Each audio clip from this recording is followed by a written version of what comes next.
Artificial intelligence is rapidly reshaping and redefining our world, with a phenomenal impact on our lives, our societies, our jobs. Its impact is evident in all facets of society, including the international education sector. Technology, whether that is AI or other automation, enables people to do their work in a more efficient and effective way. A wide variety of digital and AI-powered tools and solutions is already available to professionals in international student marketing, recruitment, and admissions. It's really important to be using these tools so that you are future-proofed for what comes. Each day, new innovations are being introduced.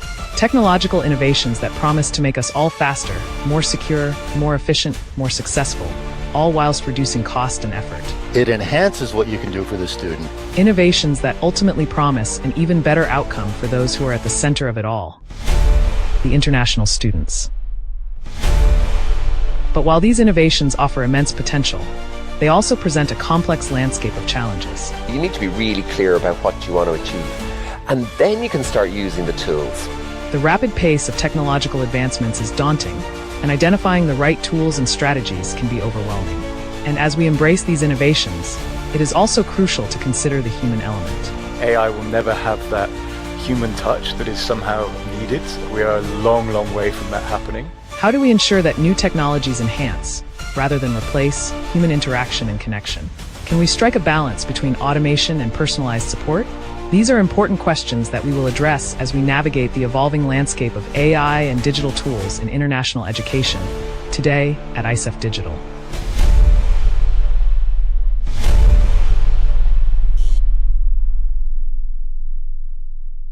Strike a balance between automation and personal support. Now, that is indeed one of the main themes today.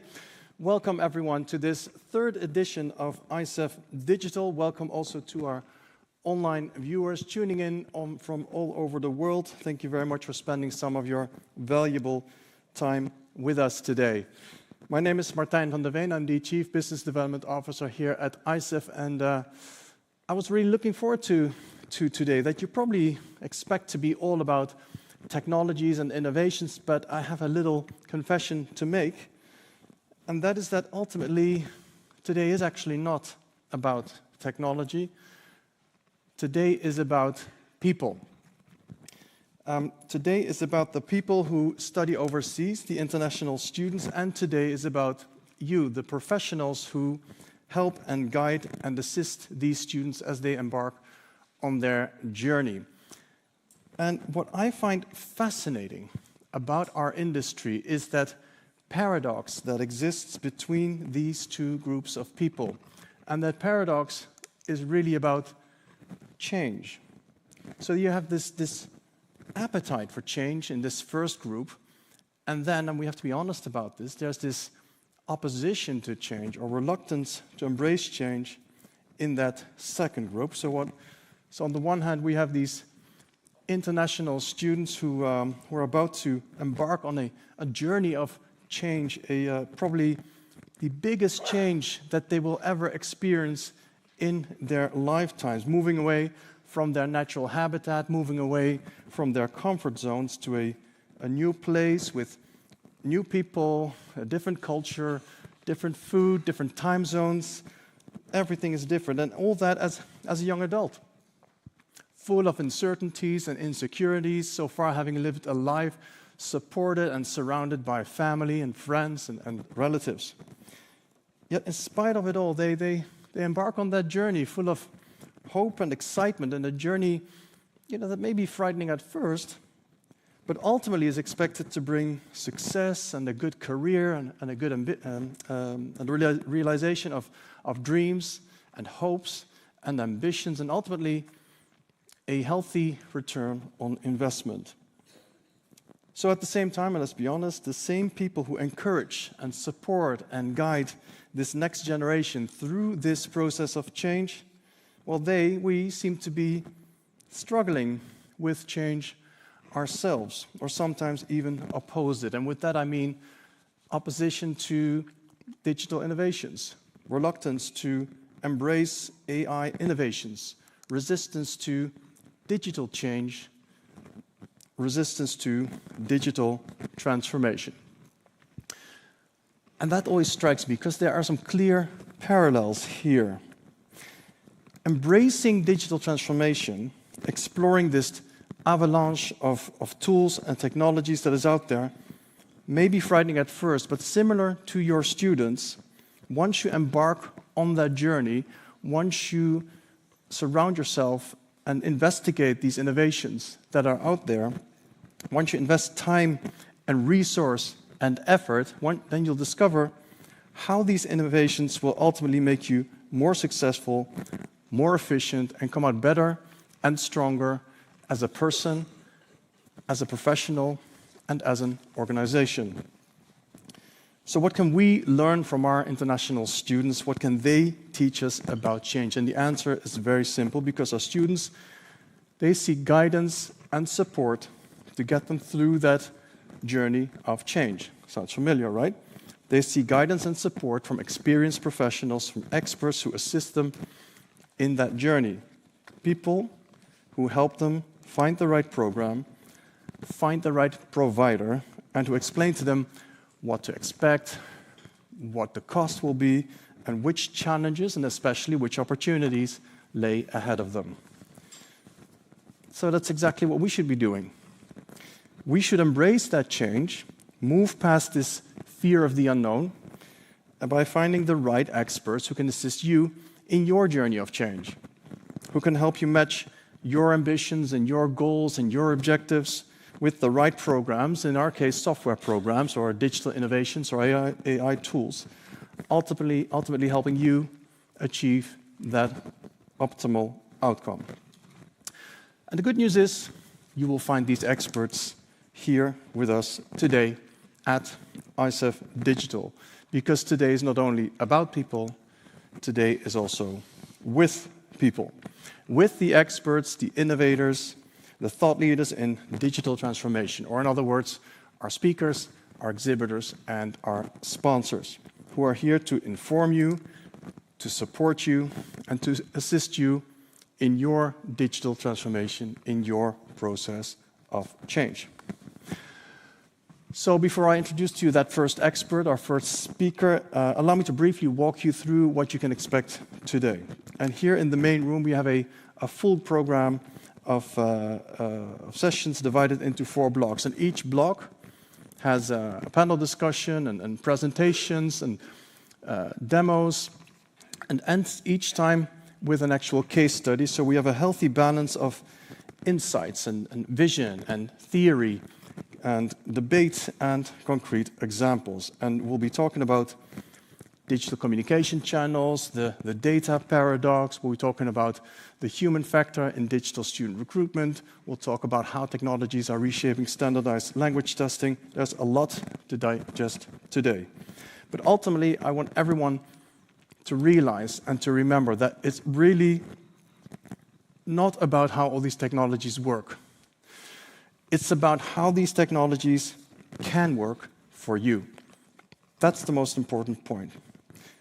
New this year is a series of campfire sessions of half an hour each, where a speaker will come up with a controversial statement or a topic to then open up the floor to the campfire attendees. And there's room for about 20 people, so do make sure that if you see a session that you find particularly interesting, then be on time. These sessions take place towards the back of the exhibitor area. And the speaker, once they've introduced the session, then becomes, as I mentioned, the facilitator of an open discussion, inviting comments, insights, and questions from the campfire attendees. In each session, we'll discuss some really interesting topics, such as the human factor again. Is the human factor in recruitment under pressure? Or how can we avoid bias? A very important topic also in our sector, because we're dealing with people. How can we avoid bias in AI-driven student recruitment? Now, throughout the day, we invite you, of course, and encourage you to meet and go see our exhibitors. Right next door, specialists in digital marketing, online education, CRM solutions, digital credentials, recruitment platforms, digital testing, online tutoring. That list is endless, and it sounds overwhelming maybe, but go see them, and then they will guide you through your process of change. You can also find the exhibitors in the event app.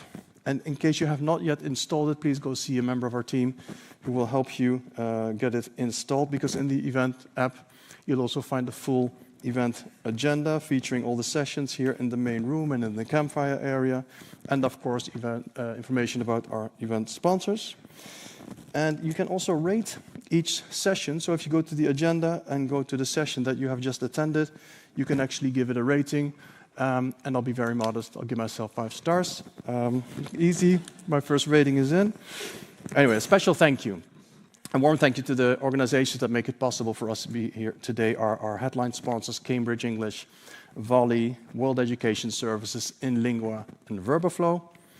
And our demo sponsors, DocCity, Leverage EU, POK, Proof of Knowledge, and Uni. And lastly, all delegates here on site will receive a digital certificate of participation, which really recognizes your dedication to advancing digital transformation in international education, which of course acknowledges that you are open to change. And these certificates are provided by our sponsor, POK, Proof of Knowledge. That brings me to our first speaker of today. Coming up is a keynote by Florian Trautwein from Microsoft Advertising, who's going to talk about technology as co-pilot for your international student recruitment. And I'd like to remind everyone, once again, today is about people, today is about your students, today is about you, today is about embracing change.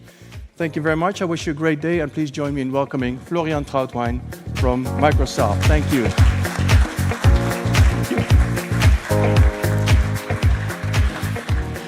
Hi and good morning, everybody.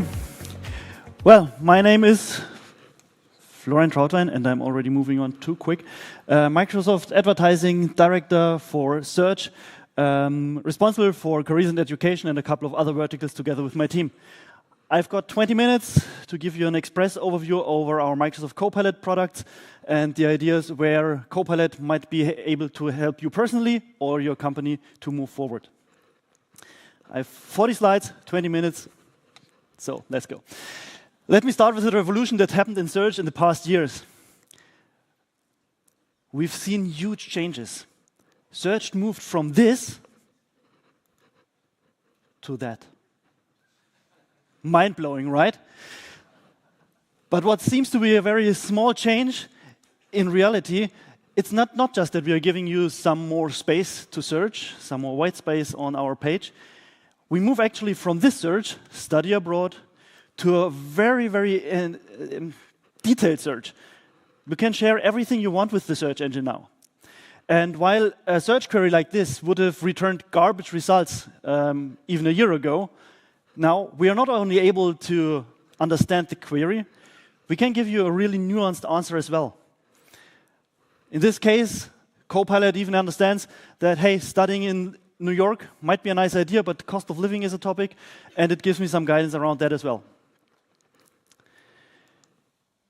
This also means, in terms of the customer journey, in the past, we've seen searches like this would probably take 7 different searches, 7 opportunities to show ads for us, for advertisers. Now, we only have 1 search. For the user, it's great because it's just 1 step, like one-stop shopping. But for us, it's also a challenge.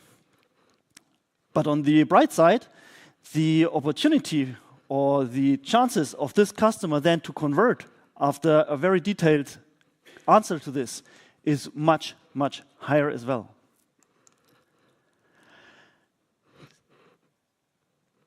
Search has gone through an evolution. What do we mean by this? Basically, we see the same searches as we have always seen on a search engine, like discovering, researching topics, answering complex questions. But we've also seen an extension to things that were not even possible before, like learning through a Q&A, coming up with new ideas, summarizing content, creating new content. Text documents, even images or videos can be created by AI now. From an advertiser perspective, we are trying to get away from just adding ads at the end of the search results or at the top of the search results. What we invented was ad voice. That's this little part in the middle here that's also based on AI that comes through the questions and the conversation so far and tries to bridge the gap between the organic result and the ads. In the next example, you see a pretty good example from my view. Someone was looking for a restaurant nearby, and while Copilot is giving answers and suggestions here, we then bridge the way to, hey, it's probably a good idea to reserve a table there, and then there can be an ad like, in Germany, it would be Open Table or so. This is only the beginning of a conversation. We can now understand what the person is really looking for, not just based on 1 or 2 or 3 keywords. We can get into a conversation and then put the right information, the right ad in front of the person. This all has its origin in the cooperation between Microsoft and OpenAI. We invested very early in OpenAI, and this was for us really groundbreaking and the basis of Copilot as we know it today. There has been massive investment not just in OpenAI, also in our infrastructure, and this puts Microsoft in a very good position right now. It all started with search, actually. We started with search, with Copilot in search. That was the starting point for everything. To quote our CEO, Satya Nadella, "We are a Copilot company now." That's why we brought Copilot to almost every product. You can find Copilot now in Excel, Word, PowerPoint, even coding in GitHub, and many more. Copilot democratized AI in a way that made it instantly accessible and intuitive for anyone to use. And people are starting to use it in the millions or billions. By now, we've seen 13 billion chats purely in Copilot in Bing around creating images or just in a conversation. And this audience is highly engaged and also attractive for ads, of course. Let me move to some examples and how I personally already leverage Copilot, not just in search, but in the Microsoft 365 environment. I was typing, hey, tell me how to prepare for this exact event. And Copilot knows the agenda, knows the entry in my personal calendar as well. And it then combines information from what it knows from the external sites, like the agenda is probably also on this website, so that's what Copilot is coming up with. It also comes through my emails and reads emails from Martin, from Julia.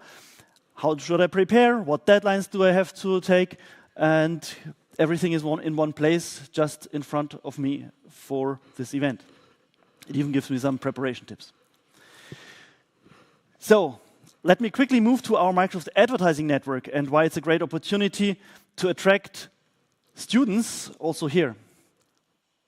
Well, first, we are present in 187 markets and in 41 languages. When I started to work at Microsoft 9 years ago already, this looked very different. And also each market has grown significantly since. Second, Microsoft Advertising used to be Bing and kind of Bing alone. Now, that has changed as well. From Netflix, CTV, native ads, partnerships with global publishers, our network has grown a lot. And we also have more and more interesting users and data from the users, like for example, from LinkedIn. We also have the whole gaming environment. We have some of the most famous games in our portfolio since very long. Most famous games in our cosmos are still Minesweeper and Solitaire. You can look it up. The usage of these games is extremely high. But also we bought Activision Blizzard King just this year. And with that, we also welcome games like Call of Duty, World of Warcraft, and Candy Crush, which gives us a new audience also to reach. Today, we also use Copilot in our own advertising platform for your business. It's there to help you in 4 key ways. We want to enhance productivity, increase creativity. We want to be available and give you support 24/7 and improve the performance with the use of AI in our platform. How does this look?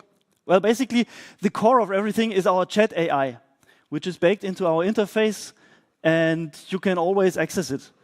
You don't need to start from scratch for your campaigns. You can simply start a conversation, and Copilot will help you through. It will also help you navigate our interface. It will create asset recommendations, like, hey, you should take this image and this text for your ad. For Copilot to work good, it needs to know a bit about your business. The best practice is to provide a specific URL, not just your homepage, but the product you want to advertise for. And from then, when you have your campaigns, you can also leverage Copilot to enhance your copywriting. Find similar headlines, try different tones of voice, rewrite the copy with a given prompt. It can even create images for you. Images from scratch, basically. If you don't have images for your ads, just ask Copilot to create images for this. In the near future, talking about a couple of weeks, we will also provide a feature that lets you upload your own product features, your own product pictures, and then modify them. Apply them to the background or to the seasonality and work with what you have already as images for your company. And to get the best results, obviously, you need a good prompt. The tip is basically describe as much as you can, not just what you want to see, but also the perspective, the view, the style. Should it be photorealistic? Should it be comic style? Should it be whatever comes to mind? The more you describe it, the better the results will be. And you should avoid using others' brands or logos, of course. It's called Copilot for a reason. You're still responsible for the outcome, and make sure you don't infringe upon any third-party rights. One tool I really love is performance snapshots. You don't have to browse our interface anymore for how the campaign is running. Just ask Copilot, how are my campaigns performing? And it will not just give you a summary, it will also point out some things like, I don't know if it's, no, I can't see it. There was a drop here, or a spike at the beginning. It will point out these things, and if you want to get deeper, simply click on that tile to find out more. And the last thing is diagnostics. If you run into any issues, a campaign isn't delivering, just ask Copilot why. You don't need to create a ticket, wait for a response. You simply ask the tool, and it will get you an answer instantaneously. Now, let's move away from our advertising platform. Where else can you make use of Copilot? Well, as said before, Microsoft is a Copilot company. So it's no surprise that you already find Copilot integrated into almost every Microsoft software. New Windows PCs even have a physical Copilot key on the keyboard. We make it as easy as possible for our users to make use of Copilot. You can scan the QR code or search for this topic online with Bing, not Google, and sorry. And you can simply add Copilot to your WhatsApp experience. So you have Copilot right on your fingertip next to your WhatsApp contact lists, and you can interact with Copilot as in search as well. I still see phones looking for the QR code. Again, you can search for it as well. You can even then let Copilot create images for you that you can use then in the WhatsApp experience or download it to your phone.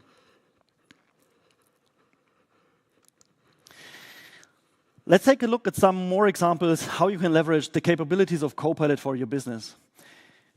Summarizing large documents, easy. I took a very long PDF document from Minecraft for Education and asked Copilot, hey, is it worth taking a look at this course, probably also for my team?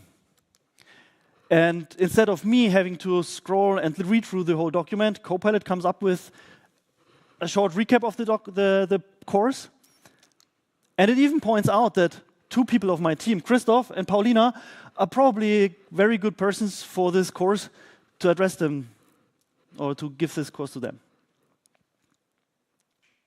So it has the knowledge, that's my team, that's part of my team, and it knows their LinkedIn profiles, it knows what their background is, and says, hey, this training could be good for them. I can change from the working environment to the general web experience. And in this example, I claimed that I work for ESMT. You will hear from them later today. And I asked the Copilot to create me an overview of the ESMT's competition in form of a table. And also point out what others are probably doing more, better than we are doing. And I get a table as a result and also some key learnings. And again, that's just the starting point of a conversation to have. You can reshape the table, you can ask specific questions around the competition. That's just the first idea with a very simple prompt. And the more complex, again, the more complex your prompt, the better the result is. But even this first result gives you a pretty nice overview of topics you might be interesting to dive deeper. Moving on, I leveraged a suggested follow-up question here. And get, oh, that wasn't animated, no problem. And I get 10 topics, 10 points that are actually showing, hey, these are 10 topics you should probably think about as your competitions is doing this better, more, or differently than you're doing. Again, just the starting point of a conversation. And finally, I decided to, why isn't it playing? There's one animation that's not playing right now, but no problem. I thought about, hey, I want to leave ESMT or start a completely new branch for ESMT. And I asked Copilot, hey, with that in mind, so all the conversation we had so far, what would you suggest as a new product, a new thing to think about? And it came up with an example of a VR-based learning experience. It was kind of a short description of a real new business. It's almost a business plan. And again, you can reshape it, you can discuss it with the tool in as much detail as you want. And last but not least, a real-world example how IU is already leveraging capabilities from Copilot for their product and their students today. You can look for the PR statement to learn more. It's linked here, and you can simply search for IU and Copilot. Is this even possible? Is this easy to implement? How can you use it for your business? Well, with Copilot Studio, which is a tool that's very intuitive to use, we are offering an interface, easy to use. You can individualize all the capabilities from Copilot for your own business. And the nice thing is, not that it's just relatively easy to use, it's intelligent. You can build on everything that Copilot knows already. It's also secure, and that's important. Everything you add to Copilot will never leave your Copilot. So the outside Copilot will not learn about your product, about your program, about your data that you put in there. And you can connect it to your own tools, like your own shopping cart, your own learning experience. That's what IU is doing, by the way. So it's really easy and nice to use. And last point here, it's connected already. We offer this with more than 1,200 data connectors to APIs. So probably a shopping cart or whatever you're using on your site can easily be connected to the tool already without any coding experience or anything you need to code manually.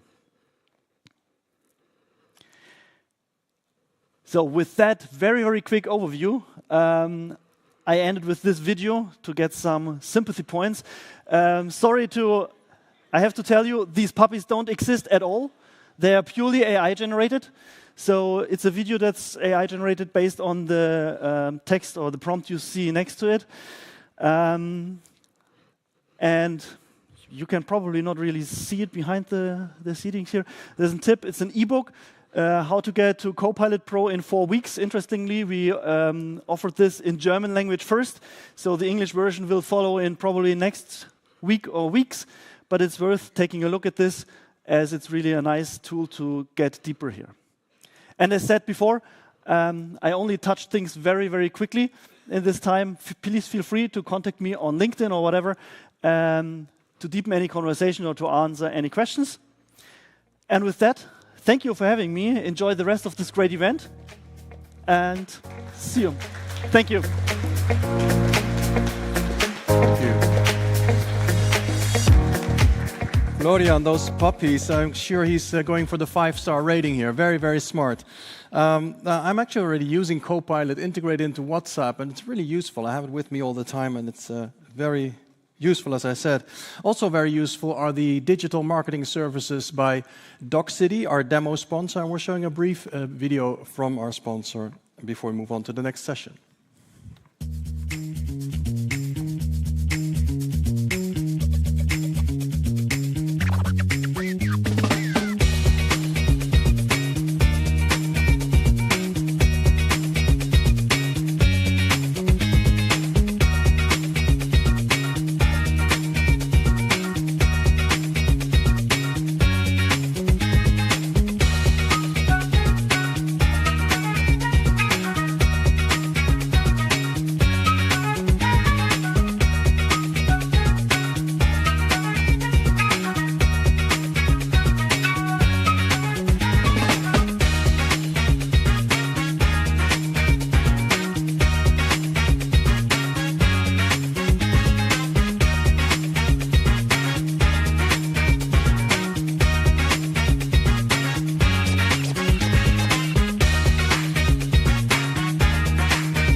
Thank you very much, Doc City, for being our demo sponsor today. I invite and encourage everyone to go see the Doc City team right here in the exhibitor area.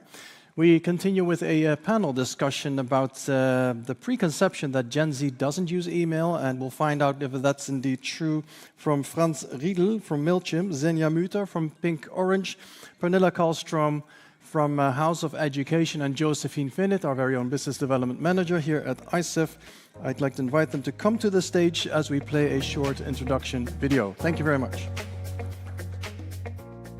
Gen Z is the primary target demographic for international student recruitment professionals, and to effectively engage with this next generation, it is crucial to understand their communication habits, preferences, formats, channels, and platforms. For example, one preconception about Gen Z is that they hardly use email anymore, which would mean that to meet them in their digital habitat, we need to focus our communication efforts on the wide variety of social media channels that they use. Channels that tend to vary depending on age group, geography, area of interest, language, and many other factors. On top of that, an often heard requirement is that communication needs to be concise, visually appealing, and informal to accommodate an alleged 8-second attention span.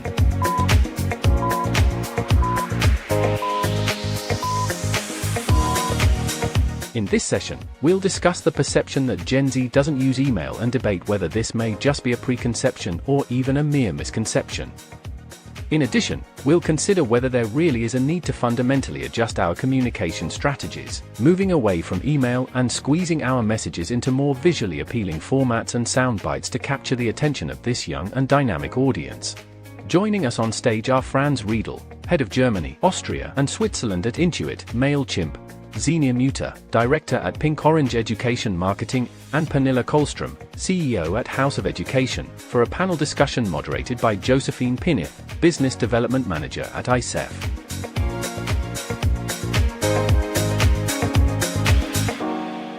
All right, well, thanks so much for that introduction video.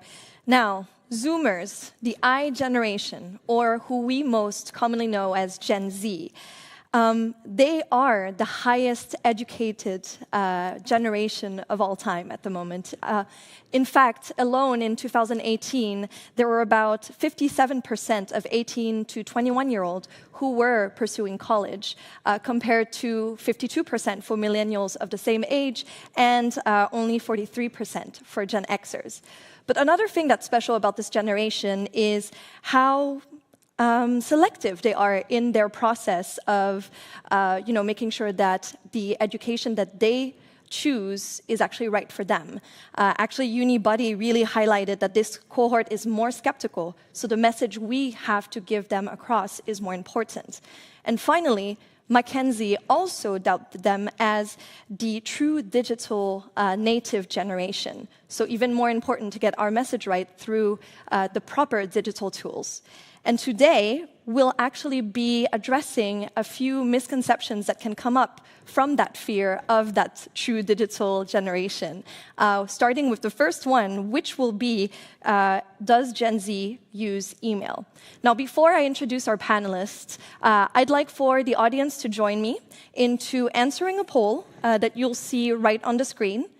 So to participate in this poll, all you have to do is just scan the QR code and answer the question that you can see, which is email still a valuable tool for you to reach Gen Z? While you do that, I will give a chance for our lovely panelists to give a short introduction of themselves and how they relate to the topic. If you'd like to start us off, Xenia? Yeah, perfect. Hi, everyone. Super excited to be here today. I'm Xenia, director at Pink Orange. We're an education marketing agency. We work with universities and language school providers mainly and help them with domestic and international student recruitment. Amazing. Pernilla? Hi, yes, my name is Pernilla. I'm CEO at House of Education, and we offer an engaging lead capturing tool to universities and schools in Europe. We process about 500,000 leads every year, and we do email marketing to all of these leads on behalf of our clients. So I will share some insights about leads coming from any region in the world and looking for programs all the way from summer courses to executive MBAs. And Franz. Hi, I'm Franz Riedel, the DACH responsible for Intuit MailChimp. Intuit MailChimp is a leading marketing automation and email provider. Personally, I have around 20 years in experience in online marketing, digital marketing, so I hope I can share some valuable insights today. Amazing. And so this session, we will be covering some of the misconceptions that exist, not only about email, but Gen Z in general, then diving into some strategies that you can actually use into how communicating more effectively, and finally, how to measure the success of your campaigns. Now, before I close the poll, for the Q&A, there will be a Q&A section at the end of this panel for the last 5 minutes. But I'd like to invite you to still stay on Slido, and you'll see a Q&A section where you can enter questions you'd like to ask, and you can also vote for the questions that you like the most, and we'll be addressing them at the end. Now, let's take a look at the results. So, less than before in Is Email Still a Valuable Tool for You to Reach Gen Z has the highest amount of answer, 52%. Some answered about 34% with Same as Always. 12% answered yes, more than before, and 1% said we stopped using email altogether. Very surprising and very mitigated answers to the poll. Well, do you have any comments about that, Franz, if you'd like to kick us off? Yes, I do. We actually conduct quite a bit of research. We send around 600 million emails a day. We have a lot of data, and some data I've brought with me today is actually a study we conducted a few months ago. We asked consumers on their preferred communication channels. And I found the answers of Gen Z quite surprising, to be honest. In third place was SMS, text messaging. 24% said that was their favorite channel. Second place, that was the big surprise to me, was social media. 36% said that social media was their main or their preferred channel to stay in touch with their preferred brands. And in number one, first place, was still email. 48% said that email is the channel they prefer to be contacted on, or they want to use to be up to date or to stay up to date with their brands, with their preferred brands. Is that something that you've also found throughout your experience, Pernilla and Zenya? If you'd like to start us off, Pernilla. Yes, I mean, we email, like I mentioned, on different age groups, and we don't see any difference in open rate or click-through rate comparing these age groups. The only difference that we see is the conversion rate when it comes to the actual form page where we ask about submitting an email address.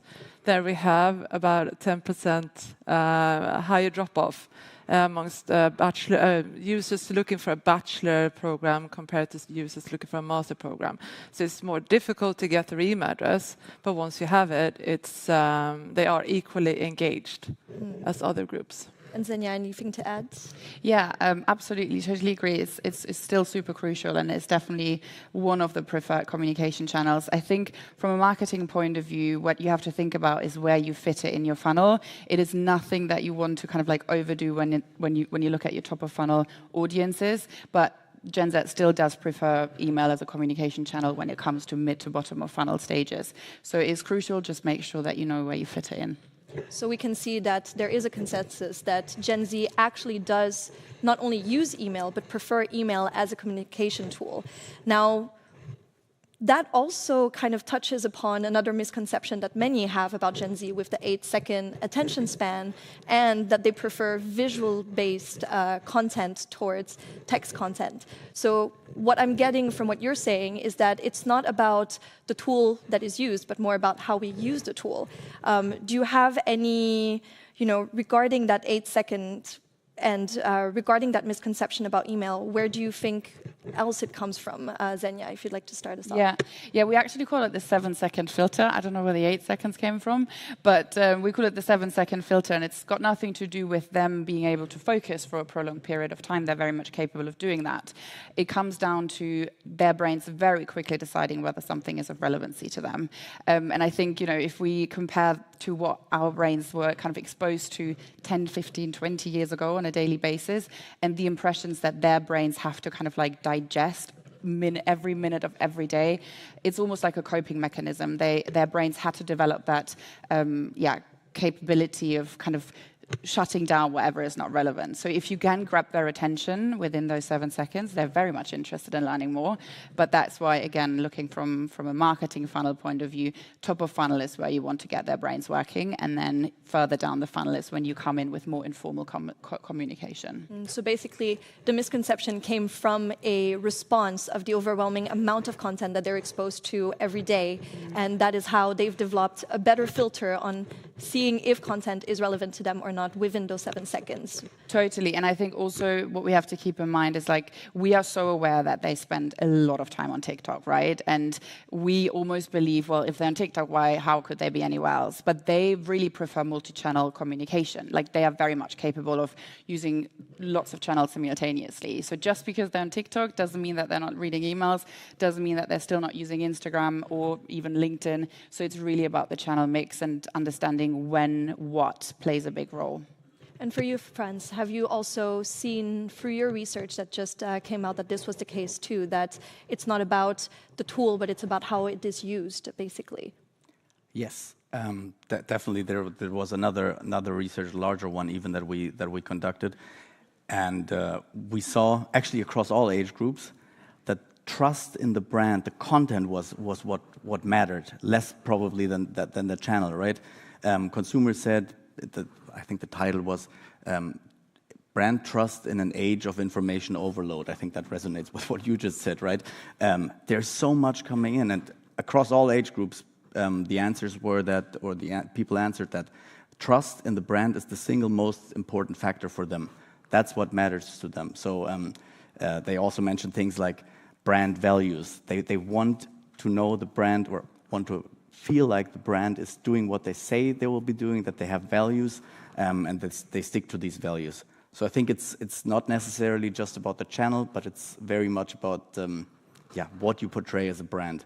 And consumers prefer, according to this study, if a brand plays the long game, if they look for a benefit for the consumer instead of trying to convert somebody quickly to do something.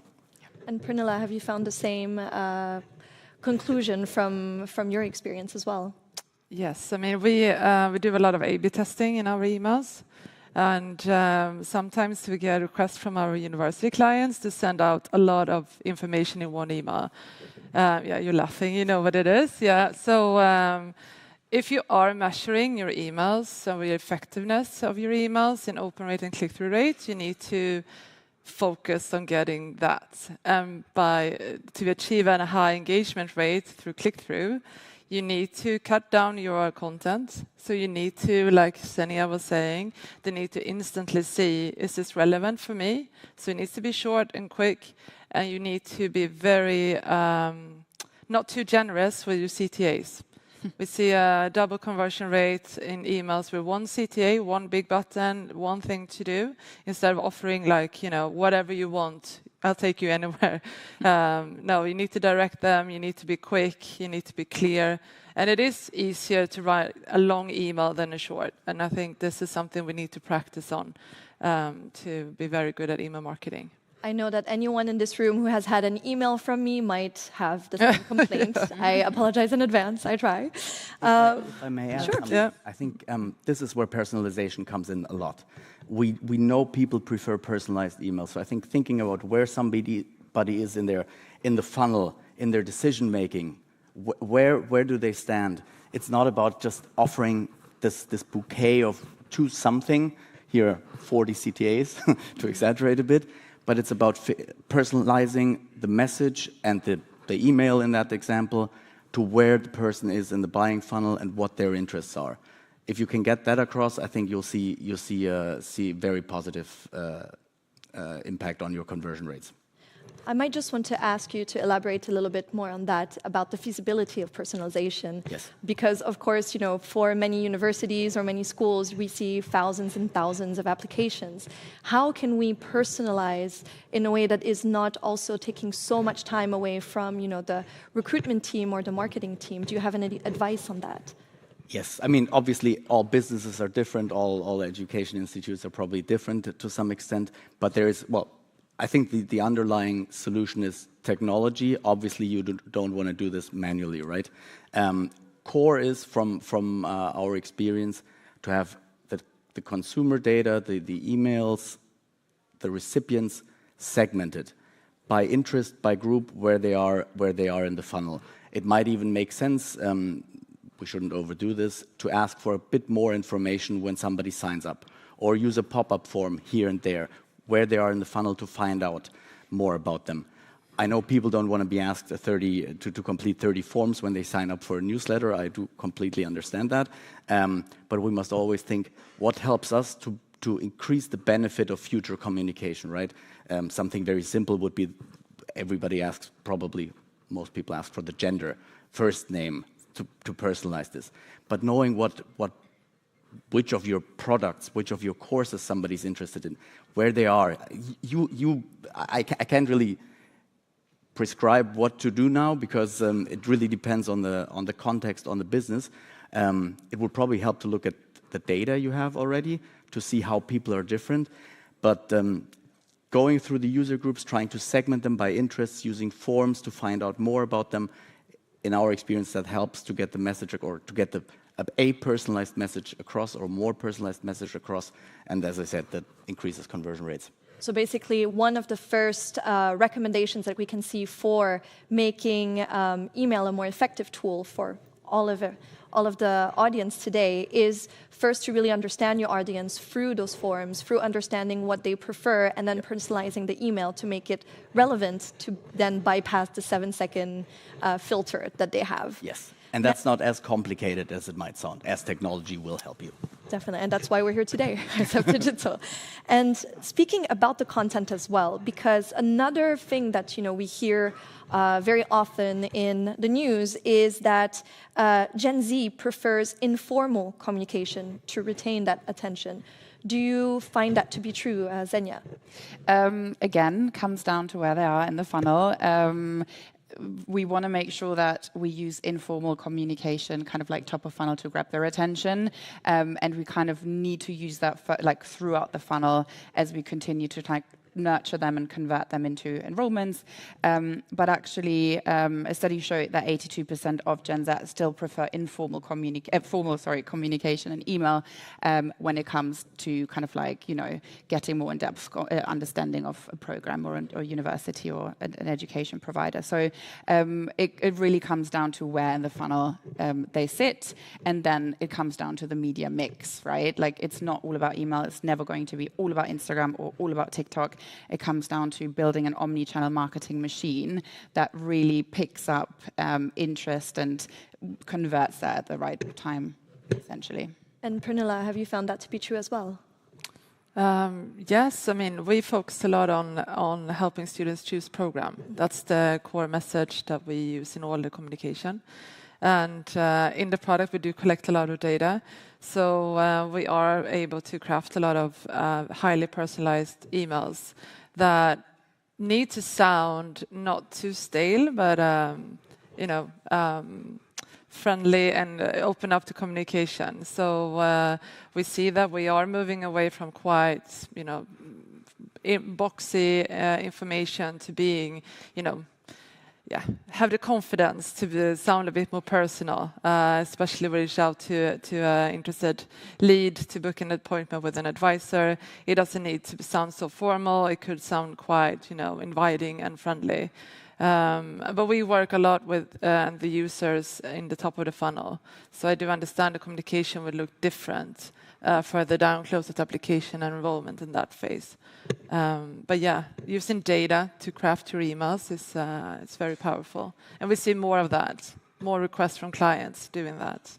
So to reiterate, basically, the informal aspect would be more top of the funnel to grab that attention, to make sure that we're speaking on the same level as them. But as we get to more serious things like the application process that need to be quite clear, the tuition payment or anything like that, then a more formal communication aspect might be more fitted. Is that correct? I would think so. But I want to just say that we really need to, some other industries, I'm sure you have insights about that, has started adopting a lot more the communication focusing on the user and how they want to be communicated to and where they are at, rather than what do I want to say and what information do I need to convey.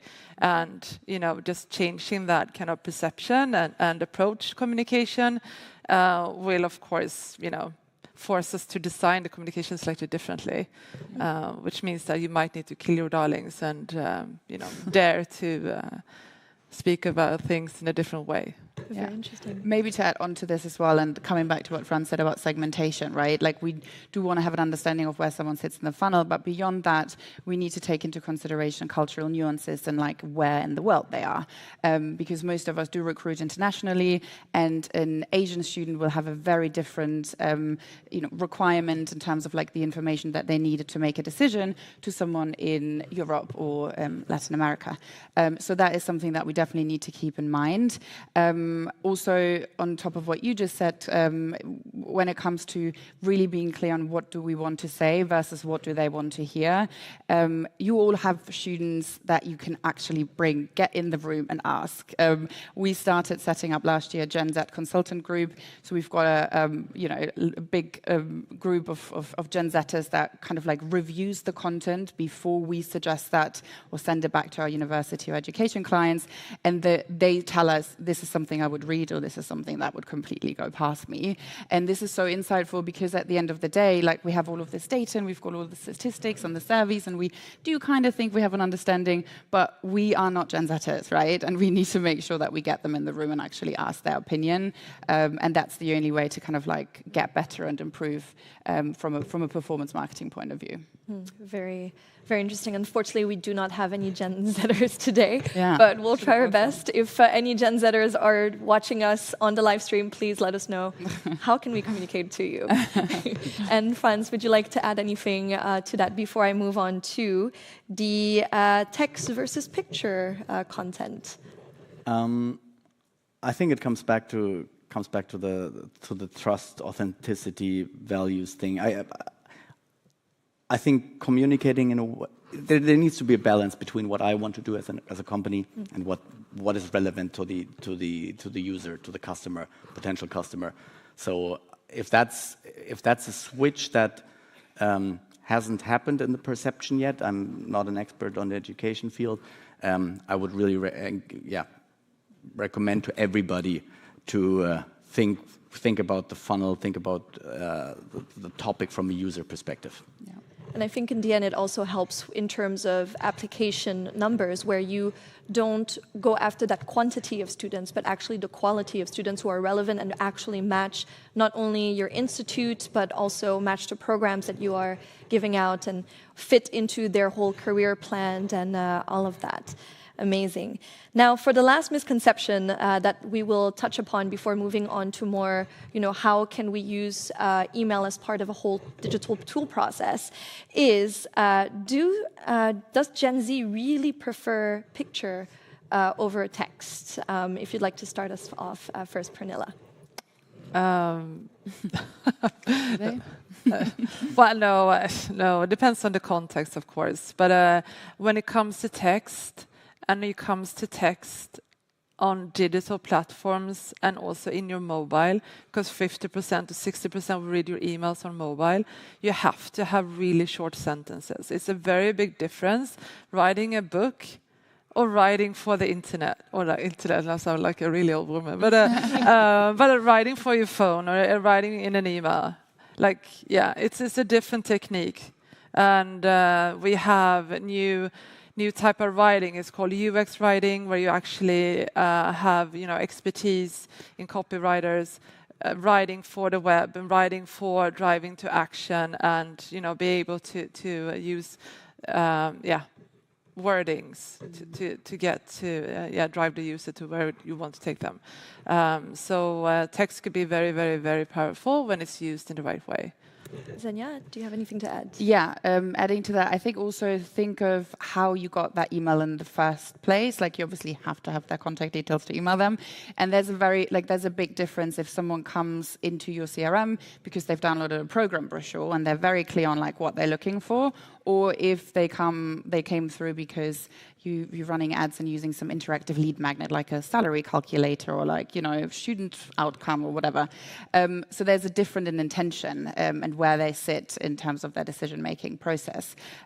So the further down they are, the more formal you can get, and maybe even the longer your communication can be in terms of like email length. But if they're fairly far up the funnel, it is important that we keep it light, and emails are short. There's not a lot of copy. There's image in there, potentially even video, things that work really well, like case studies or like, student spotlights. Like, they want to feel like they see themselves in that person. They want to be like, oh, that could be me. How cool. This guy studied whatever economics in London and now he's working at whatever PwC. So these are the things that really work. Talk about them and like the results and everything great that your program helped them achieve, instead of saying, look at us, what a great institution we are. Because at the end of the day, it really should always be about them. And I think that's what Fran said before, change the perspective. Would you like to add anything onto that? One thing I can add actually is that in one of these reports I mentioned, Gen Z was the group that ranked highest amongst all age groups for importance of design of an email. So they want this to look good. And I think many emails I see every day, there are still room for improvement. And I think that's a factor to look out for, that the email needs to be well designed. That's a very scary and interesting point as well. I'm looking back at all of the emails, and I'm pretty sure everyone here today is as well, and kind of appalled and thinking, okay, great, I have to change that immediately. Perfect. Well, I really love this first part of the session, really talking about how email is still a very relevant tool, but only if used in the right way, with the right message that is tailored to the students. And also, something that you really touched upon all of you is not about the speed of trying to give as much information, but really breaking down into bits and pieces and taking the student through a journey through what your institution might offer, instead of just overwhelming them with the big email that we all fear now, I guess. All right, now moving on to the second part of our panel, I'd like to get into a bit more about then the platforms that they're using and how can we use each platform more efficiently to really get our message across. We see that Gen Z really needs to have that tailored message. And as a millennial, I know that, for example, I use different platforms for different things. Instagram more for bits and pieces that are more entertaining, Facebook more for a bit deeper information. But what about Gen Z? First, I'd like to ask our panelists, what platforms do they use most from your experience when it comes to social media, since we've established already that they do use email quite a lot? If you'd like to start us off, Zenya. Yeah, sure. Well, in terms of numbers, I hope I get this right. I think we're seeing 84% still daily engagement on Instagram. It's still the leading kind of like platform, even though we're under the misconception really that it's TikTok. TikTok sees the highest growth rate, 73% of them using that on a daily basis, so it's massive.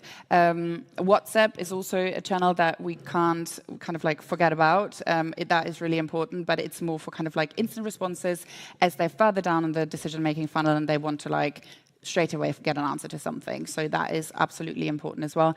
And then Facebook, I think that the data showed 32%. So it is really something that is slowly but surely dying.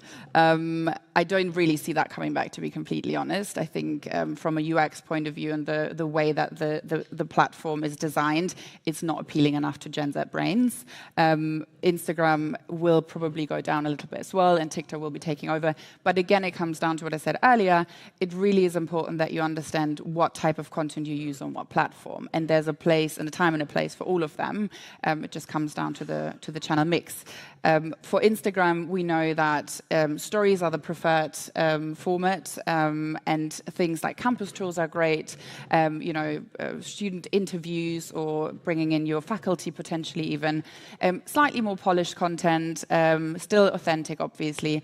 And TikTok is great for behind the scenes. That's like, student takeovers. Like give them the phone and let them, talk about their experience instead of trying to curate it or, create something, design something, because that's really not what the platform is for. So really understanding where these different channels come in and how you can make sure you've got a communication and content strategy for each of those. Amazing. And Pernilla? Well, we do a lot of, when we use digital platforms for our clients, it's the main purpose is to generate qualitative leads for them. So for this younger audience, we work with Instagram and TikTok. And we always focus on the conversion rate. So somebody looking at an ad and going through to your website and convert to become a lead. And looking at that, TikTok doesn't want the users to leave the platform. It's not designed for that. So when you are looking to convert traffic to leads, TikTok is a very challenging platform. You get a lot of exposure, a lot of impressions, but the conversion rate is very low. So you end up with a high price per lead. On Instagram, on the other hand, yes, Reels and Stories, very, very good for impressions and exposure. But if you want to convert your traffic to a lead or drive them to your website, it's definitely the feed that you need to focus on. So maybe you don't have as much attention on that, but the conversion rate is a lot higher. But, with that said, we optimize all our campaigns on conversion, not on impression. So just keep that in mind when I say this. But if you want to convert traffic and get them to your page and do something with you, then I would say Instagram feed ads is the most efficient tool. So may I inquire for TikTok and versus Instagram, because we've heard this quite a lot, but I just want to know from experienced people, is TikTok algorithm easier to break through to get the virality component, or is that a thing of the past when they just started? Is this still true today, Xenia? Yeah, absolutely. Instagram actually does not allow you that. So that's an absolute myth. You'll never go viral on Instagram. That is very much like the platform is designed, or the algorithms are designed in a way they want you to spend money. And if you don't do that, unless you have an incredible engagement rate, which is unlikely because of the way that the algorithms are designed, that's not going to happen. With TikTok, you have to have no brand legacy. You can literally start an account from scratch. If you get above a certain threshold in terms of like engagement, within the first 2 hours, that can very much and very quickly turn into a viral piece of content. Amazing. So I do feel a bit, as a millennial, sad for Facebook. Now I see why my sister never likes any of my posts. That's great. And so I really enjoyed what you mentioned with, different social media platforms that have different purposes. So maybe a strategy could be, as you mentioned, having kind of the TikTok for the viral component and letting the students take over because they have the voice that you're trying to reach and target. And then maybe if the students want to get a bit more information, to lead them to Instagram, where they can get a bit more of a curated and quality post and feed. And then where does email come into this? If you'd like to start us off, Pernilla. Well, you have to capture the lead first. So, that's why we are very focused on that. That's our main purpose. The product we have is 100% focused on that. So you need to capture the email address. And then you can start. And then it's very important, once you have captured the email address at that point, that's when you need to start communicating with them, because that's when you have the attention. So that's why you need to work a lot with triggered flows rather than have some kind of content calendar around your webinars. But because the user is engaging with you right now and they want more from you right now. Interesting. And Xenia, do you have anything to add to that? Yeah, maybe adding to that. Also, we need to think about how Gen Z has used these different platforms and in their research, right? Like, Google is not a thing of the past, is still incredibly relevant, obviously, but TikTok is a search engine in itself, and that's where they find their information. And they want, when they have found, some information about the university, for example, on Instagram, but they kind of want to get a feel for campus life or like, events on campus and, student diversity. That's where they go to TikTok for. And TikTok videos are now can massively help your SEO as well. So they are being crawled as part of, that entire SEO process. So you need to make sure that you're optimizing on TikTok just as much, because that will really play into how well your page ranks on Google. So they all, as you can tell, they're all so intertwined, and they all should form part of a machine. They shouldn't exist in like a silo. They need to speak to each other, and they need to kind of refer to different content pieces across different platforms. So yeah, that's, I think, really important to keep in mind. TikTok is a search engine. And Franz, I'd like to address this question to you a bit more because, of course, we are focusing a lot on email itself. So from your experience and research conducted at Intuit MailChimp,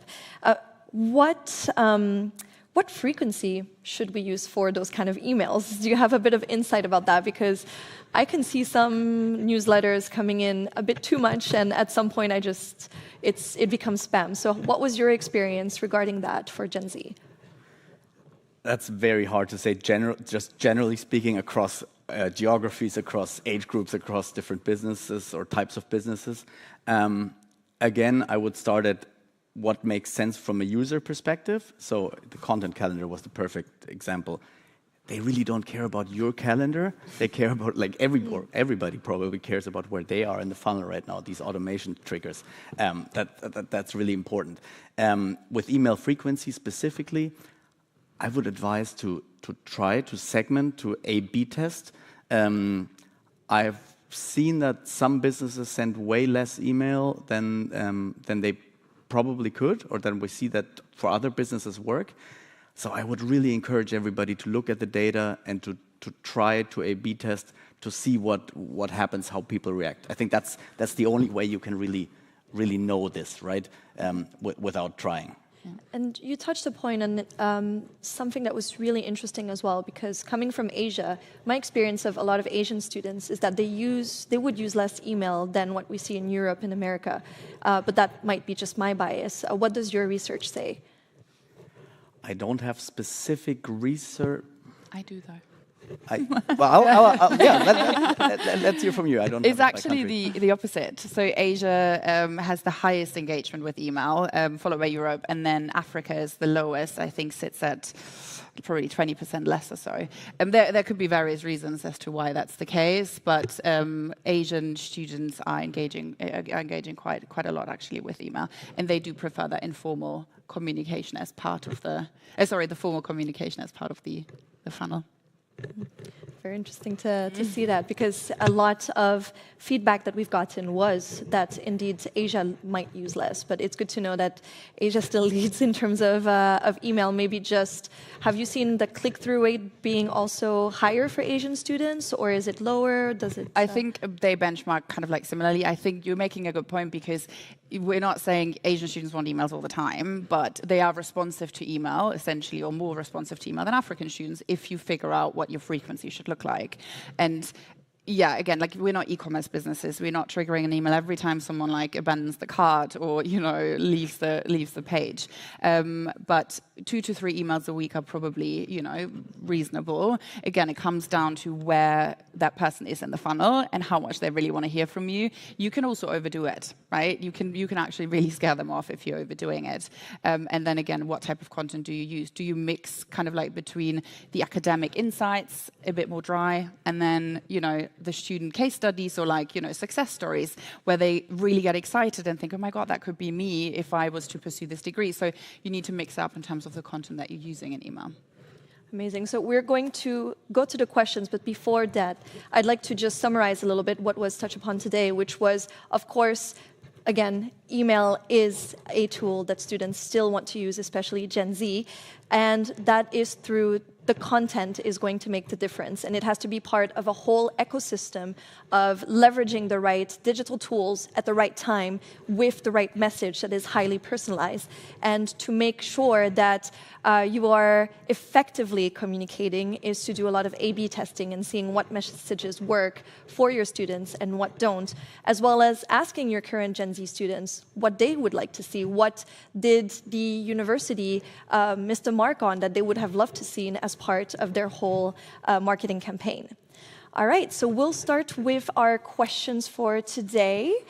So one of the questions that was asked was, with the top vote, does the behavior from Gen Z towards emails change according to their nationality/specific cultures? I think that was kind of touched upon, but we can definitely reiterate a little bit more. Xenia, if you'd like to start. Yeah, an absolute yes, totally it does. Not just from like the behavior or kind of like the preference as to like how much they want to communicate via email, but also the type of content that they expect. So for Asian Gen Zers or Asian, prospective students in general, we know that the academic content is actually really relevant. Rankings are incredibly relevant. Like they need to have that kind of reassurance that they're making the right decision moving to the other side of the world and going to, ideally a highly ranked university, for example. And yeah, again, then we see different metrics across Africa and the US and Europe.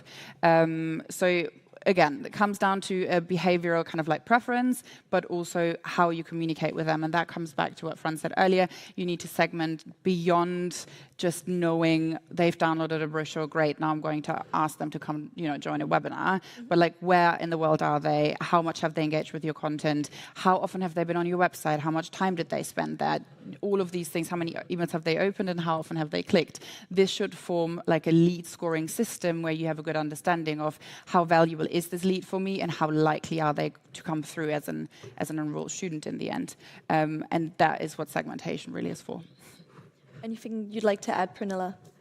But yeah, we don't see any difference really on the email performance across the world. We see a difference in preferred communication method and the conversion rate to actually submitting their email. But once we have the email, the engagement is very similar, comparing Europe to LATAM to Asia. We do ask in our products in general, like how do you prefer to be communicated with? And brochure download is by far the most popular method for the Latin America region, whilst Europeans want to browse independently, and the African region wants to get a phone call. So it's so understanding that as well is very good when you crafting your communication strategies. And Franz, anything you'd like to add to that?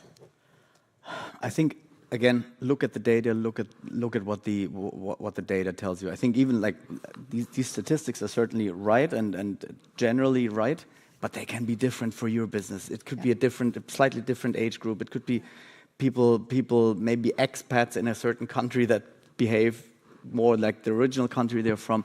So I think looking at the data is the only way to really find this out for your specific business. I think you kind of answered the question number 3 that was the most popular, actually 2, regarding the target audience of the survey, if the research could be a bit biased because it was conducted by MailChimp. So I know it was with 4,000 consumers across different countries. I can tell you that. I can also say that the report is called "The Science of Loyalty." You can download it, and it contains the specific data or the specific approach of the research. I'm fairly certain it was not just conducted with MailChimp users. These would be businesses using email. That wouldn't be representative. But I don't have the exact details split by country.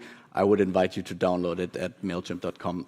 Just look for the science of loyalty, and you'll find the exact research method. And it's something that we've seen being a consensus throughout this panel, not only from MailChimp only. So it is a reality that we have to face and accept, as well as with the design. So we've run out of time for the last questions, but if you'd like to ask any of the questions you asked through Slido that we weren't able to address or get a bit more into the analytics, please feel free to contact our lovely panelists. They'll be here throughout the day, or you can also find our contact details through the Brella app, so please make sure that you download it. And as a closing statement, so thank you so much again for all of our panelists today with the amazing information regarding email as a tool. And maybe, who knows, next year for ICEF Digital 2025, we'll see you about Gen Alpha. So stay tuned for that. Thank you so much. Thanks for having us. Thank you.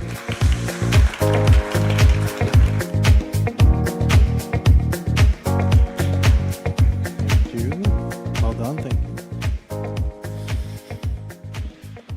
Thank you very much, Frans, Xenia, Pernilla, and Josephine. So now that we know that Gen Z is still using email, I think it's time for a nice and really cool demonstration by our next headline sponsor. A very cool demo given by Dan Smith from VerbaFlow. Dan, the floor is yours.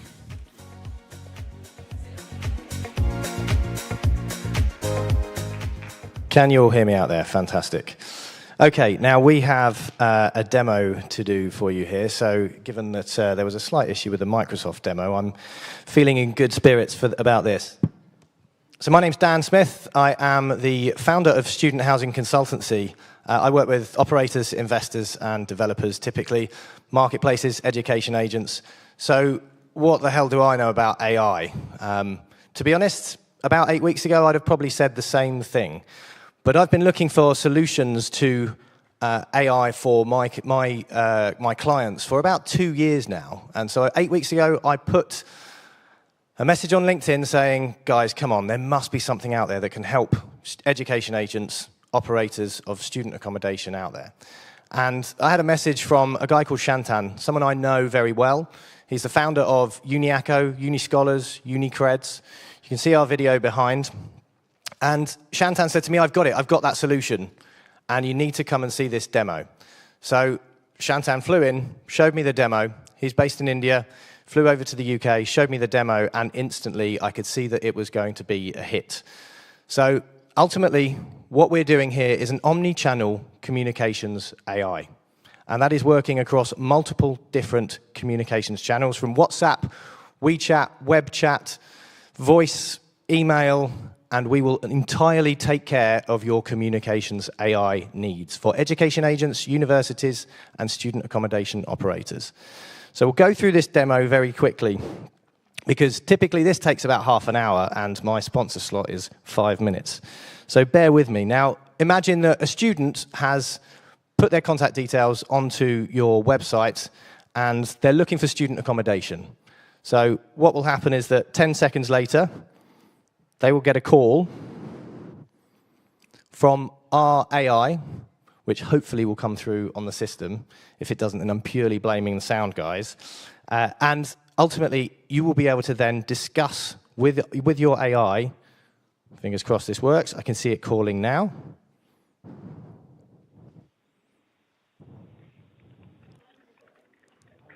Hello?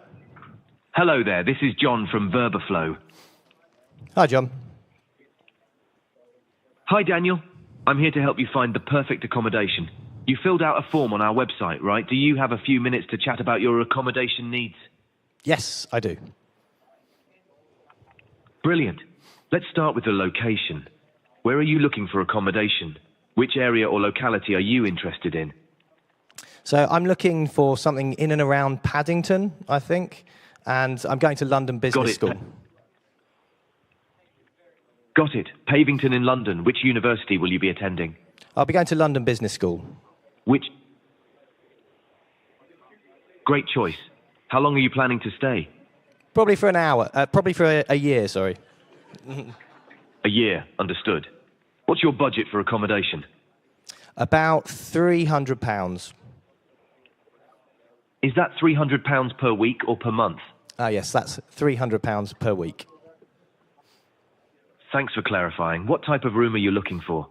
A single room, ensuite, or perhaps a studio? What's the difference between a studio and an ensuite? A studio is a self-contained unit with a bedroom, kitchen, and living area all in one space, while an ensuite is a room with a private bathroom but shared kitchen and living spaces. Which one do you prefer? I'll have a studio, please. Hi, Daniel. Which type of room do you prefer, a studio or an ensuite? A studio, please. Great choice. Do you have any other preferences for your accommodation, like proximity to public transport, quiet study areas or social spaces? Yeah, can you tell me how to get from Paddington to London Business School, please? Sure thing. From Paddington, you can take the Bakerloo line southbound to Baker Street, then change to the Jubilee line northbound to Bond Street. From Bond Street, it's a short walk to London Business School. Is there anything else you'd like to know or any other preferences for your accommodation? No, I think that's it. Perfect. That's fantastic. I've got all the information I need to find some great options for you. I'll work on this right away and get back to you with more details soon. Before we wrap up, do you have any other questions or is there anything else you'd like to know about finding accommodation? Thanks for your enthusiasm there, John. Could you please WhatsApp and email me all of that as well? I'll let the team know to get in touch with you via WhatsApp. Thank you so much for your time today. I'm excited to help you find your perfect accommodation. I'll be in touch soon with some great options. Good luck with your studies and welcome to London Business School. Thanks, John. So, thank you very much. So that ever so slightly shaky demo from my side of things was primarily because this is genuinely the first time that I have demoed this myself. So initiation by fire, I think you'd say. But this is definitely the solution. It is the quickest AI that I have seen. It's the only AI that I am taking out to my clients to recommend. And it's so good that I've bought into it. So if anybody wants to have a chat about how Verbaflow can help them with any kind of omni-channel AI needs, do please come and find me and let me know. Thanks very much, everybody.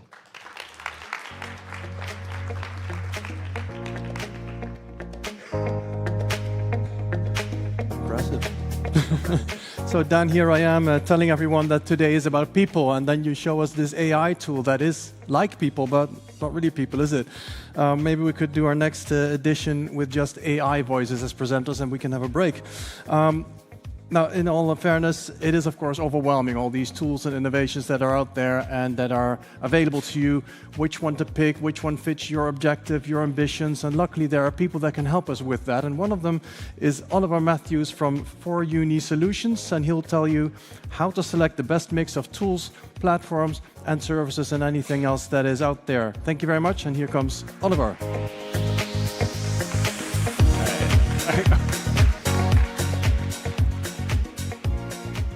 Great, thank you. I think this is the first time that I've had to follow AI onto stage. And it's quite good. I mean, there's so many different things with AI at the moment, so it's quite a unique feeling to come on after a bit of a comedy show from AI.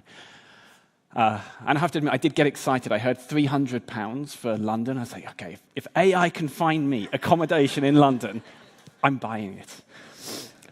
Okay, so anyway, me. I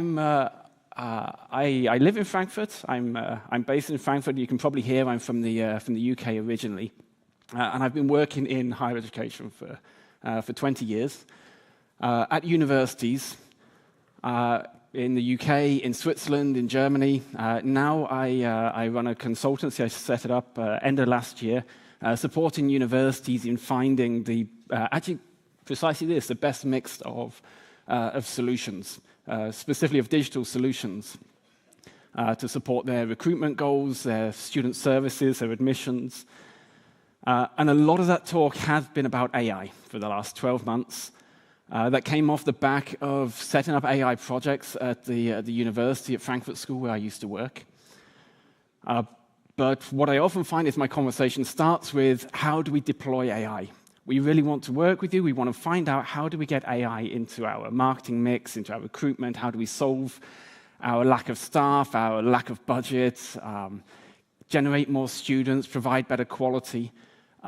What I often find is that the conversation moves on very quickly from how do we deploy AI as the ultimate panacea to, okay, let's have a look first at your CRM system. Let's have a look at your website. Let's have a look at the data connectivity. Let's have a look at the staff and the training you've got and your mailing strategy.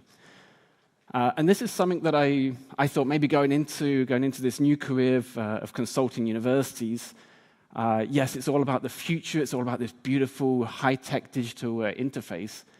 but it is very much still about the basics, about finding the right selection of tools, build or buy, about in-house resources, external resources, and having this fundamental strategy about what your brand is and how you talk to people. That's why it was actually quite interesting, the first session, the panel discussion today about email. This is also something I find really critical, that your emailing strategy, I mean, it's not a case if you can just plug AI in and say, off you go chat to my students. We're not quite there yet. It probably will happen, but for now, there's still this critical topic of how do you use emails and how do you build this into your strategy? How do you communicate? Who's writing it? Now, I'd love to be able to say that I have this golden list of tools.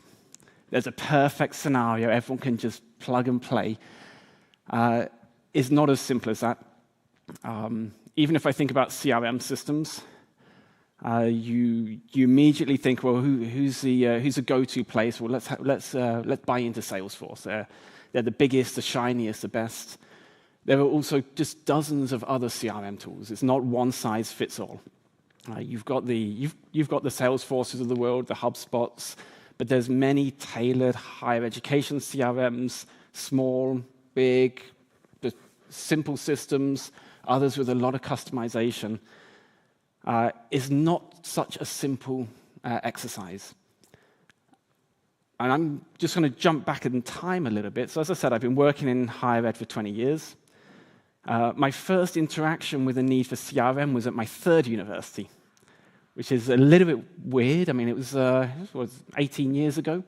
I joined the third university. The first two I worked at, we didn't have a CRM system. It wasn't deemed necessary. We weren't getting large quantities of email addresses. We didn't have any lead gen, lead capturing on our website. It was a case of I would fly around the world. I would go to a fair. I put up my banner stand. I have a bunch of brochures and a stack of unfilled out paper application forms. And by the end of the day, I should have about 100 completed applications and probably a few bank draft deposit checks, which I take home and I fly back to the UK and say, okay, here we are. Those are my applicants. It's a wonderful world. I mean, getting on a flight where you know you've got 20 bankers draft checks in your pockets. It's quite scary that people were even thinking in this way. But I turned up at this university, and it was my first time really being given a little portfolio of programs. I'm the marketing admissions guy. I had no team. I had no budget. They just thought I would do it, figure it all out. And then you look around and think, well, I've got this stack of emails, and I've got this website, and the website was actually built in Lotus Notes, which for anyone who even remembers Lotus Notes, that's a crazy concept back then as well. But it gave me the chance of saying, well, with Lotus Notes fully open, I can play in the background, learned how to develop, how to program HTML so that my website looked nicer. But I had all these leads. So, budgetless, no one understanding what CRM was. I didn't even think to look for a company offering this. So I opened up MS Access. I took my spreadsheets full of email addresses. I dumped them into Access. I tried to build my own database, downloaded a free mailing tool off the website. Can't even remember what it was called now. Plugged that into my work email account. I mean, crazy also that IT even let me do that in hindsight.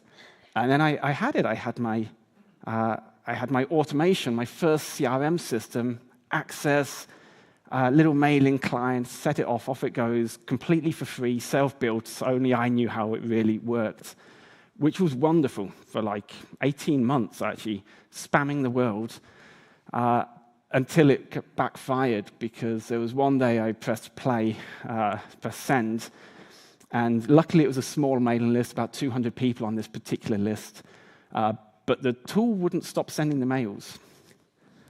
And each person got about 500 mails from me, a new mail arriving every second.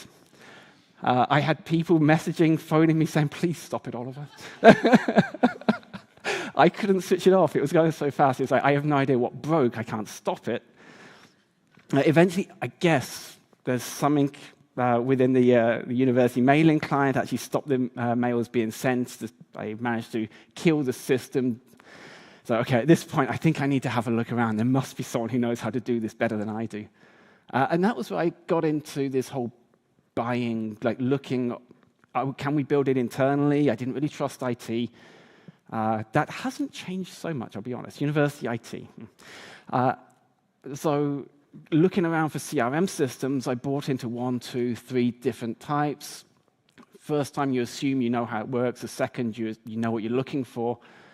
And I went through this process of trying to find there must be someone who's doing it better, until you get the realization, actually, that it's not really so much about the tool itself. I mean, you can make good decisions.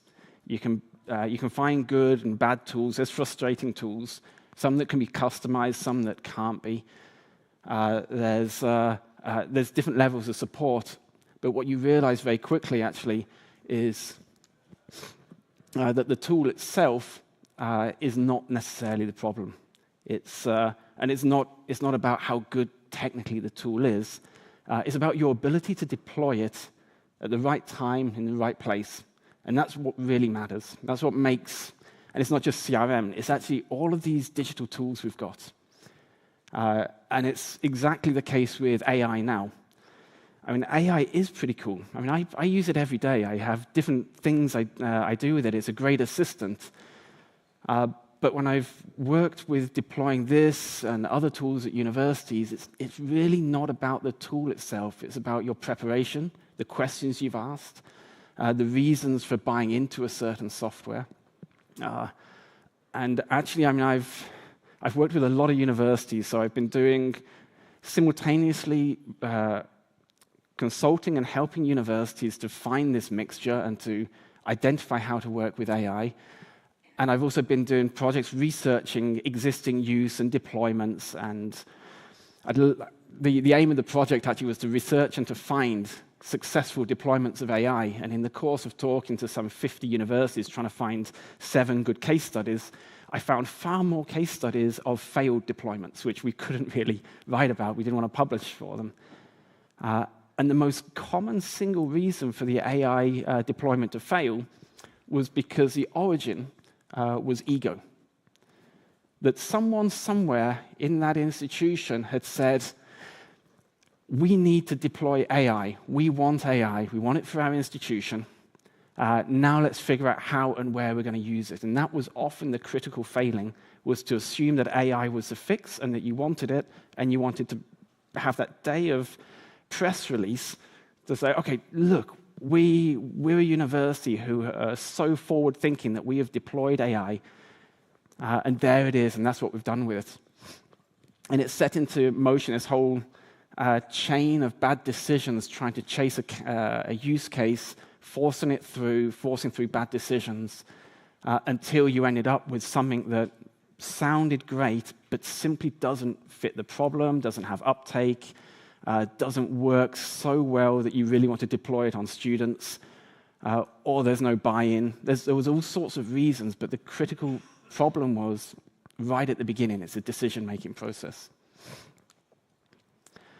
Now, this was quite a useful comment. I mean, I will say in advance, when you ask an IT team, and here it was specifically data engineers, why did your project fail? They're never going to put my hand up and say, yeah, because we were a bit shit at programming. Yes, this was a survey by RAND of a mixture of, it was 50% universities, 50% industry, AI deployments in the last, is in 18 months. This was done a few months ago. There were 2 sides to it. They asked both the leaders and the data engineers. I just thought this was funny that the data engineers were so clear that the problem was on leadership decisions. But this was also, we can say this is about AI. I'm not actually here specifically to talk AI, but what I've found in the last 12 months is that what we see with AI is actually very similar to what's been happening with technical solutions for as long as I've been trying to buy them. and deploy them, the central decisions about choosing the right software, choosing the right partner, whether you need a company that develops the software and provides a service, and the deployment and the consulting all in a package, or do you have the license and then a separate agency who are going to build this, or are you going to develop an in-house team who are experts and deploy it for you? That's also a tricky one. So I actually just had two great case studies, one from the US, one from Europe, and I had to interview them, investigate how did you deploy your tool, your AI initiative, and they had such extreme answers that, I mean, both I saw the downside. So these were two schools. One was IE University in Spain. One was MIT over in the US. And I'm happy to mention them because both deployments were successful, but they took entirely different strategies. And what we had with IE, this was kind of more of a traditional mindset of we see an opportunity, we have a tool that we want to develop. The aim was to develop an AI tutor to support lectures, more of an AI teaching assistant, to support lectures, to engage with students, put huge amounts of content in, curate it, and turn out with an interface for students irrespective of their course and their modules. It is all very good. Not unique, actually. There's dozens of these actually off the shelf now that you can just buy a license for, plug and play, some really very intuitive. IE went down the route of saying, well, we have to put so much unique copyright content, lecturer knowledge into this that we're going to build it ourselves. So we're going to hire several AI experts, developers in-house. We are going to invest in this. That means the salaries, the job security, you're going to keep them indefinitely, pay them a market wage, keep them, and then go through the process of involving lots of people, grassroots, go through different levels of management, get senior leadership buy-in, develop, deploy. And they deployed actually a really nice tool. It did cost a lot of money. It came with, and this was the key question I had for them, this risk of future-proofing. You've put all of this money and effort in, you've got staff, you've got overheads, you've got a huge amount of workload to check the data going into this, but you do have control, and you can really reduce hallucinations, and you can protect, or better protect, the student experience, the interaction. But how do you know that in 2 months that there won't be the latest update of Copilot or the latest custom GPT, or someone just goes on the market and says, look, here it is, just you can buy it for a few thousand instead of a few 100,000 self-build. This is a question that they can't answer. I mean, no one can answer if you future-proofed your solution. But it is a high-risk strategy. Now, they got away with it because their solution, they really went all in, and it was a really nice, clean solution. And in an age of hallucinations and errors and question marks on what AI is telling us, they had a lot of control over it. And it was more important for them to have quality, safety, control than to save a few thousand. They were able to invest.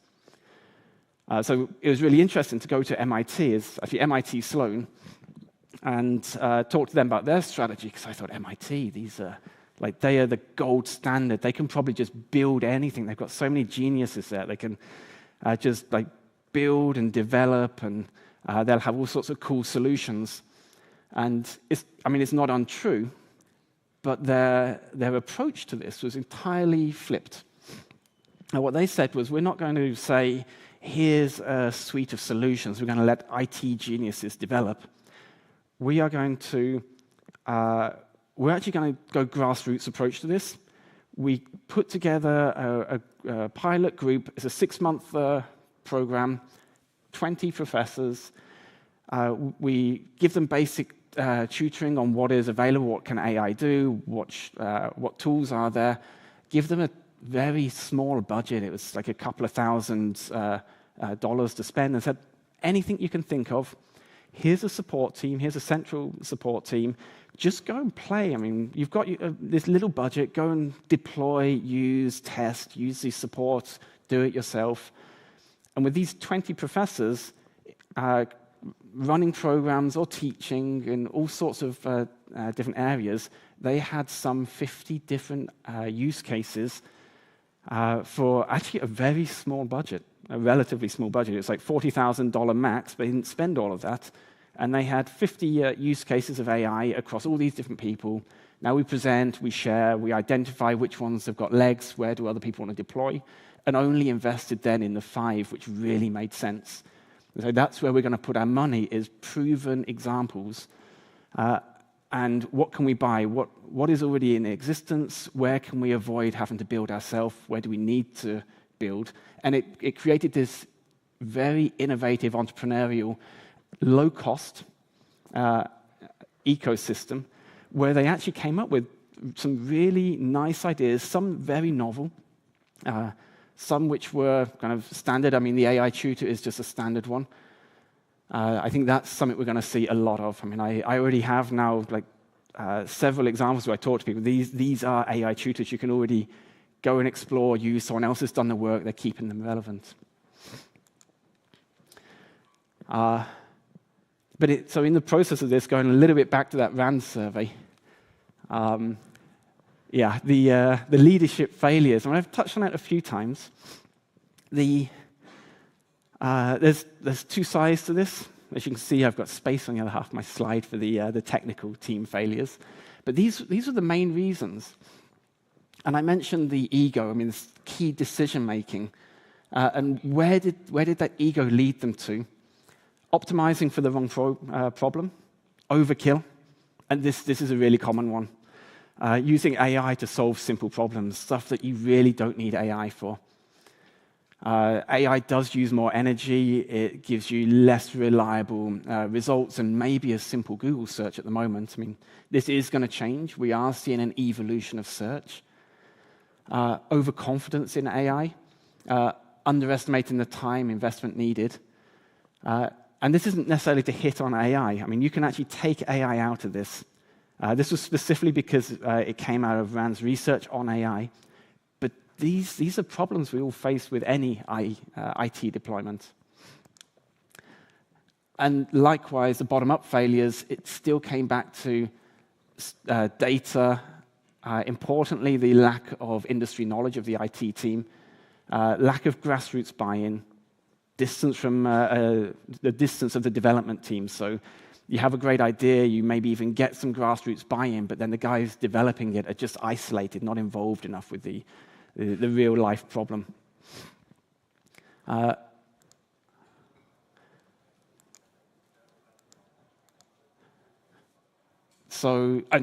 a key question, and I've talked a lot about AI, and we're going to hear it a lot today, and it's easy to think that the future is going to be AI-based, and I really hope this is how student recruitment looks in the future. So long as we can keep the traveling, but let AI do the work, I think that's the dream. So a few of the strategic questions. So whenever I'm looking at this portfolio of which tools to use, there's a number of questions I really try and get the project leads, the leadership to answer first, and to get the universities to put together a group who can really understand what the problem is.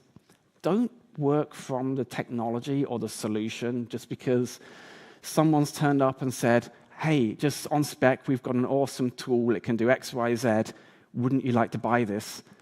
That's generally not the best way to approach. If you can turn it around and start with the problems. Identify the problem, identify what we're trying to fix, how the solution should look, and then you can work through from the origin and figure out what the solution should be. And even when we get very confident, we still tend to see, okay, that looks cool, I want it, I know I need that, how am I going to fit it in? The build versus buy is a very tricky one. Now, thinking back, like 17 years ago to when I built my first CRM system, I didn't have a choice, even though I didn't understand that, because I had no budget. And when your boss gives you no budget, and that's not uncommon in marketing, when your boss gives you no budget, you kind of just figure it out as you go along and you try and fix it. But it immediately pushed me to saying, okay, I do have to develop a conversation about if this is my problem and these are the parameters and this is what's available on the market, you have to push for the right budget in order to fix a problem and justify it. But it is, as a guy who likes to get very hands-on, I love the concept of building. I really want to get stuck into it, but it's not always the best idea. Which comes down to internal resources. That many technical solutions seem like a quick fix. You can throw money at a problem, you can buy it, but your internal resources are still critical. Doesn't matter how clever the system is, you need to allow for the right budget for it, for sure, ongoing support, enough time, so existing staff still have to find the time to really get into the problem, get into the tool, and really fit it into their ecosystem, and the right people, the training, the investment in having maybe even an extra person, even if they're not a technical person, but somebody who really owns the process, the tool, the interaction, or it can quite easily just fall to a side, another bad investment. And that's where the grassroots buy-in is as well. Too many times I've also experienced it where I've got the best ever solution, and I think everyone's going to love it, and I've developed it, and I deploy it, and then I realize that actually I may have been right all along, but if my team or the people who are designed to use it don't feel involved, don't feel they had a say, you can sometimes lose out. It just doesn't get used. It becomes a very nice, expensive toy just for you. And a little thought to before you sign. We're signing contracts with all sorts of tools, agencies. There are some critical things that universities, I mean, actually it's not just education, but many customers still forget. To meet the guys you're actually going to be working with on a technical level. I mean, salespeople, my background is marketing and sales originally. We are, if we stay within that career, it's because we're good at communicating. We're good at talking, engaging, chatting to people. But that's a sales process. So if you sign based on your interaction with sales, business development, CEO maybe, these are never the people who are actually going to do the job of connecting you to the system, to the tool. It's really critical to actually meet that team who are going to be implementing to see if you can connect. Do they understand you? Do you understand them? Is there going to be a communication, a relationship issue? It really matters. And that buys in also then to the ongoing support and training, an assumption that once you buy the training, the support, the time, it's just going to be there, right? But you have to make time on both sides for this. Measurement and KPIs, most companies will trigger that for you as a university, but we still kind of forget that if it's not there, I mean, how are you going to justify this? How are you going to hold someone accountable? How are you going to hold your own team accountable if you've got no KPIs? And this is a mistake I made. I mean, the service level agreement, the last one, the service level agreement is really critical. This just dictates how you're going to maintain a relationship. And I made the mistake of buying the deployment, buying the tool, the deployment, get everything set up, and then realize I need a service level agreement after I've already basically done all of the setup, and then you have no negotiation point. And it was actually a mess. That tool that I didn't have an SLA for at the beginning of the negotiation, within a year, actually, we had to buy a different tool. The whole thing fell apart, relationship, technical support, everything just failed on this one. Okay, so I think I've come to time. Thank you very much. I'm here all day, so if anyone has any questions, I mean, you can find me on LinkedIn, but I'll be floating around probably the coffee station most of the time. Thank you.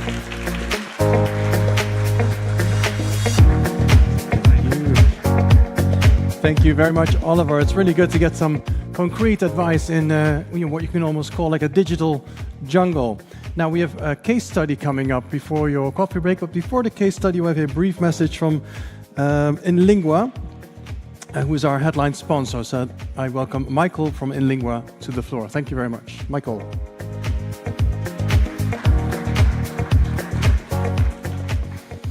Thank you, Martin, for the introduction, and to you, ladies and gentlemen, good morning. Thanks for having me. My name is Michael Langhans from InLingua Munich, and I will present to you InLingua's new AI-powered learning platform, InLingua MySmartLearning. As Martin mentioned earlier this morning, before a student embarks on a language journey, several concerns come into play, like language barrier or making mistakes, fear of embarrassment, or just lack of confidence. These concerns can be barriers that might even prevent the student from taking the journey.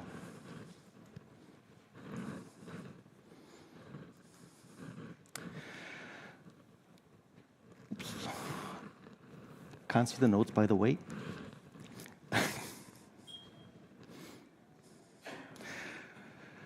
What if there were a way to address these challenges head-on and fully prepare our students for their language journey? And what do our students really wish for? They wish for a tutor who provides feedback and exercises and is available for exchanging thoughts and ideas. This way, they can build confidence in their language skills. They also wish for content that matches their personal interests, making learning more engaging and relevant. And of course, some areas need more attention than others.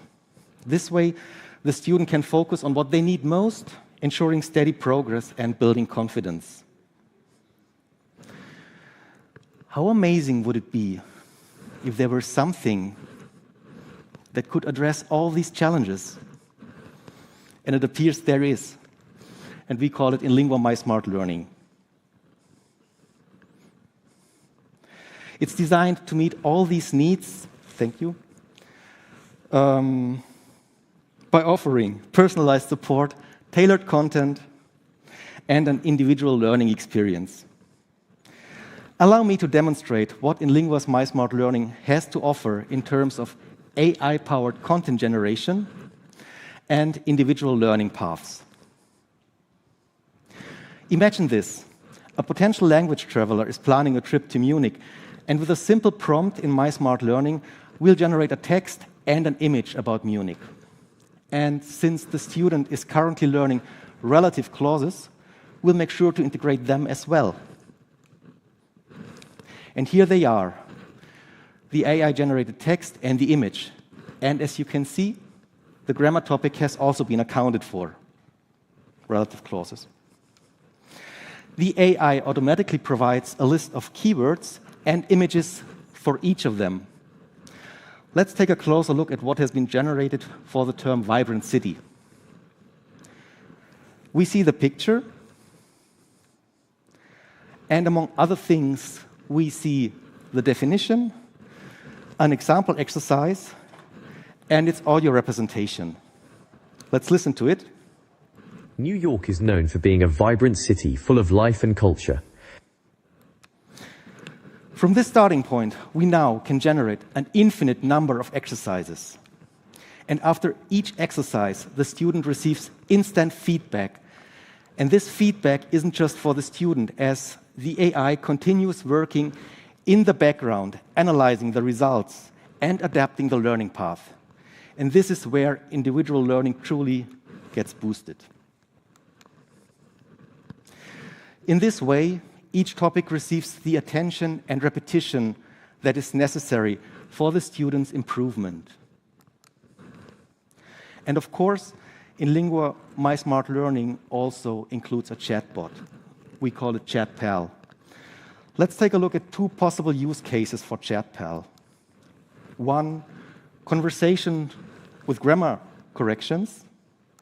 Or two, building confidence to speak with ease and assurance, because ChatPal is just great for building confidence in your language skills, since you can train the language in a safe environment without any kind of pressure. And what does all this mean now for the language travelers? To put it in a nutshell, these features present game-changing opportunities for language travelers. And in Lingua My Smart Learning addresses each one of them, because it offers a learning tutor. It offers an individual learning path. And it offers tailored content. And thus, in Lingua My Smart Learning, gives our students the confidence and skills they need for their language journey. And this, ladies and gentlemen, is in Lingua My Smart Learning. Feel free to meet me at booth P04 outside, or contact me on LinkedIn, or write me an email. It's been a pleasure. Thank you for your attention.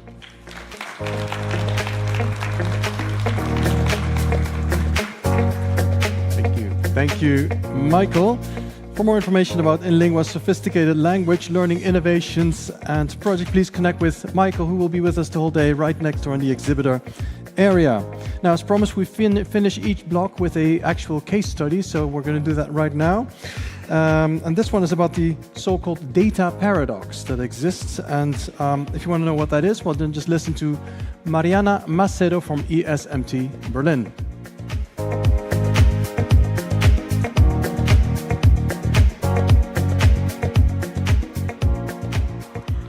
Hello, everyone. Good morning.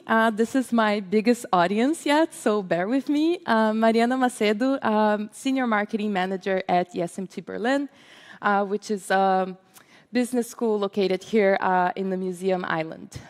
So today I'm going to present the case study, The Data Paradox in Digital Marketing. Yes, there it is. So, first, before we kickstart, I would like you to raise your hand if you agree with this statement here, if you highly value your privacy. Okay, I can see quite a few hands here. We will go back to that in a second. But in today's world, data is everywhere, and it shapes the way that brands interact with customers. But there's a paradox. So while we highly value our data and our privacy, we also expect from brands personalization and a personal touch. So how can we achieve that? So a few data. In Germany, 83% of people rank the importance of data protection very high. And I think it's probably like the raised hands here around 83%, I would say. And 85% of Germans pay attention to what personal information they share online. So we need to understand that in Germany, the audience is really aware of the data that they share online. And I can say on a personal note, I'm from Latin America. And when I moved to Europe, I realized that here in Europe, not only in Germany, people tend to be very concerned about data privacy and what they share on their social media or with brands, for example. And bringing a couple of data from Europe, one European Commission survey found out that 92% of EU citizens are worried that mobile apps collect their data without their consent. And a majority believe that companies are secretly misusing their data. And this data that I have here is from the US, so you can understand that regardless of the region, there's a huge worry about sharing the data, and for us that we need data to work with our customers, we need to learn how to overcome that. So, going back to the first question, you said that you highly value your privacy in your data. Can you raise your hand now if you have used an AI tool, digital assistant, smartwatch, social media in the last couple of months? Okay, interesting. So we say that we highly value our privacy, but at the same time, we use services that get a lot of our data. And why do we do that? We do this because those companies are not just taking our data for the sake of it. They're taking this data and using this data to offer us products, services, personalization. So we understand now that our data is really valuable, and we treat it as capital. So we are worried about the data privacy, but we are also open to sharing the data with companies that will bring us convenience. So if it's personalized and convenient to customers, they are open to sharing their data with companies. Okay, now we know that consumers are worried about their data, and we can get their data if we offer them personalization, but how can we actually achieve that? So at ESMT Berlin, we introduced a user-centric approach that respects the audience's data privacy while also enhancing engagement. So I would like to present to you the ESMT Berlin Digital Advisor. So this is a product that we have with House of Education. They were here on stage half an hour ago, I would say. And we developed this product together to ask the students which MBA program is right for them. So this is a quiz. They will answer a few questions about their work experience, their motivations, their goals, what they expect from an MBA program in terms of format, in terms of duration, in terms of content as well. And based on their answers, we have a personalized answer to them. So if they fill up the form, they will just have to give their name and email, and they will have an answer which program is best for them, if they fill in the minimal requirements to apply, so they can have this personalization while giving us their data. And we do this in a very transparent way, because after they finish the quiz, we also ask them if and how they want to keep in touch with us. So if they want to continue with their independent research, check our website, we won't bother them with more information. But if they want to talk to one of our advisors, for example, we will follow up with an email with a link to book a call. And this is the advantage of personalization. It increases engagement. So before, the main lead generation tool that we had on our website was a landing page to download the brochure, which most of the schools have. We ask for just 6 fields because we have this understanding that the less data we ask, the better, and the more engagement we have. So we just ask for the first name, last name, email address, country of residency, nationality, program of interest. Pretty simple, pretty straightforward, and still we only have around 8 to 10% of conversion rate. With the Digital Advisor, we collect over 20 data points, including their motivations, their goals, the topics that they're interested in, the type of program that they're interested in. But while collecting way more data, we have 36% of conversion rate. So what does that teach us?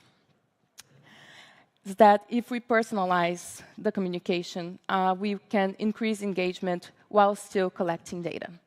And it doesn't stop there. After we collect the data, we need to also think about how we're going to use this data in our marketing activities. At ESMT Berlin, we use the data that we get from the Digital Advisor on a more personal level. So when we have a one-to-one consultation with a prospective student, and we know that they're really interested in sustainability, we might highlight something in our program that is tailored to them. Or if they're interested in finance, we might mention that we have a finance certificate for the master students. We can use this on a personal level, but we can also use this to our personalized communication, to develop our personas, to how we communicate and craft our email communication, for lead scoring, and much more. So you need to explore this data also from a personal point of view, but also in a more broader way. So here are the key takeaways if you need to remember 3 things after this presentation. So first of all, if you offer personalization to your audience in exchange for their data, they might be more open to sharing their data, and data that is relevant to them because they will get personalized services, and data that is relevant to you because you can use this for your communication strategy. Number 2, use technology to make data collection engaging. So if you have a form with 20, 30 fields, likely you won't be motivated to fill all in. But if you have a quiz, if you have a chatbot, if you have a technical digital tool that is going to make it more playful, more fun, more engaging, likelihood they will actually finish the quiz and finish the chatbot and give their information. And 3, you need to maximize the potential of the data that you have collected. So after you collect this data, you need to think how you can actually transfer this to your marketing communication, not only from the personal point of view when you talk to the students, but from a broader point of view when you are crafting your marketing strategy. Thank you very much for your attention. Thank you. Thank you, Mariana. So a quiz in your application process. It's like gamification a little bit, which of course works. We all love a little game. Now that brings us to the coffee break. At 11:30 we'll be back with a session here about chatbots. And in the campfire area in the back, specifically for agents, is a topic discussing whether opposition to change might well be your biggest competitor. So see you in 30 minutes here or in the campfire area. Thank you very much. Refer your candidates to World Education Services with confidence, knowing our credential evaluations are the most widely trusted and accepted by institutions in the United States and Canada. Our highly trained staff are equipped with the latest research and an extensive evaluation database built from nearly 50 years of experience. Our investment in digital processes and partnerships ensures our ability to receive, verify, and deliver documents quickly, accurately, and securely. A WES credential evaluation has a lifetime value. Many of our applicants order copies of their report years after its completion so they can further their education or career. As a nonprofit social enterprise, we also invest in programs that support global and economic mobility for immigrants and refugees in the U.S. and Canada. Learn more at wes.org.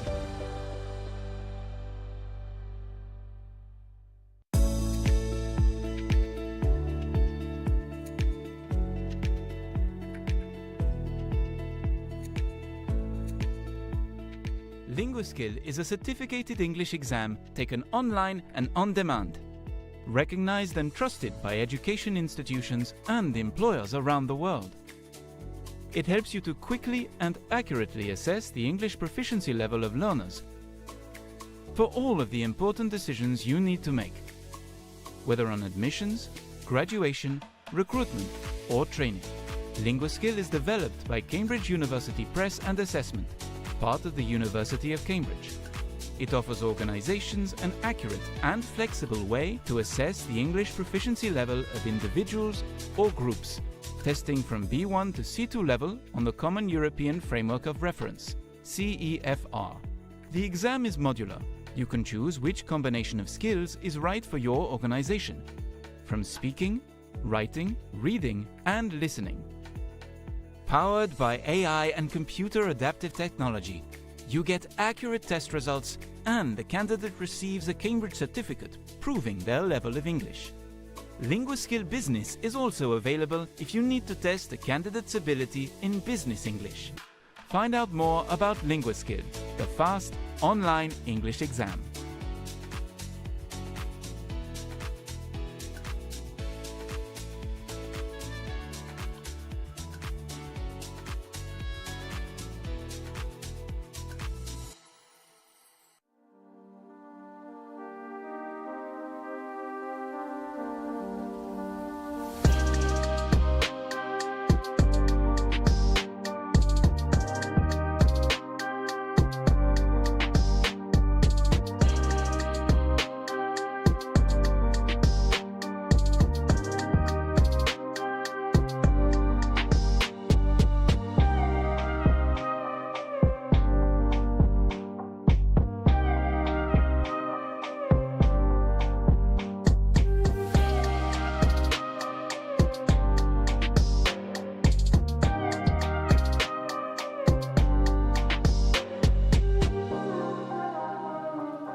John, have you already prepared for your semester abroad?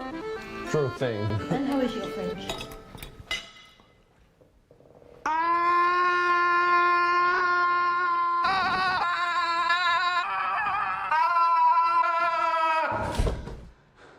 French, quick! Alors, on va commencer par au restaurant. Oui, grand-mère, je sais très bien me préparer pour mon semestre à l'étranger. Good job.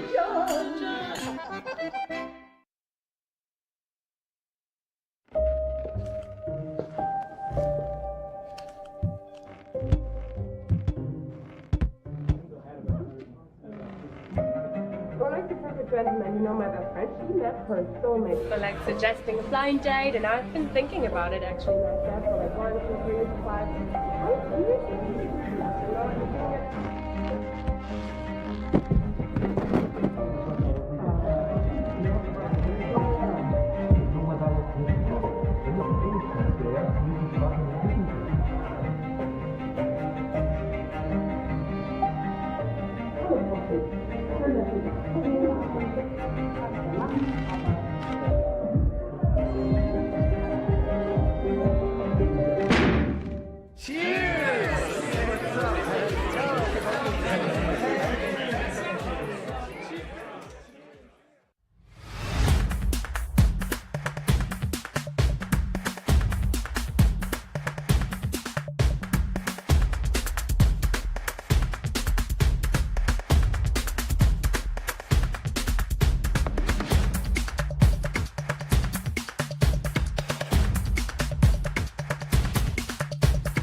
University admissions teams are struggling with growing applications and outdated processes. Reviewing thousands of applications manually takes too much time and effort. Uni AI quickly verifies transcripts, test scores, and documents, cutting your workload in half and ensuring accuracy.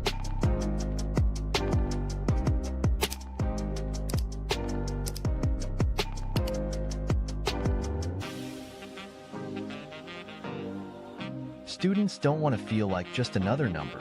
Uni AI helps you send personalized offer letters and tailored communication, making each student feel valued. Scholarship decisions can be slow and full of errors. Uni AI uses predictive analytics to allocate scholarships fairly and efficiently, helping you maximize enrollment by up to 20%. Ready to transform your admissions process? Uni AI saves time, increases accuracy, and provides a personalized experience for every student. Schedule a demo today and see the future of admissions in action.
In a world where education knows no boundaries, where opportunities are just a click away, an event returns, bigger, bolder, and more connected than ever before. In January 2025, dive into the future of student recruitment for online programs. Over 120 pre-screened education agents, more than 60 leading e-learning providers representing over 50 countries, all ready to connect, engage, and shape the future. ICEF Student Recruitment for Online Programs, January 28th to 30th, 2025. Find out more at icef.com/ISROP.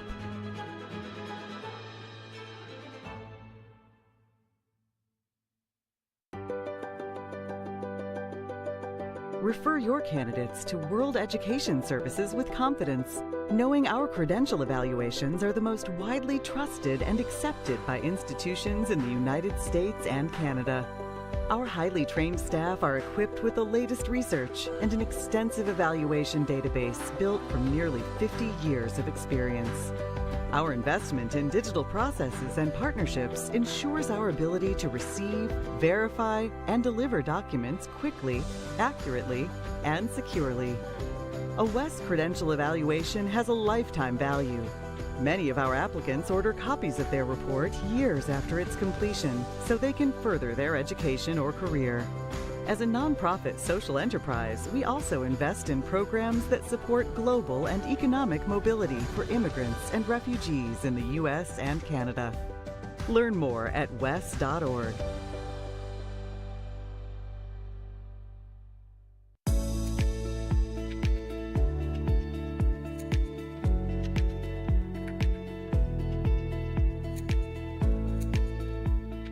LinguaSkill is a certificated English exam taken online and on demand. Recognized and trusted by education institutions and employers around the world. It helps you to quickly and accurately assess the English proficiency level of learners for all of the important decisions you need to make, whether on admissions, graduation, recruitment, or training. LinguaSkill is developed by Cambridge University Press and Assessment, part of the University of Cambridge. It offers organizations an accurate and flexible way to assess the English proficiency level of individuals or groups, testing from B1 to C2 level on the Common European Framework of Reference, CEFR. The exam is modular. You can choose which combination of skills is right for your organization, from speaking, writing, reading, and listening.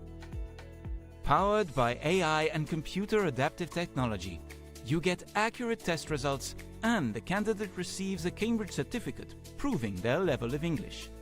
LinguaSkill Business is also available if you need to test a candidate's ability in business English.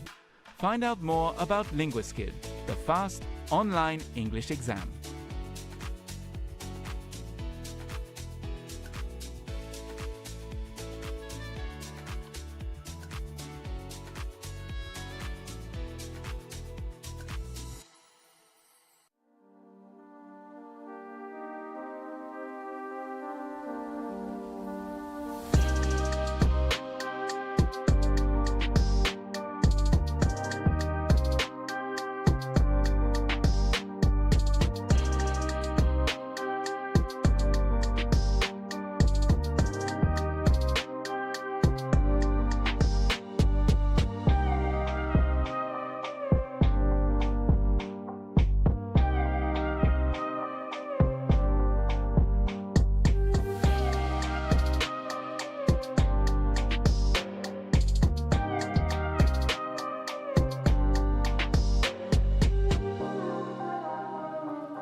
John, have you already prepared for your semester abroad? Sure thing. And how is your French?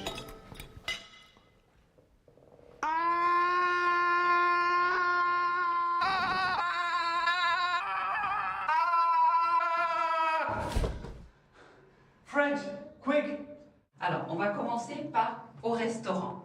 Oui, grand-mère, je suis très bien préparé pour mon semestre à l'étranger. Good job.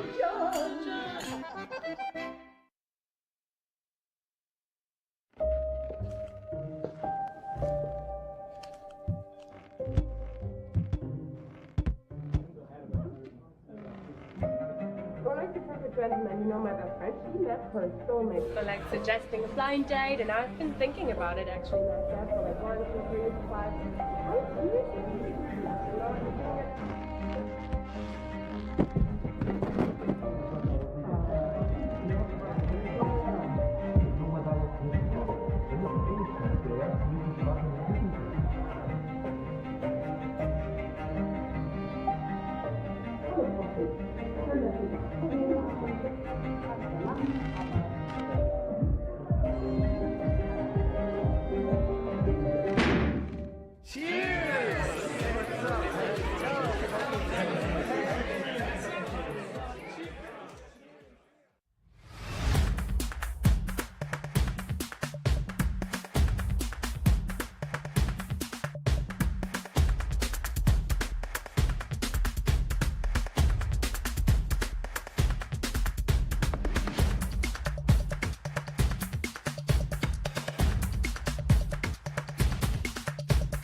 University admissions teams are struggling with growing applications and outdated processes. Reviewing thousands of applications manually takes too much time and effort. Uni AI quickly verifies transcripts, test scores, and documents, cutting your workload in half and ensuring accuracy.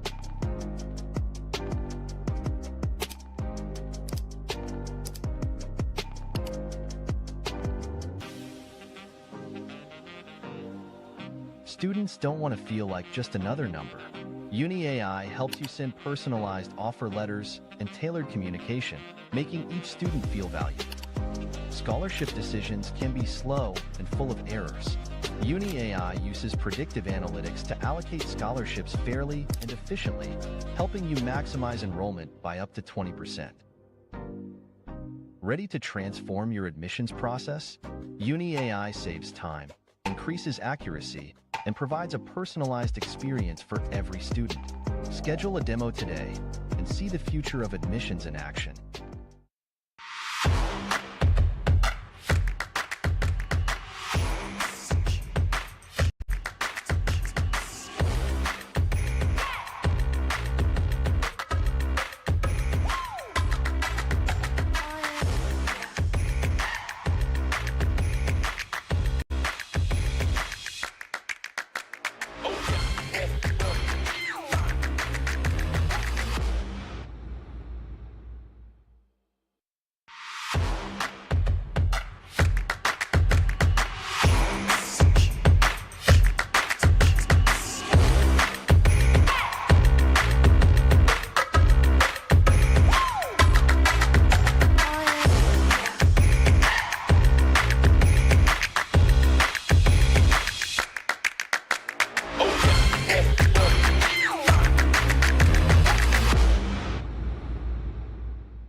In a world where education knows no boundaries, where opportunities are just a click away, an event returns, bigger, bolder, and more connected than ever before. In January 2025, dive into the future of student recruitment for online programs. Over 120 pre-screened education agents, more than 60 leading e-learning providers representing over 50 countries, all ready to connect, engage, and shape the future. ICEF Student Recruitment for Online Programs, January 28th to 30th, 2025. Find out more at icef.com/ISROP. All right, well, welcome back, kind of, everyone. I think many people are still enjoying the coffee break, but we'll have to start without them. So now I really want us to dive into a fascinating topic led by Gecko's very own CEO and founder, Matt Lanham, about how modern AI turns clunky chatbots into human-like service desks. Let's welcome Matt to the stage.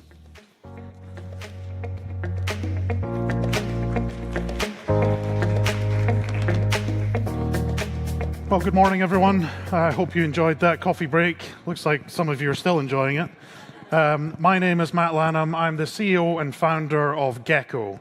Gecko is a global student engagement platform, and it powers over 50 million touch points with around about 7 million students this year alone.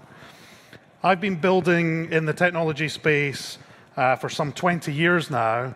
I've had various startups over that period of time, and in the last 12 years, I've been focused entirely on higher education with Gecko. How many of you are using AI every day?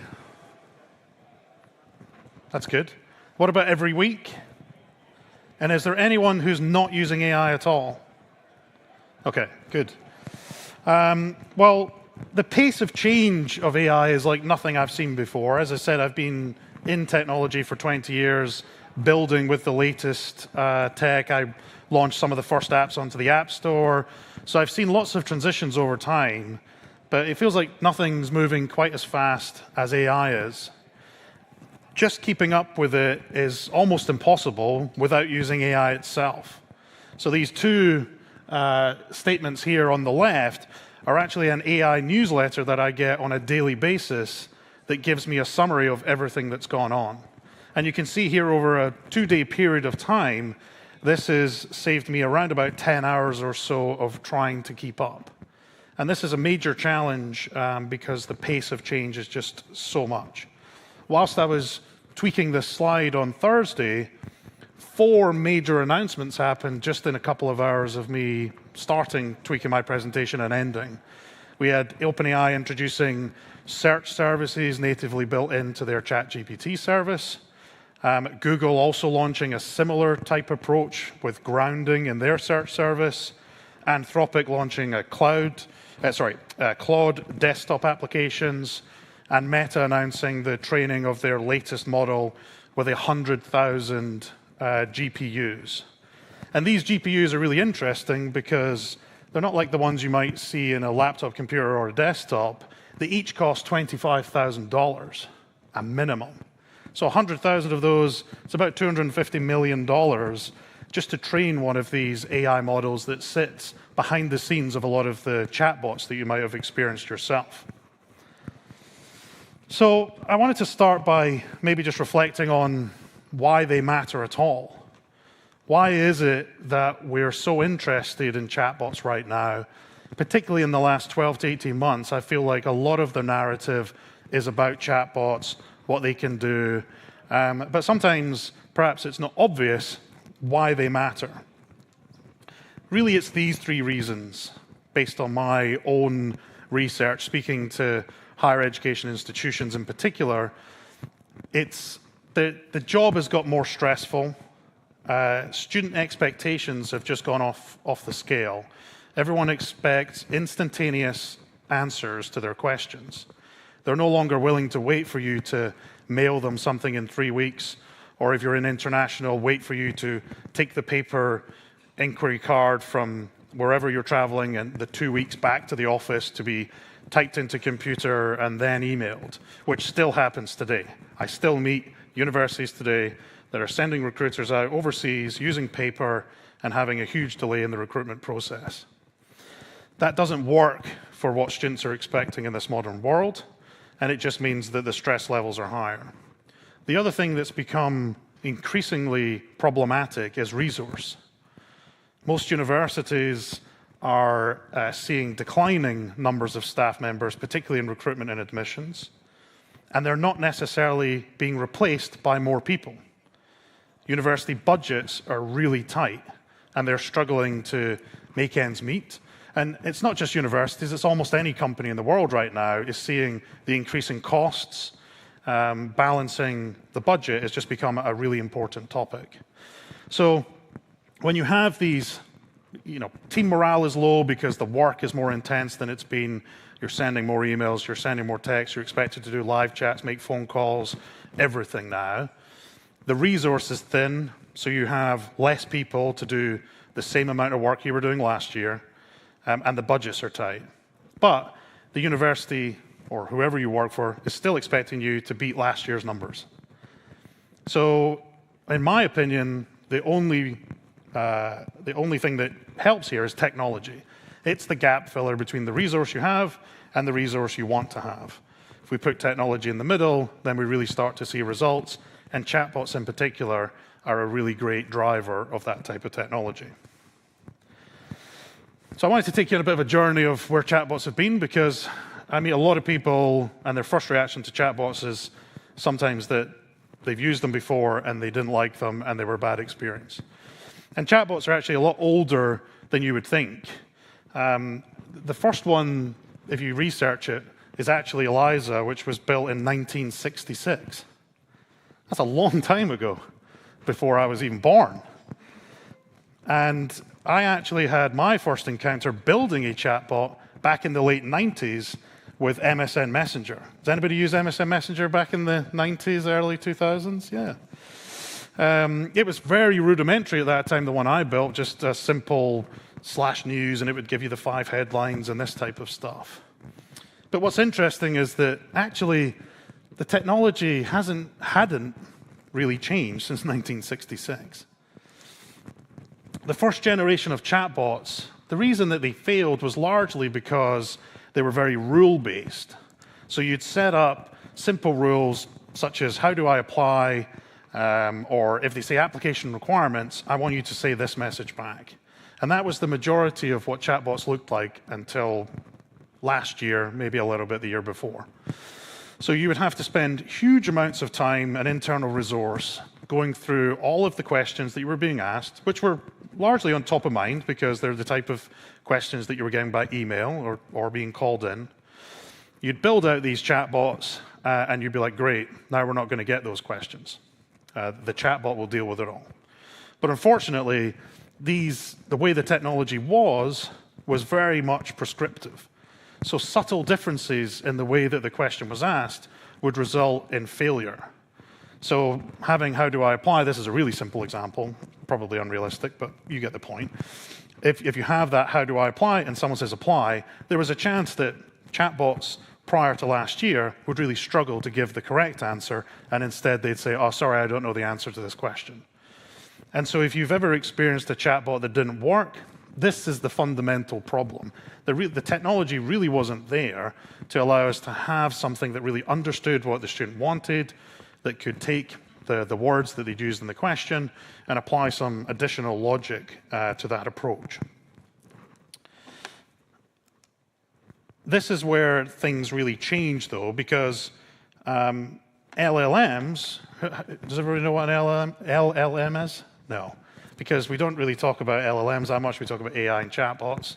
But large language models, which is basically the fundamental technology that sits underneath something like a chatbot, has completely changed the way that we can approach the problem.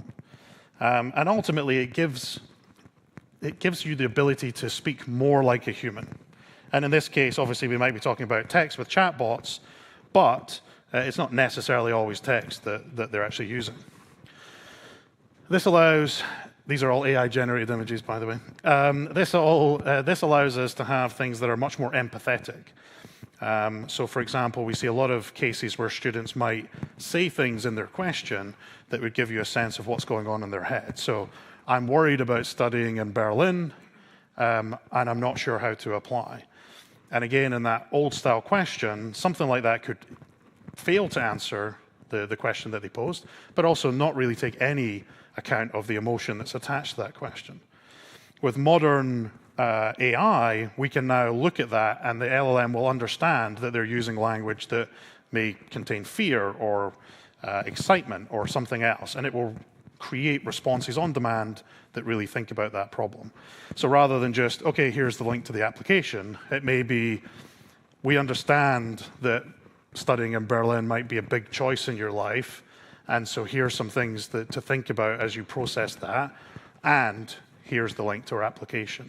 So, and if you were answering that question in any scenario yourself, that's the kind of way that you would do it as well. So they've become a lot more empathetic, and that means that the responses they give just feel more natural.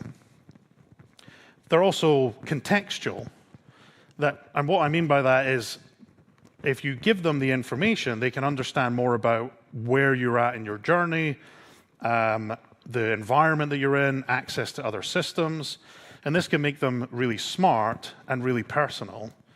So when a student asks a question and they may be asking about, what are the benefits of studying this program, without maybe mentioning the specific course or program they're interested in, if that information is there somewhere in your CRM system, you can start to feed it into the chatbot and give the student a much better experience where they don't have to explain the information over and over and over again.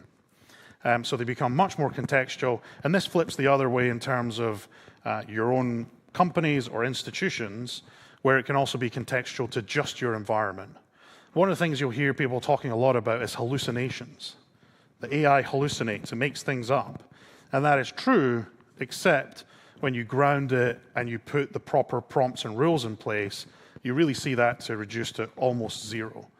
It is a problem that everybody talks about, but it is a problem that can be solved with the right methodology behind it, and contextualizing that environment is the #1 way of achieving that. And the other thing is this technology is evolving. Like I mentioned in the earlier slides, the first chatbots were made in 1966, and we didn't really see much happening with them until last year. From last year to this year, the change is exceptional. Almost every day, every week, we see new AI models being released, new ways of using AI in our settings, and the technology is moving at a pace that we've just never seen before. So every experience you have with AI today will be the worst experience you'll ever have.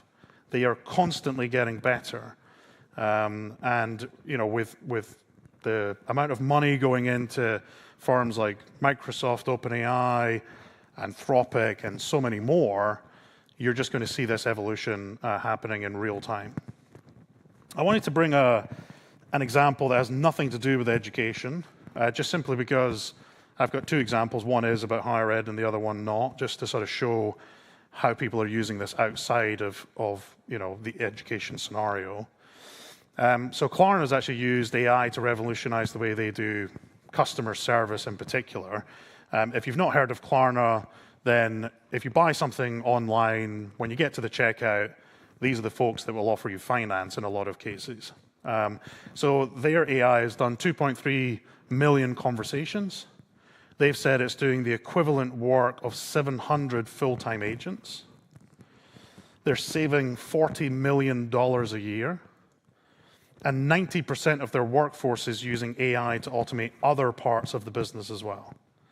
So, a lot of people talk about AI as a sort of, a hype or a fallacy, or how do we really get the real gains out of it? And chatbots, as a technology, it's much more than just about putting questions and answers in. It's about the effect that it has on the work that we do. And in Klarna's case, they've made it be really successful.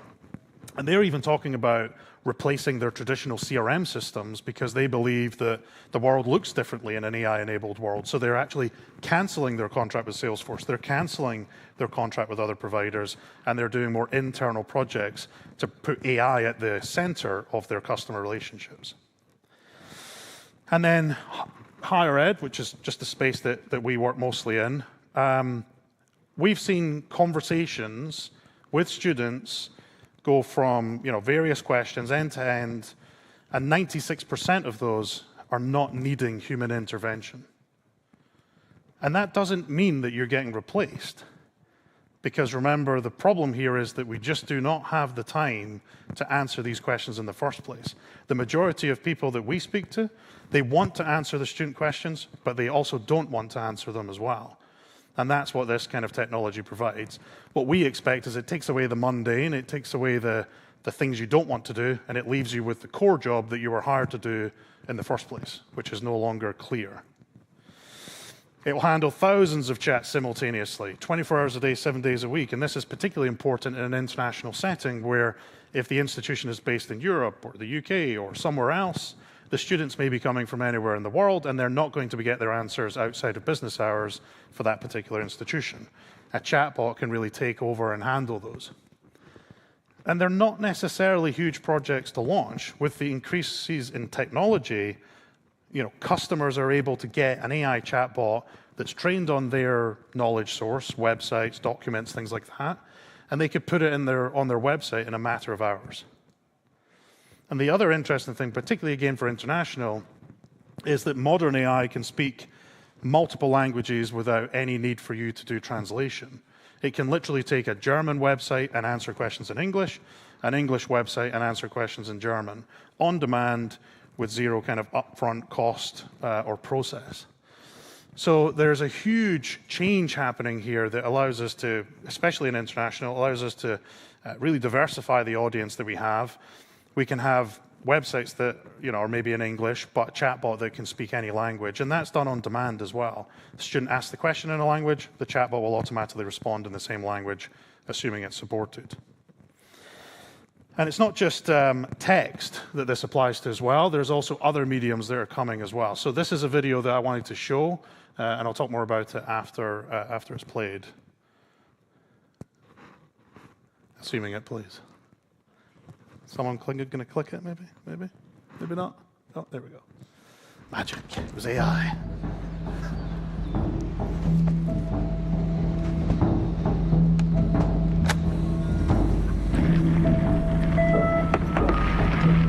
Well, they say everyone has something unique about them, something that sets them apart. It's just in my case, it's quite obvious what that thing is. I am literally filled with hot air. Yeah, living like this has its challenges. Windy days, for one, are particularly troublesome. Or there was one time my girlfriend insisted I go to the cactus store to get my Uncle Jerry a wedding present. Ugh. What do I love most about my predicament? The perspective it gives me. I get to see the world differently. I float above the mundane and the ordinary. I see things a different way from everyone else. Yeah, and I feel like it's because of that perspective I'm reminded every day that life is fragile. We're all just a pinprick away from deflation. So I try to live life with a lightness, a buoyancy, a joie de vivre. I got a lot of ideas keeping this thing full. With any luck, I'll find a way to share them with everyone else. So I'll go to the next slide just to stop it. That was completely AI generated. So we're going to move into the era where we can create Hollywood style movies, short movies in this case, without any human input, cost, and so on. And that's a technology by OpenAI that they're already marketing into Hollywood studios for that reason. But imagine using that for campus tours and other personalized things for students where you can blend actual videos of a university campus with personalized approaches that student would like to know for themselves. So the other thing we're going to see a lot more this year is agents. We're going to start hearing agents over chatbots probably. And the idea with agents is very much that this will start to do work for us, not necessarily just take work away from us. So if we think about chatbots, it's largely Q&A. If we think about agents, it's send this email to these students based on, they're studying this program, and it will be able to take that email and execute on it. They'll also become more personal. We've heard a lot of talk about email marketing today, and I think one of the things that we're excited to see is being able to send a campaign out to 10,000 students by email, but every single email in that 10,000 is individualized and completely different. Right now, the biggest challenge we have is when we do want to do email campaigns, we just have to send the same message to everybody. Whereas in the future, we'll be able to have individualized emails for that particular student. And they're even going to get physical. I've probably not quite got enough time to play the next video, but I'll give it a try. This is Tesla's newest invention. And maybe if we could just hit play, I'll just do a quick 30 seconds on it. So not only is AI in a digital format, but actually physical format as well now. We're going to start to see more of this. We've seen Waymo doing self-driving cars in the US. Tesla have invented this. You're going to be able to buy one of these for $30,000. You can have your own AI robot come to a conference like this and sit in the audience and take the notes and then come home after maybe. Now, obviously, I don't have a great use case for this in higher education right now, but I think it's interesting to think about how the physical world will change as AI starts to get embraced. And this has got highly sophisticated cameras really being able to do work. And this can be dangerous work as well. If you think about, some scenarios where humans just shouldn't be doing that type of work because it's highly dangerous, contamination and so on. You can even walk upstairs. How cool is that, right? So, let's see if I can move to the last slide. Oh, fast forward on it. So yeah, hopefully this was just an interesting journey into some of how AI has changed since 1966, and a little insight into what to think about as you go into next year. The one thing I want to say is AI is not going to take your jobs, but someone using AI might, so you should embrace it, get used to it. A lot of the services are free now from OpenAI, Anthropic, Microsoft, and others. Start trying to figure out what parts of your job you're doing today that you can automate with AI tomorrow. Thank you very much.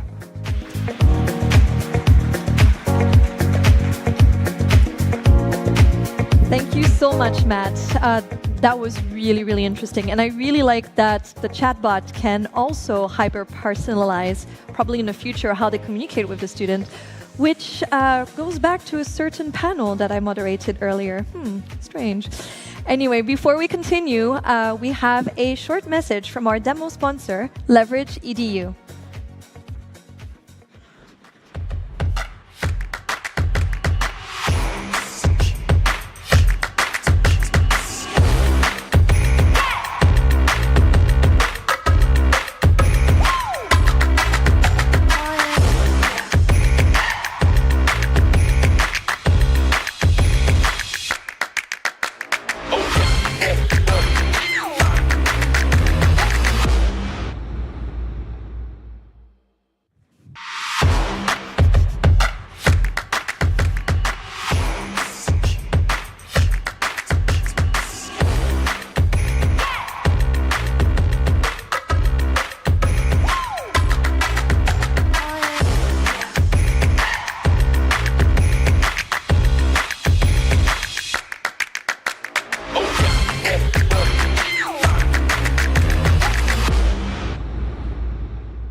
Thank you so much, Leverage EDU, for making today possible.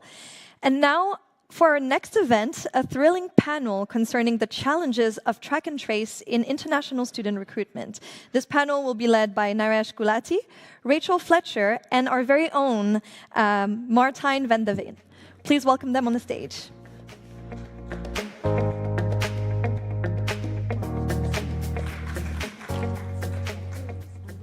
Updates on the processes they are involved in.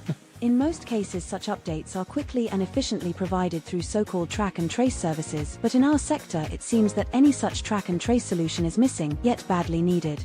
In international student recruitment processes, countless prospective student inquiries remain unanswered or are met with lengthy delays, and applicants often lack clear and timely updates on the different stages of their application process.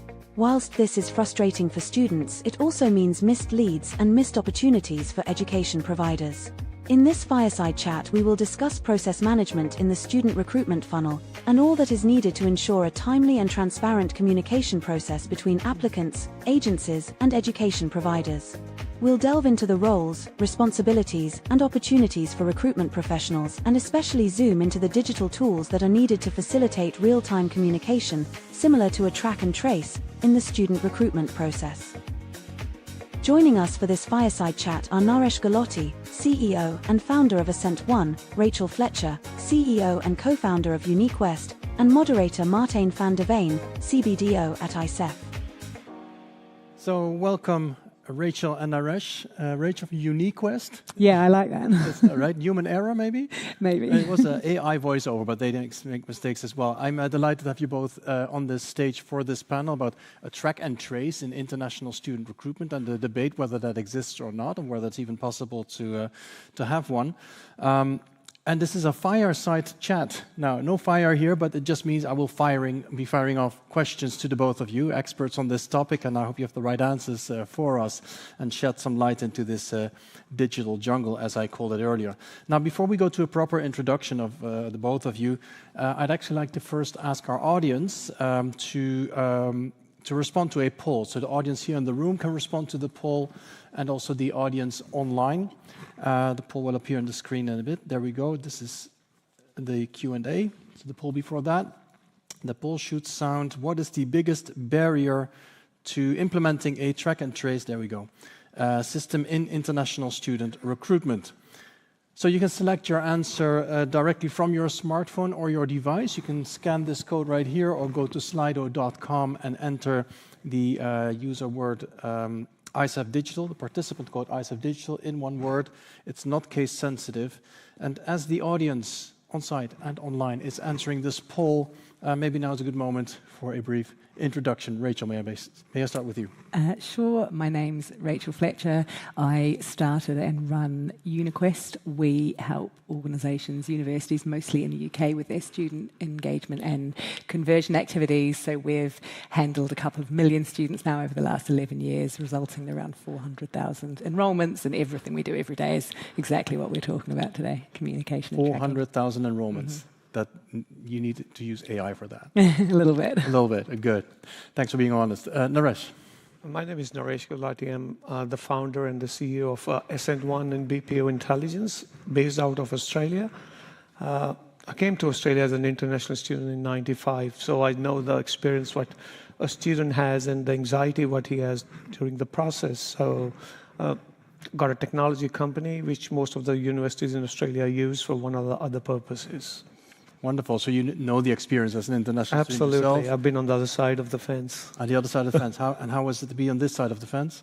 Well, I'm trying to build the connection and trying to resolve the problems what I faced as a student and as an agent as well. I ran one of the largest agency in my past life in India as well. So this is my field. Right. So obviously we have a very experienced panel with us dealing with hundreds of thousands of students. Let's take a look at the results of the poll. I think people are still voting, but the number one answer is difficulty integrating systems across departments and with the agencies. I think that's a good way to start, actually. Rachel, well, first of all, what do you think of the result of the poll? You can also see it behind you if it's far away. But it's not surprising. I think there are fundamental issues within institutions around the expertise, budget, capacity, resource to really leverage the best in technology, and that's across existing technologies which universities try to grapple with, be that CRM or email marketing systems or even student record systems. And I think layering on AI and all the hype, I know Matt just mentioned before, around AI is just incredibly difficult in that environment with such often disjointed systems across an institution. Yeah, so it's really about expertise. You mentioned budget, capacity, and resource. Those are a couple of things that we will indeed be looking at. But let's maybe start with saying, what do we actually mean with the track and trace, right? I can briefly explain it. As you saw in the video, when we order something, a commodity, a product, or food, or whichever product, then you get an email or a notification. Almost too many. Every second of that step of the process, you get an update. Where's your product? How much more time it will reach you?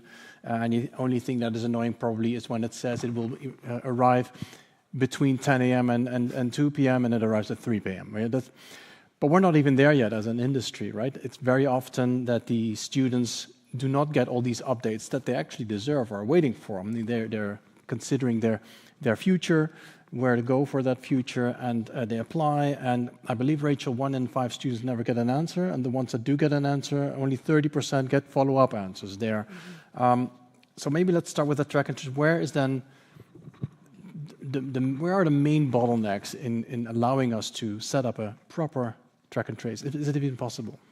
For me, I think one of the things to remember, and it was interesting listening to some of the sessions this morning, is that it's not transactional. And everyone in this room knows that. You know, students aren't buying a toaster on Amazon. They're making a huge decision, and it might take them 3 months or several years to eventually make their way to the institution. And that in itself presents complexities about the deployment of anything that looks like track and trace within the sector, because it can take a really long time. There has to be really, really robust, managed, careful data capture to inform all the deployment of all of that activity. And I think some of those fundamentals, again, which have been discussed this morning, aren't there. Like you said, we know from a large mystery shopper project we do called the Inquiry Experience Tracker, which is run every year with Edified, that 1 in 5 students still doesn't get any response from an institution. Of those who do get any proactive follow-up, only 20% of those students who actually have the initial response and the latest results get any proactive follow-up.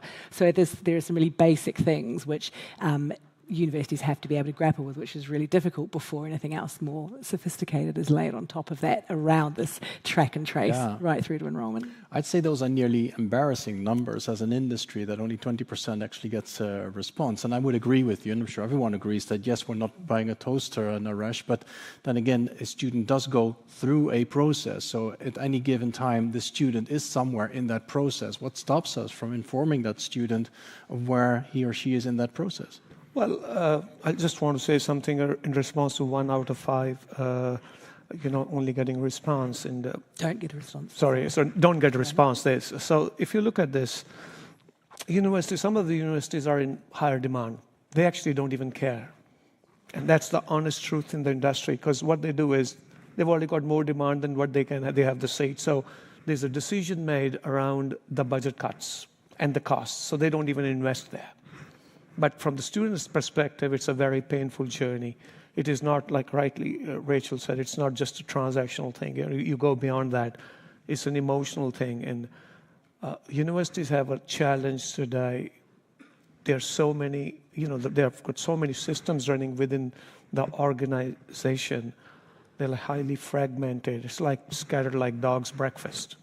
Nothing talks to anything. So scattered like a dog's breakfast. I can picture that. That, if you look at that, nothing talks to anything. And that's where the problem comes, in my experience. It's a painful experience for them, even highly resource intensive. So there are difficult calls as well. Interesting. We had puppies this morning. Now we have a dog's breakfast. I like the metaphors that we're using today.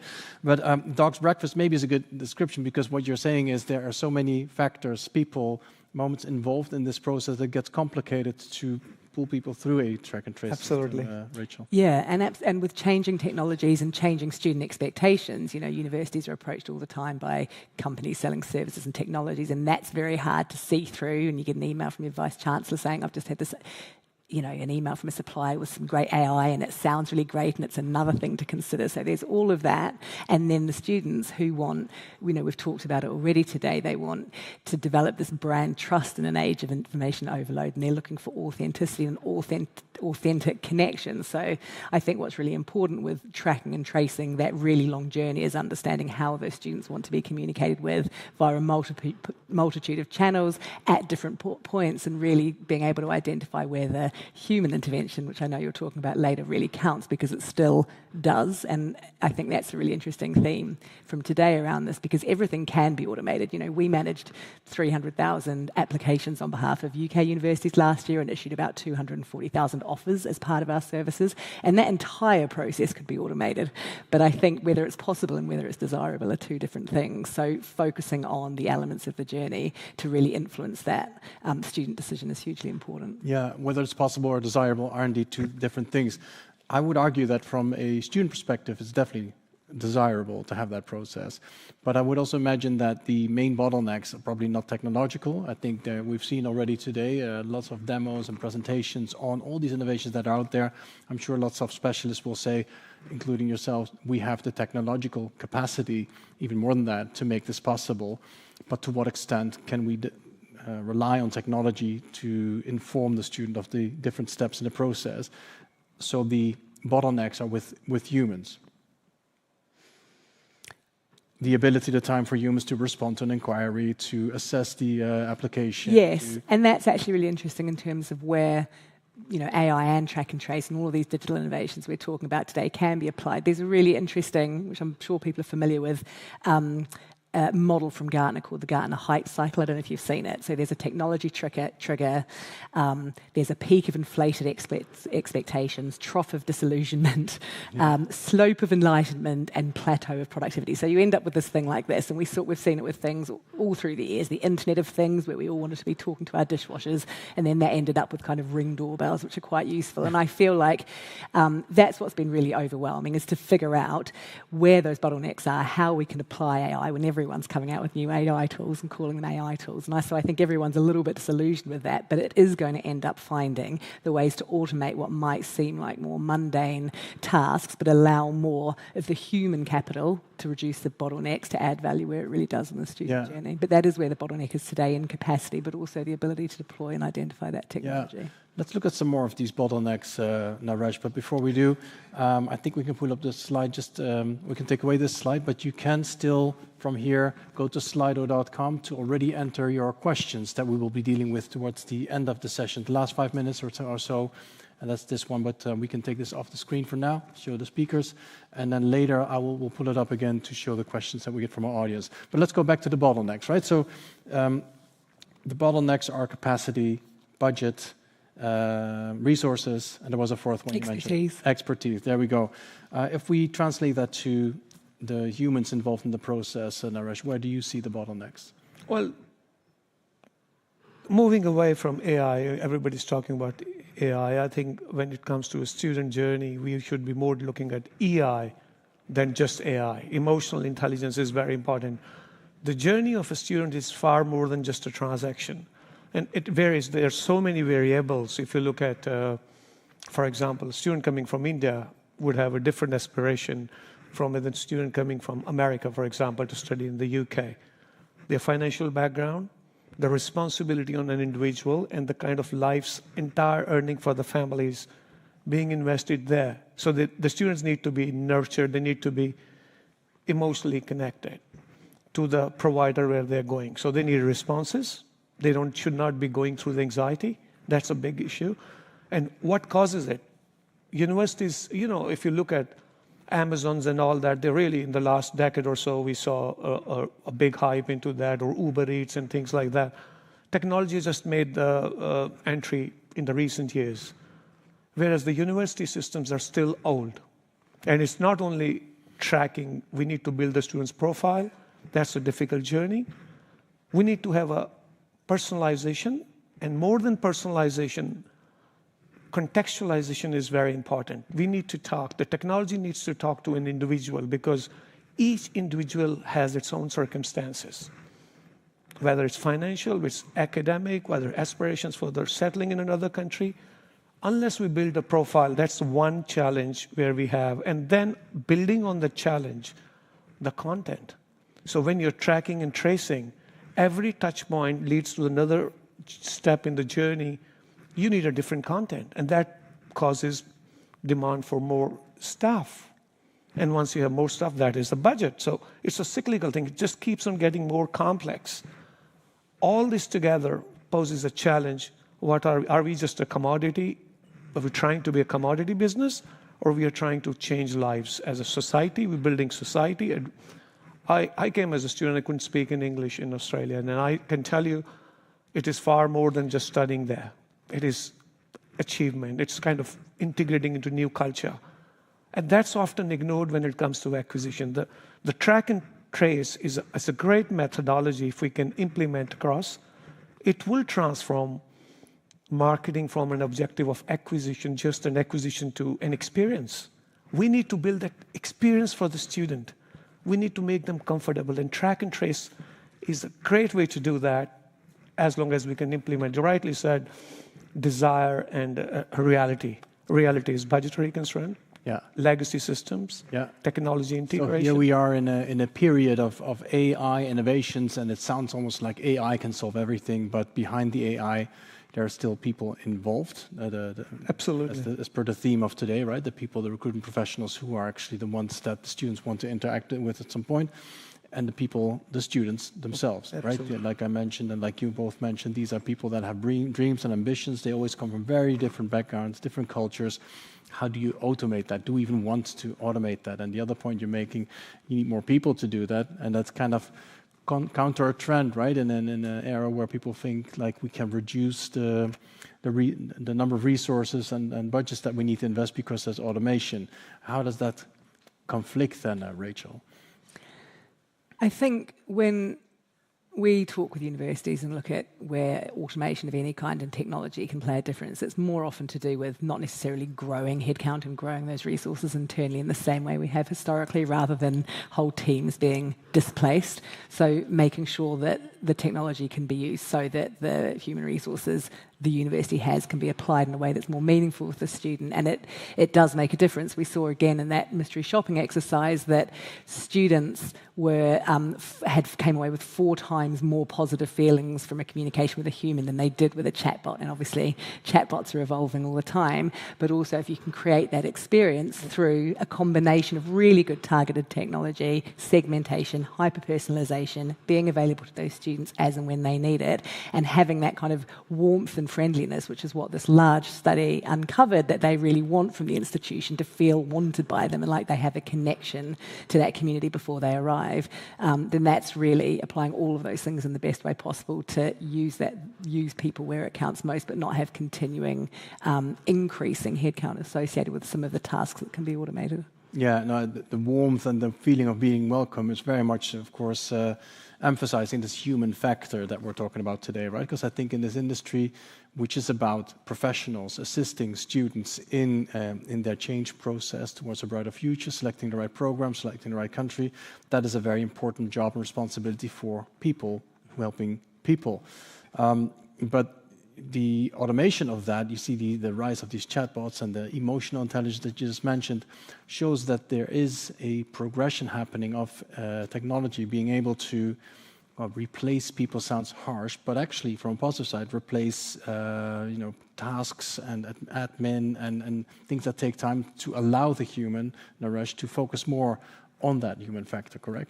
That's absolutely right. Like Rachel said, and like you just mentioned, there has to be a balance between the human and the technology.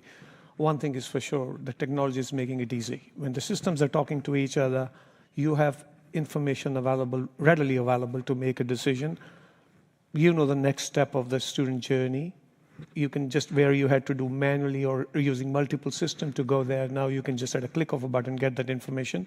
Use that as a tool to communicate to the next stage and address the next step of the aspiration, and making student and their families and parents, not only the student, it's the parents and the families who have invested their lives earning, they need to be made feel safe. And track and trace can, through the internal processes system, through the student life cycle or acquisition life cycle, you could actually build a very strong emotional connect through track and trace, and use each stage data from one step to lead on to the next conversation, and that will be done through the balance of technology and human element. I'm not suggesting you don't need technology, you can't survive, you have to have it, and it's a great tool for us to leverage off what we got today in today's market.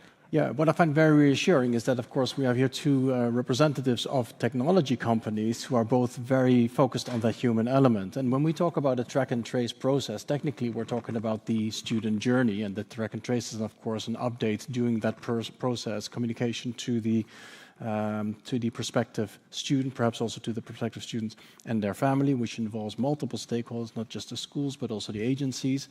But as we go through that track and trace, as we go through the student journey, Rachel, when you have institutions come to you with a specific issue, what kind of technology is most looked for to smoothen that process? What are the biggest questions you get from the institutions?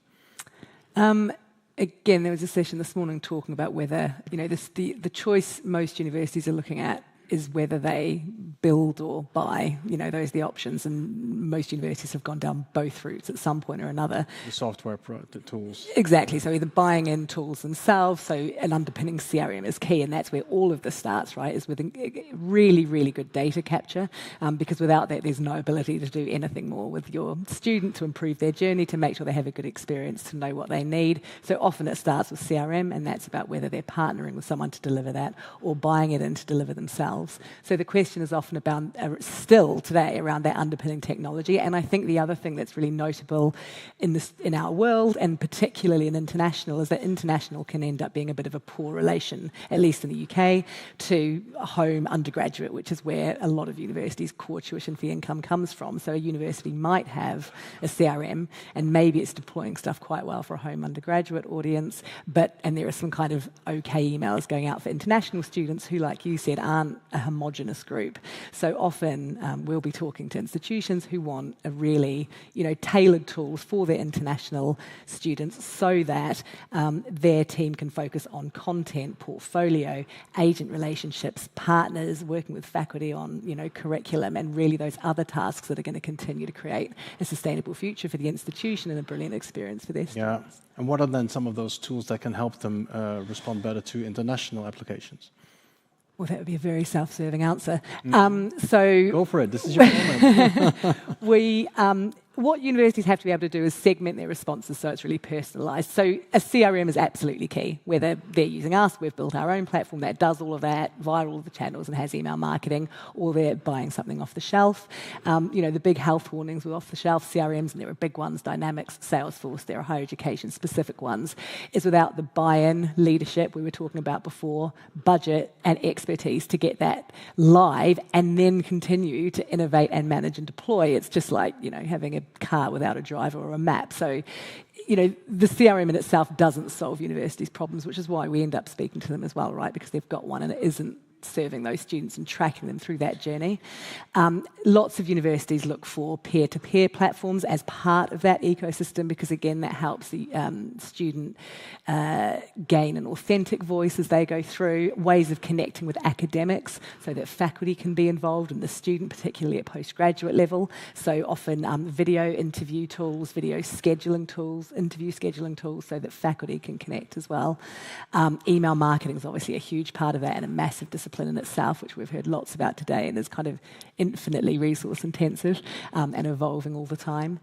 And increasingly application systems and ways of managing student applications to remove some of that manual complexity. What universities don't come to us and say is, I want an AI tool, and I think they're looking more at the problems they're trying to solve, at least the operators, the directors of international, the directors of student recruitment, and looking at the problem they're solving for, rather than asking for kind of, the latest shiny tool that might be promoted.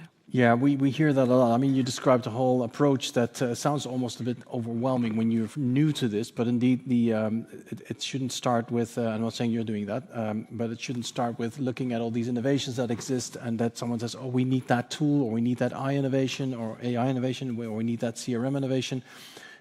We need answers to the issues that we're dealing with. So it starts with identifying what is that issue. Do you have a communication issue? Do you have a reach issue? Do you have a process management issue? Do you have a data issue? And with those issues, you try to find the experts and the professionals that can help you identify if there's indeed a technological solution, which is not always even needed. Now here the focus was, of course, very much on the institutions, and there are lots of opportunities available to them off the shelf or in-house or tailored. But Naresh, of course, we also deal with a lot of agencies, small agencies, larger agencies. Isn't it super expensive to set up a CRM solution? Well, I'm just going to detour a little bit. My apologies. And be my guest. We need to look at the industry at a holistic. I like the word which you use, the ecosystem. You can buy Salesforce Dynamics, and you can buy DocuSign for agent agreement. You can buy another technology. But in the bargain, all what we are doing is we're creating more problems and more error-prone processes, because what you're doing, one entry, the system doesn't talk to other processes. You need a different team to manage the other process, then a different team, and then the different team. So admissions doesn't talk generally to the marketing, unless there's an integration part of that, which is available to the larger organization. Agent management itself is a very big thing, and agents are often blamed, not really. They are kind of, I personally think they're not treated fairly. And I'm not saying they're all great agents or bad agents. That's not even a topic. Agents, like Australia has got 76% of the students going to Australia go through agents. That's the biggest channel. They actually face the students. They need to be updated before the student gets updated. They need to be in the loop. What the industry is actually doing is buying off the shelf, getting customized product. Now, how it works in my experience is universities got a problem. They look at, we need to solve this problem. What's the easy way? Buy another software. Then buy another one. And nothing talks to anything. But when you have a true ecosystem where everything is talking to everything, that's where the winner is. Now imagine you send an agreement to an agent through a technology and ecosystem. They sign it. They're active. A bad behavior of an agent or something is kind of detected. They terminate. Instantly access across is stopped. We are protecting the industry. Admission is processed. Student gets the communication automatically through a communication technology or CRM, a part of CRM. I think the terminology in our industry, in my view, CRM is quite outdated thing to think about. We need to think CRM being a part of a bigger system than being a system in itself. Right. So we need to have everything talking to everything. Yeah. Agents getting updated all the time. They fear, I can tell you from my experience personally and dealing with thousands of agents around the world, they often are blamed for wrong things and getting less credit for the right things, which is a little unfair in my viewpoint.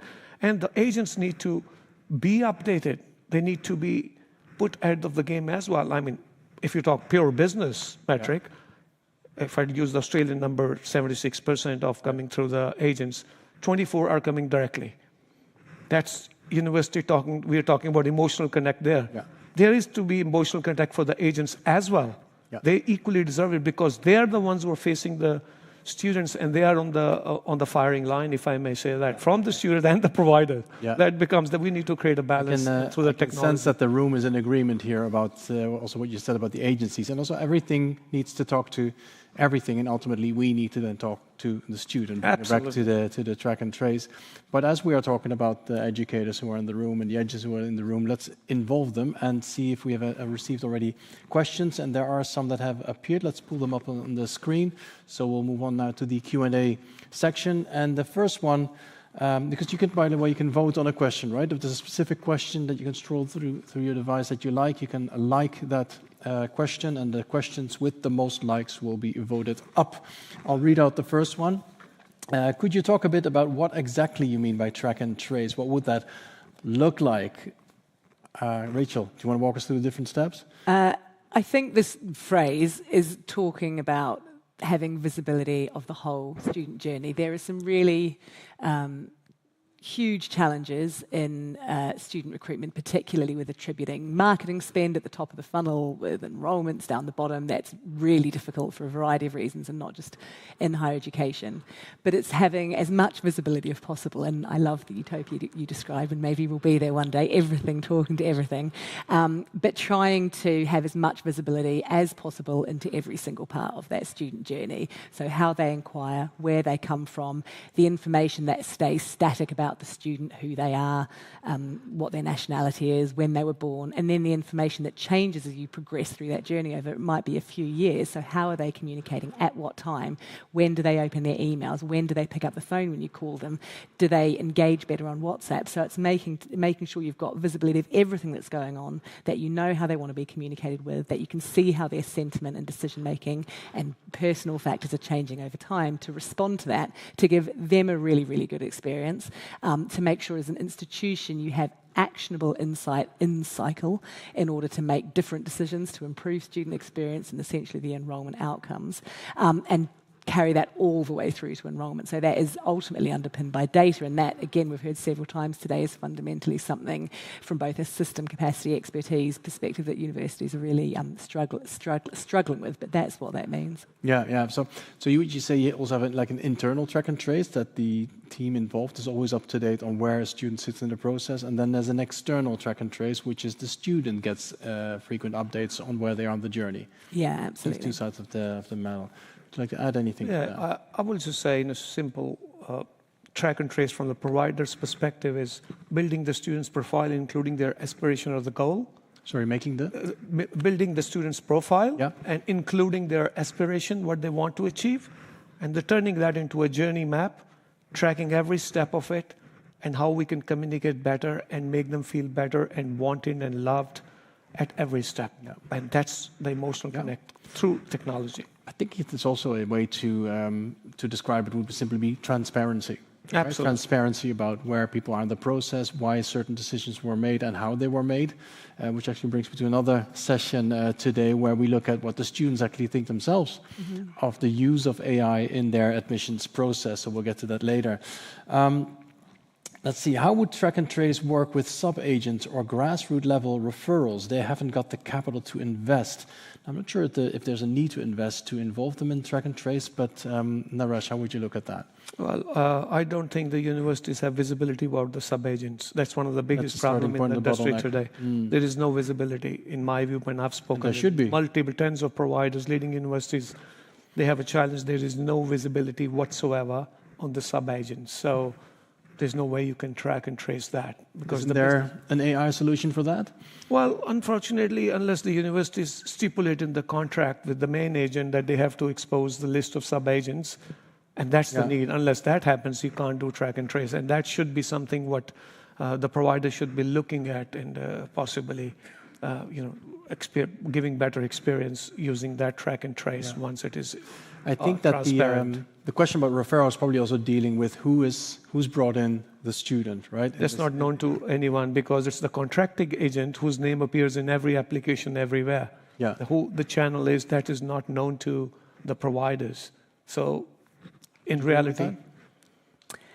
I haven't worked obviously on the agent side, but what I've seen happening in the industries we all have over the last few years is I think the prevalence of agent aggregators has made this slightly murkier. I'm not going to comment on whether they're a good or bad thing generally, but I do think there's a question there around how you apply that kind of intermediary model to higher education, which I know it sounds really precious when we say about ourselves compared to other sectors is really different, but it is. It's not like financial services. It's not like healthcare.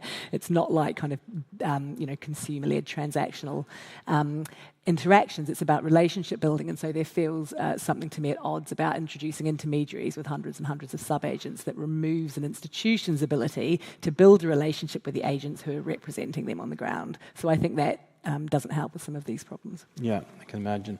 We'll do one more question. How do you address privacy and bias concerns in data tracking for student recruitment? Naresh. Well, there are That's a rules. Big question. No, there are laws around it, and this is a very, very serious issue when it comes to technology in any field today. And there are a lot of laws and a lot of processes, and unless an organization is addressing those issues first, I think we all are at risk. And it is, unfortunately, the data is an issue, but any responsible organization would have all the applicable compliance, and on the top of that, as a responsibility, they would have additional measures. The regulations only set the minimum standard. There's no maximum. And every responsible organization often has layers of additional data privacy and security built, and that should have that. And if a tech company is not, these days, we work with a lot of universities, we have to go through a massive questionnaire and assessment before they even look at it. So I don't think we are there where everybody could be sure. The hackers are getting more and more smarter, right? So nobody's insulated from there, but everybody's doing the best they could do. Any responsible organization. Wonderful. And this is something universities are always concerned about because there's such a confidential data there. And there has to be measurement, like we have our servers 24/7 under monitoring. That's the least what we could do, anybody. And that's where track and trace, and any agent data or student data needs to be protected. Yeah, I can only agree. Now, these questions really reflect, show that we have an audience that's very, that is asking the right questions, because these are all topics and themes that we're discussing throughout the day, including data paradox, including bias, some of the campfire sessions. You can join that conversation there. We're running out of time, but if you'd like to track and trace Naresh and Rachel, they'll be with us the rest of the day. So if you have any specific questions, please go see them directly. Thank you very much, Naresh. Thank you, Rachel. Thank you. Thank you.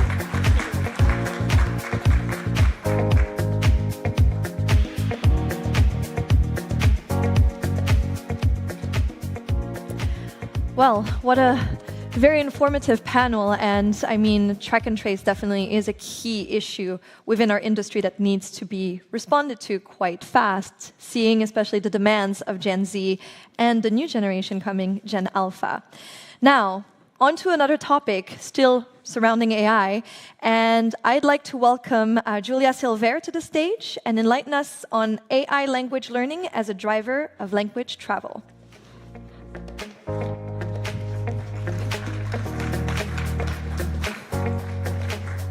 Hello everyone, good afternoon.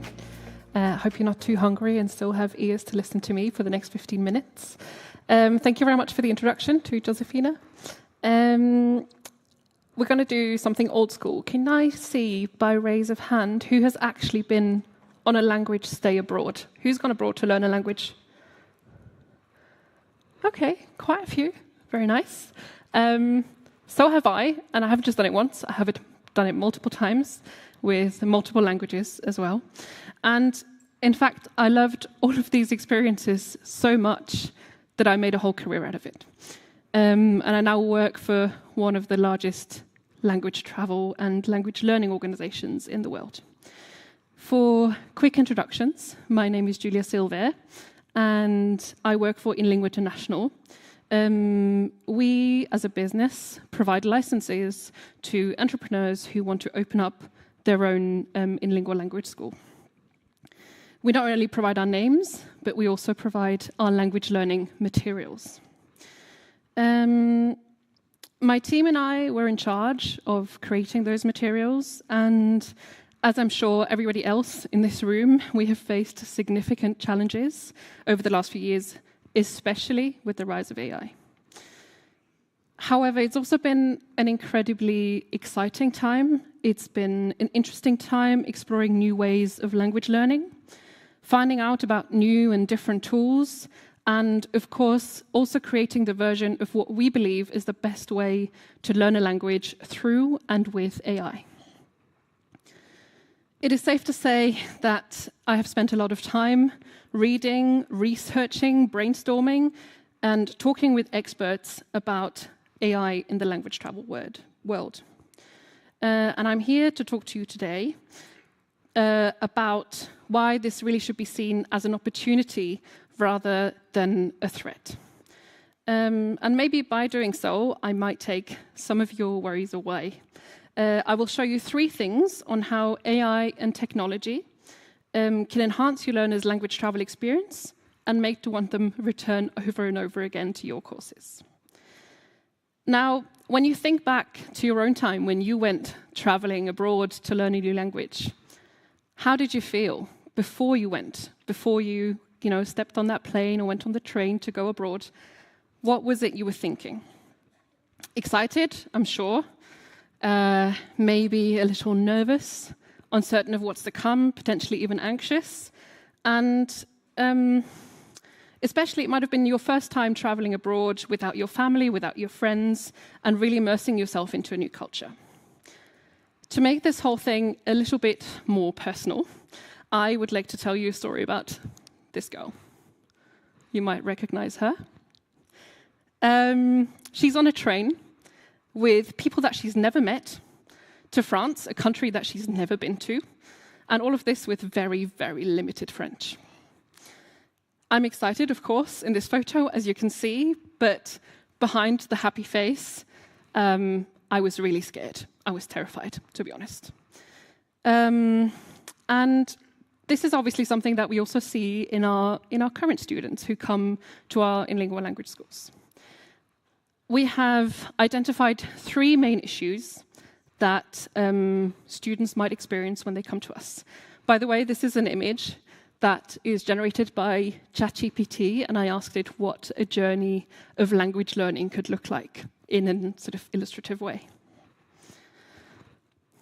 The first issue, obviously, insufficient language skills, right? We go there to learn, but that might lead to, feeling a bit self-conscious, feeling very insecure about speaking a new language, and then we don't know where all the practice materials are, right? We don't know how to help ourselves.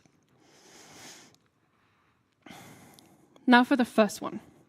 Imagine if there was a way to really get yourself ready before you even step on that plane, before you go and travel to the new world, essentially. We have found a solution, and these are hybrid classrooms. So at InLingua, we, and many schools do that as well, we have hybrid classrooms where learners can book onto a course before they even go into that country. This would look as follows. So here we have one of our learners, and she's in a hybrid classroom. You can see her in front of her laptop, and she can see her trainer there, but in the other windows, she can also see the learners that are in the classroom itself. This is what it looks like from the other side. You can see next to the trainer there, we have a 360 camera that automatically goes from learner to learner, depending on when they speak.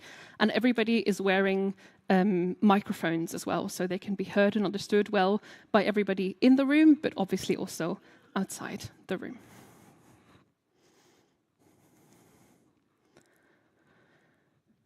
The second issue is feeling self-conscious about speaking a new language. And with that, for this issue, we have come up with the solution of chatbots. It's not the first time you hear this today, I'm sure. I just wanted to show you how those could be used, really, by your learners. So let's say I'm not sure how to ask for something in a shop or ask for directions. I could ask this. How can I ask for directions in a shop? And the chatbot will give me an answer.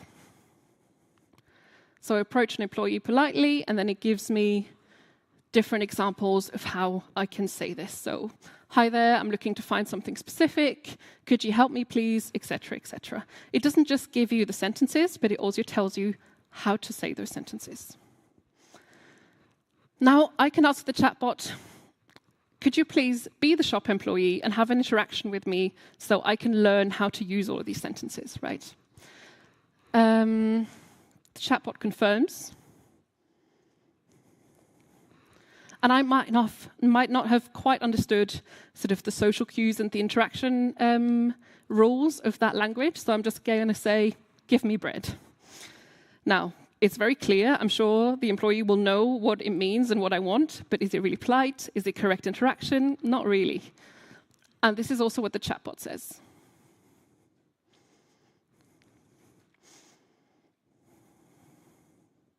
So here it says, while it's clear what you're asking for, it might be more effective to phrase your request, a question, to come across more polite and less demanding. So I'm going to try this again. Could you tell me where I can find the milk? It gives me the interaction that a shop employee might give me as well. And at the same time, it gives me feedback on the interaction, telling me that I have done some good work and keep up the good approach. And this could really be applied to any situation in a shop, any other interaction on a day-to-day basis. But it could also be questions about culture. It could be questions about other interaction patterns in your personal life. So it's really applicable to anything. The third issue is lack of accessible practice materials. And obviously, this is the classic solution here with AI. It could look something like this. We have AI-generated exercises with a photo where we type in the right answer. We have another one where we hear an audio and we type in the right example. It corrects us. It gives us feedback on progress. It does it in French. Very useful for me. And really, the opportunities are endless. Here it is in Italian.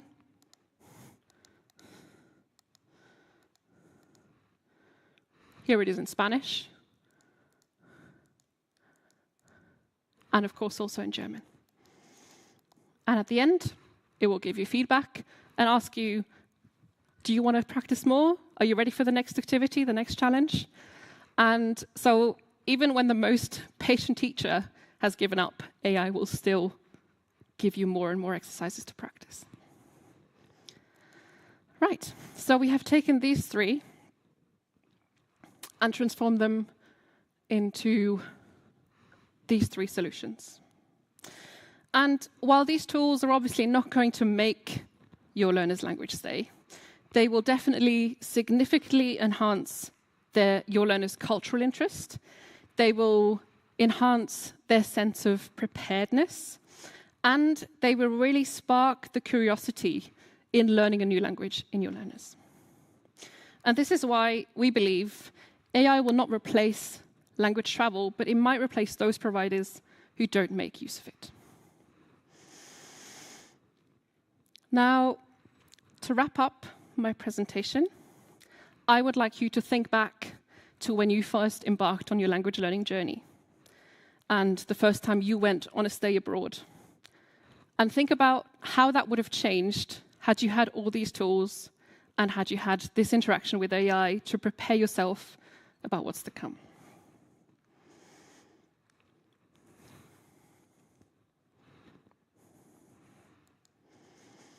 And then I would also like to say that in the very loud environment that we're in at the moment, with AI everywhere and lots of new tools and lots of different things that come at you all the time, it's important how unique this industry is. Because we don't just sell language courses, of course, that is one thing. But really, we provide unforgettable experiences. We connect people, we connect cultures, we broaden horizons, and we help our learners make friends for life. And so, on behalf of her, and on behalf of my current self, I would really also like to express a personal thank you to you as language travel providers for providing me and so many other learners with the necessary stepping stones to a successful future. If you have any thoughts on this, I would love to hear them. I'm just outside there. I'm also very happy to connect on LinkedIn with you. You can send me a message and learn about all what we do, and I would love to learn about you as well. Thank you very much.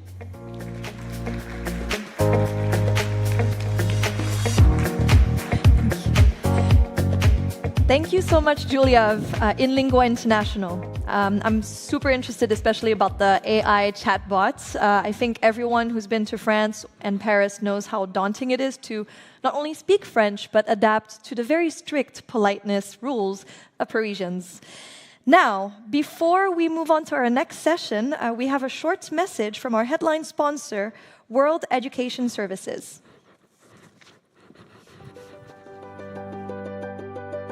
Refer your candidates to World Education Services with confidence, knowing our credential evaluations are the most widely trusted and accepted by institutions in the United States and Canada. Our highly trained staff are equipped with the latest research and an extensive evaluation database built from nearly 50 years of experience. Our investment in digital processes and partnerships ensures our ability to receive, verify, and deliver documents quickly, accurately, and securely. A WES credential evaluation has a lifetime value. Many of our applicants order copies of their report years after its completion so they can further their education or career. As a nonprofit social enterprise, we also invest in programs that support global and economic mobility for immigrants and refugees in the U.S. and Canada. Learn more at wes.org. Thank you so much to World Education Services for helping make today possible. If you're interested in their services, please feel free to go see them at their exhibition booth number 3. Now, for ICEF Digital, it's not all about us showing you all these new tools, but making sure that the human, as Martijn had mentioned, is at the center of it and how they can use those tools to be more efficient. And today, we'd like to do just that with Christian Rev, showcasing how Arizona State University used AI in their student journey. Please welcome Christian to the stage.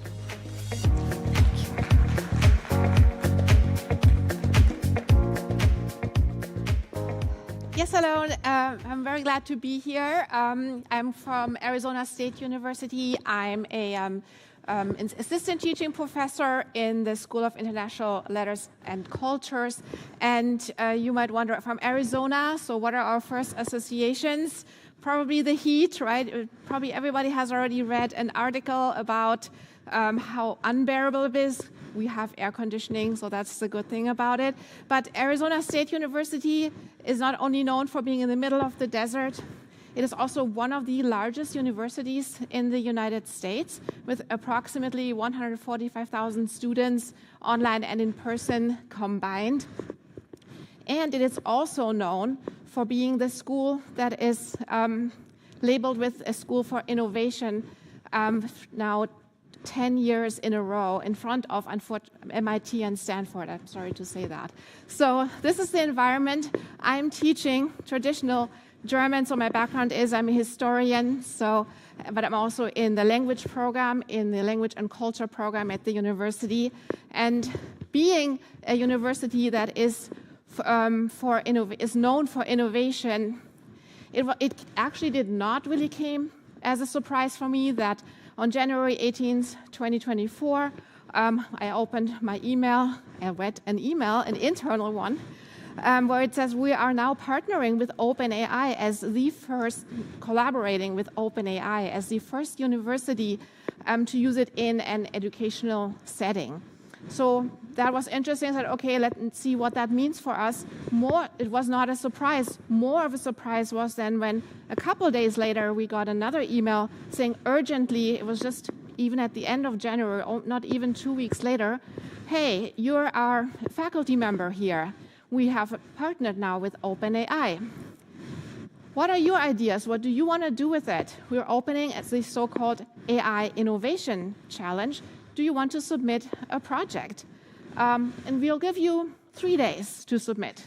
I mean, okay.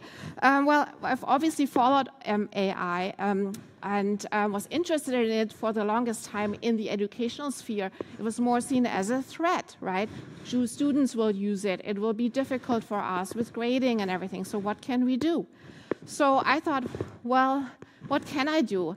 Let me see if we can do something. So including me, there were over 175 proposals submitted to the OpenAI challenge. And 49 of them were already in teaching and learning. And I said this one was one of them, because what did I think? And we were asked, because of all the trepidations there were, to do it in a way that follows the principles that we have developed at our school called principled innovation. So yeah, that we're not just doing new for the sake of new, but that we're doing it in an ethical framework. So for me, as being a language educator, as one of my roles,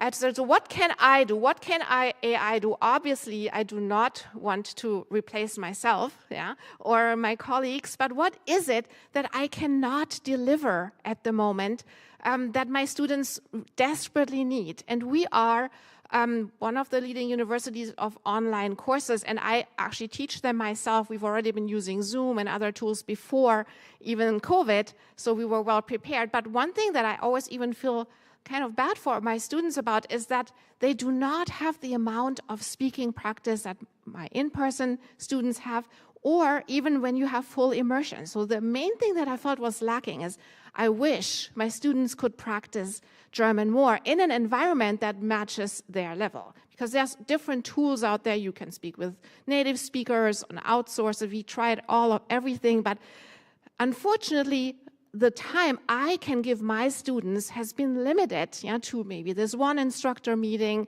then the 2 or 3 maybe peer meetings that I make them. So I was like dreaming, what do I want from ChatGPT, but not for myself, or maybe for myself too when I want to learn language, but for my students. So first of all, if you want to talk, you need a partner. So I wish, I wish maybe ChatGPT could be that partner that is available all the time, whenever I have time, because most of our online students are not traditional students, so they don't have time and they're in different time zones. Then I would want this one to be at the language level, exactly where I am in my teaching at that moment. Yeah, what did I teach my student? Can it be? But I also want it to be authentic, not regurgitating sentences. And even better, if it could, I want my students to have immediate, precise feedback on where they are based on their language level and what they can do to improve. And I thought it would also be cool because it's something new. They could do it in private. Yeah, we touched on this already before a little bit. That would be a new opportunity to suddenly practice speaking without the embarrassment of already talking to a person. So I suggested to create what I called Language Buddy, as a tool for learning languages in an asynchronous learning environment. So we tried it out. It was really just a small group, me and the tech people in our language department, and we realized, that now it's almost common knowledge that we can do voice chat. I mean, it's really now old news. And then from there, we fed it with our materials and created Language Buddy. ChatGPT Voice can now facilitate real-time conversational speech between the person and the AI. An assistant teaching professor of German at ASU has developed a custom GPT called Language Buddy to offer personalized language learning practice anytime, anywhere. The custom GPT offers a series of prompts to facilitate beginner to intermediate conversation practice in German. Hallo, ich heiße Benedikt. Hallo Benedikt, woher kommst du? Ich komme aus Ratingen in der Nähe von Düsseldorf in Deutschland. Das ist beeindruckend, dass du so viele Sprachen gelernt hast. Hast du ein Lieblingshobby? Ja, ich gehe gerne klettern, sowohl Indoor-Klettern als auch in der Natur. Oh, das klingt toll. Kletterst du oft in New York? Language Buddy provides students with real-time conversations at their level and provides a transcript of the conversation to their professor to provide additional feedback.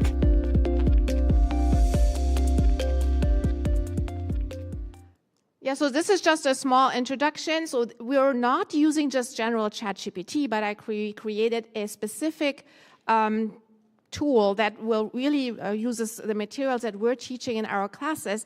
And in addition, we're now training it to provide custom feedback based on the actual proficiency standards and suggest improvements, which it is really good at. So the question is, I really like it, but who am I? Yeah? It's for my students, right? So we asked them in a preliminary survey, what do they like about it? First of all, they like the availability. So we really hit one goal. They like the privacy of speaking practice, but also improvement of speaking and the authenticity of conversations above all the other reasons. So it was really what I was trying to achieve, we were already doing. Being able to have Language Buddy when I couldn't meet with other students was really beneficial. It provided context and the ability to speak with somebody in a way that might be like a native speaker or at least someone on my same skill level. That's Jackson Wood. He was in my summer class and he's back in my class again. And he really had a lot of reservations in the beginning about AI, and now he really loves it and is one of them who really promotes it. Are you interested in do it in future courses? You know, maybe it was okay, but we don't need it. Let's say yes and maybe. So at least more than half said yes. And with maybe we're at around 80% interest in the use of the tool. And I think some of the maybe has to do with that it's really still in some kind of a development phase. There's room for improvement. So because people thought it was extremely helpful to hear how German is naturally used in conversation, which was one of our main goals, to have a natural speaking partner. And then its easy availability was a huge bonus to students like myself who work full-time jobs and have family commitments to uphold, which is very much a typical student in today's world. Next steps, so we're working on fine-tuning, we're improving the feedback, expanding the topic, but also working on the tech part. So thankfully at ASU, with a huge university, we have resources to also have it more seemingly integrated into our platform so that it's really accessible for students, also for the instructors, for feedback. So this will be what we're working on in the next round. Dankeschön, und thank you so much for listening to this presentation. I'm available if you would like to talk more.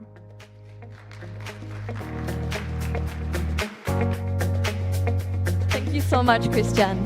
Very enlightening to see the journey of how a university or an educator can actually not only adopt, but also involve students in adopting a new technology. That was really food for thought. Thank you so much.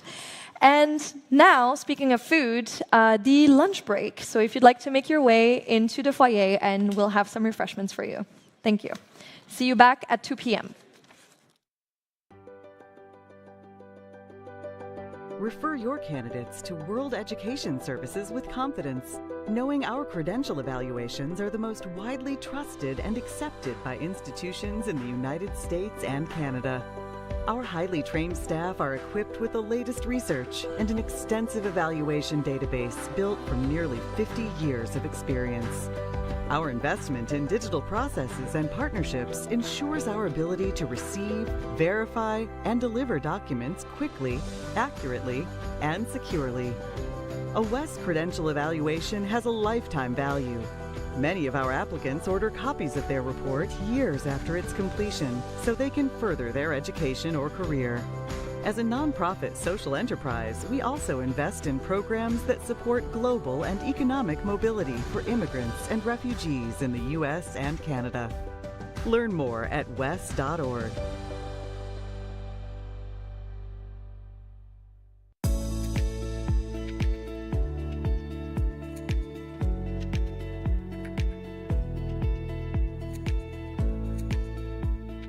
LinguaSkill is a certificated English exam taken online and on demand, recognized and trusted by education institutions and employers around the world.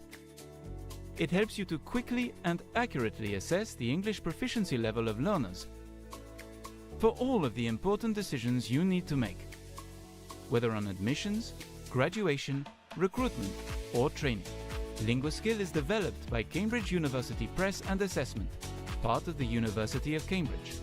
It offers organizations an accurate and flexible way to assess the English proficiency level of individuals or groups, testing from B1 to C2 level on the Common European Framework of Reference, CEFR.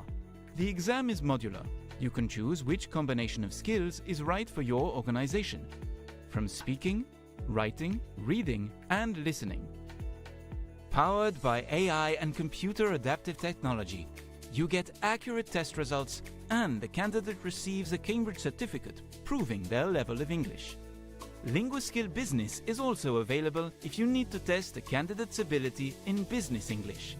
Find out more about LinguaSkill, the fast online English exam.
hang on, have you already prepared for your semester abroad? Sure thing. And how is your French?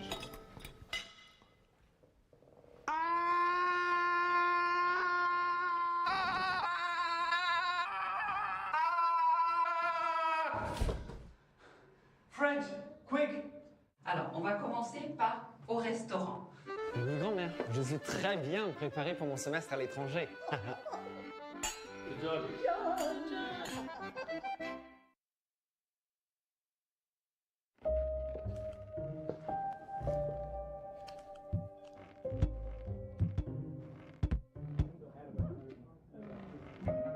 Or like the perfect gentleman, you know my best friend, she met her soulmate. So like suggesting a blind date, and I've been thinking about it actually myself for like 1, 2, 3, 5.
University admissions teams are struggling with growing applications and outdated processes.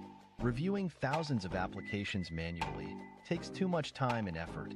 Uni AI quickly verifies transcripts, test scores, and documents, cutting your workload in half and ensuring accuracy.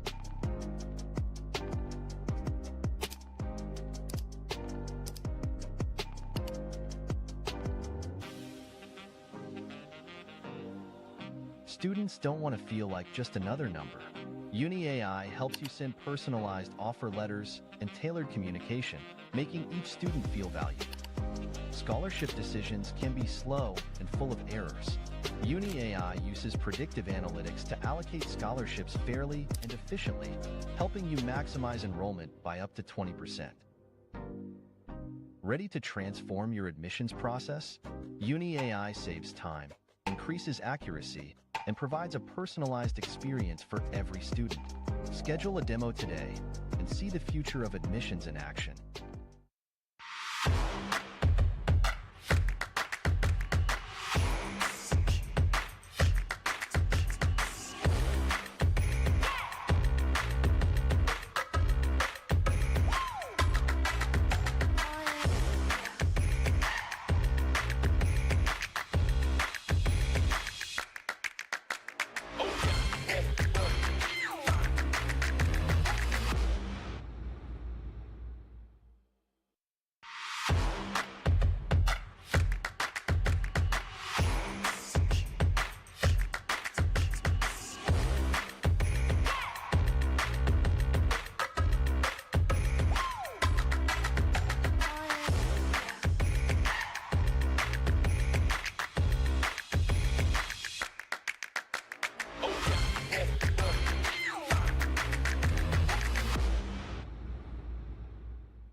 In a world where education knows no boundaries, where opportunities are just a click away, an event returns, bigger, bolder, and more connected than ever before.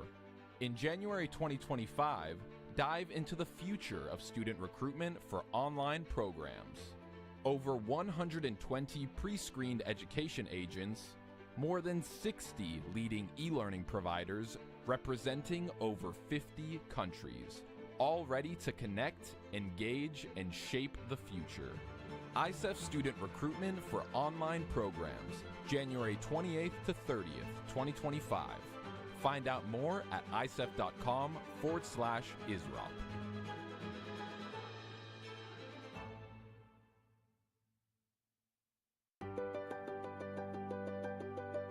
Refer your candidates to World Education Services with confidence, knowing our credential evaluations are the most widely trusted and accepted by institutions in the United States and Canada.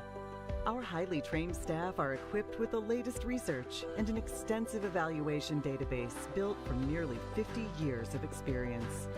Our investment in digital processes and partnerships ensures our ability to receive, verify, and deliver documents quickly, accurately, and securely.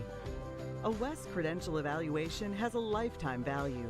Many of our applicants order copies of their report years after its completion so they can further their education or career.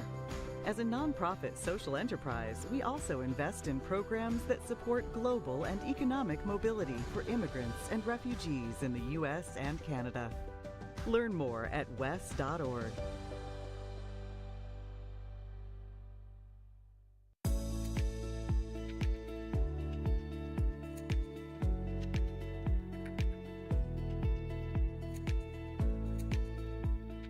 LinguaSkill is a certificated English exam taken online and on demand, recognized and trusted by education institutions and employers around the world. It helps you to quickly and accurately assess the English proficiency level of learners for all of the important decisions you need to make, whether on admissions, graduation, recruitment, or training.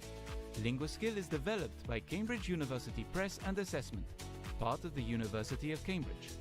It offers organizations an accurate and flexible way to assess the English proficiency level of individuals or groups, testing from B1 to C2 level on the Common European Framework of Reference, CEFR.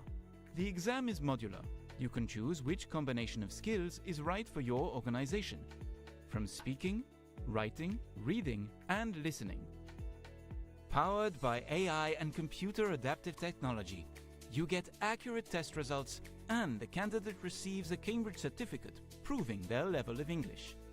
LinguaSkill Business is also available if you need to test a candidate's ability in business English. Find out more about LinguaSkill, the fast online English exam.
John, have you already prepared for your semester abroad?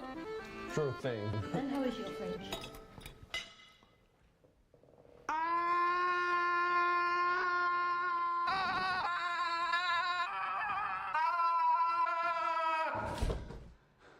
French, quick! Alors, on va commencer par au restaurant. Oui, grand-mère, je suis très bien préparé pour mon semestre à l'étranger. Good job.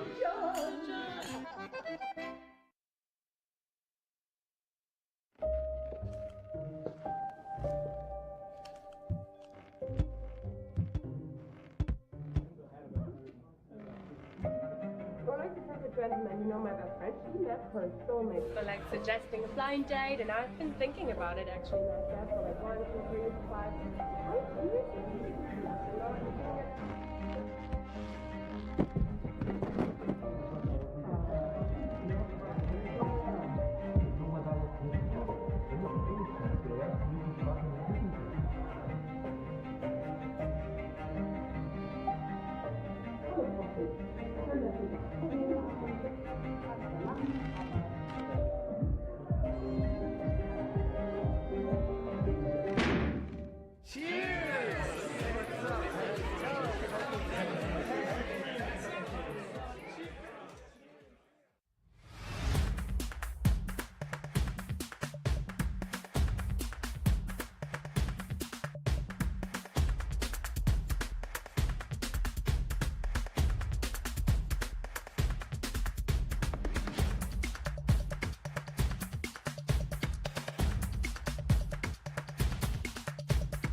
University admissions teams are struggling with growing applications and outdated processes. Reviewing thousands of applications manually takes too much time and effort. Uni AI quickly verifies transcripts, test scores, and documents, cutting your workload in half and ensuring accuracy.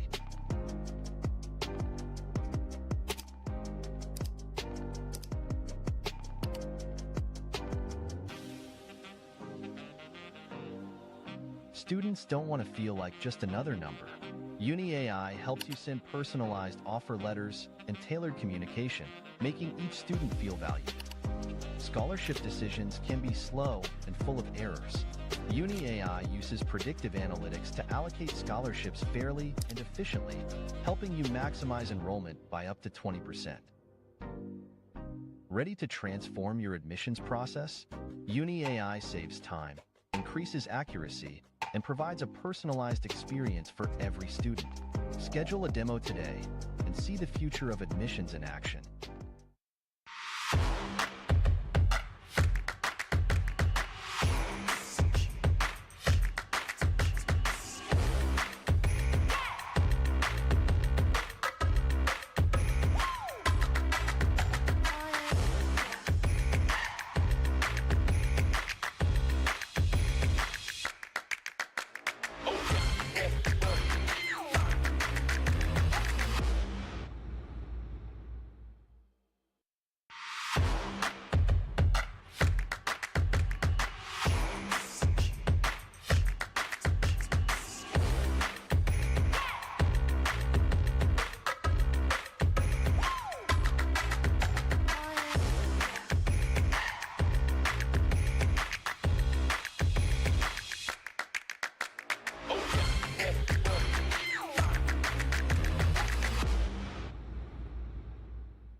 In a world where education knows no boundaries, where opportunities are just a click away, an event returns, bigger, bolder, and more connected than ever before. In January 2025, dive into the future of student recruitment for online programs. Over 120 pre-screened education agents, more than 60 leading e-learning providers representing over 50 countries, all ready to connect, engage, and shape the future. ICEF Student Recruitment for Online Programs, January 28th to 30th, 2025. Find out more at icef.com/ISROP.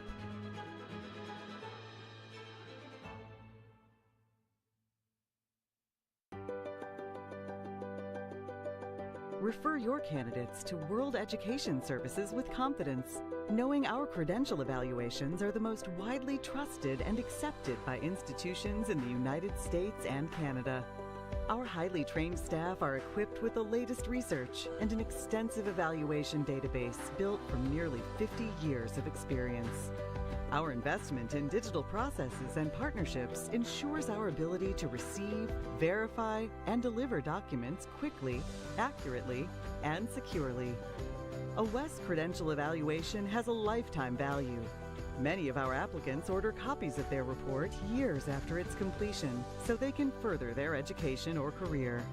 As a nonprofit social enterprise, we also invest in programs that support global and economic mobility for immigrants and refugees in the U.S. and Canada. Learn more at wes.org.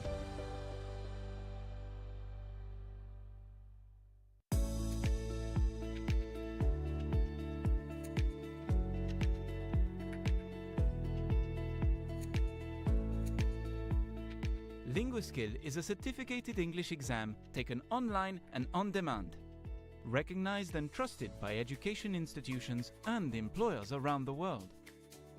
It helps you to quickly and accurately assess the English proficiency level of learners for all of the important decisions you need to make, whether on admissions, graduation, recruitment, or training. LinguaSkill is developed by Cambridge University Press and Assessment, part of the University of Cambridge. It offers organizations an accurate and flexible way to assess the English proficiency level of individuals or groups, testing from B1 to C2 level on the Common European Framework of Reference, CEFR. The exam is modular. You can choose which combination of skills is right for your organization, from speaking, writing, reading, and listening.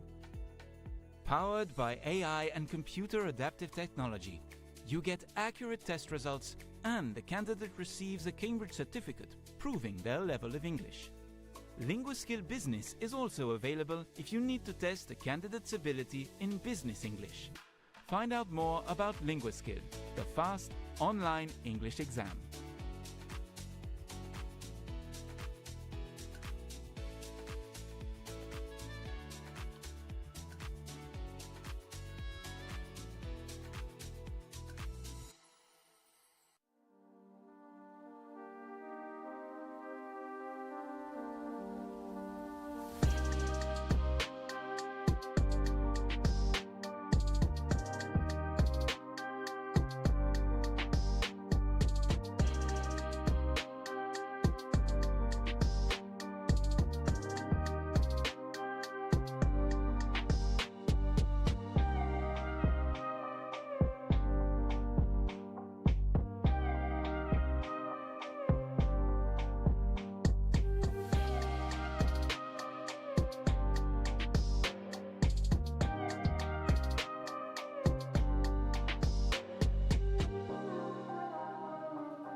Martin, have you already prepared for your semester abroad? Sure thing. And how is your French?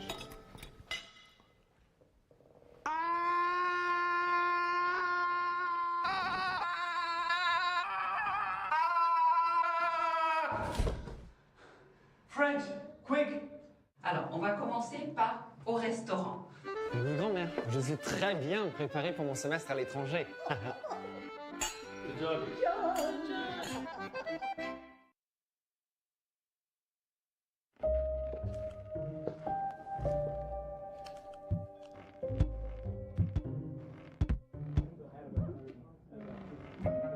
Or like the perfect gentleman, you know my best friend, she met her soulmate. So like suggesting a blind date, and I've been thinking about it actually like that for like 1, 2, 3, 5.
University admissions teams are struggling with growing applications and outdated processes.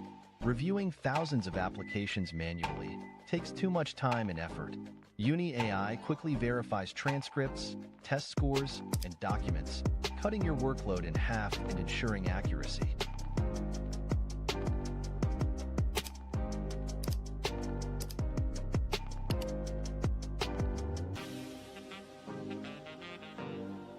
Students don't want to feel like just another number. Uni AI helps you send personalized offer letters and tailored communication, making each student feel valued. Scholarship decisions can be slow and full of errors. Uni AI uses predictive analytics to allocate scholarships fairly and efficiently, helping you maximize enrollment by up to 20%. Ready to transform your admissions process? Uni AI saves time, increases accuracy, and provides a personalized experience for every student. Schedule a demo today and see the future of admissions in action.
In a world where education knows no boundaries, where opportunities are just a click away, an event returns, bigger, bolder, and more connected than ever before. In January 2025, dive into the future of student recruitment for online programs.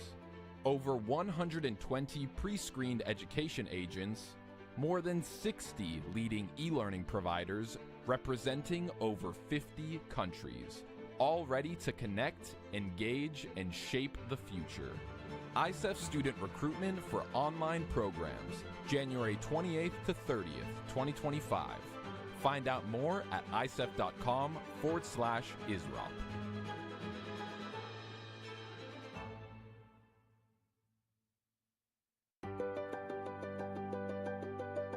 Refer your candidates to World Education Services with confidence, knowing our credential evaluations are the most widely trusted and accepted by institutions in the United States and Canada.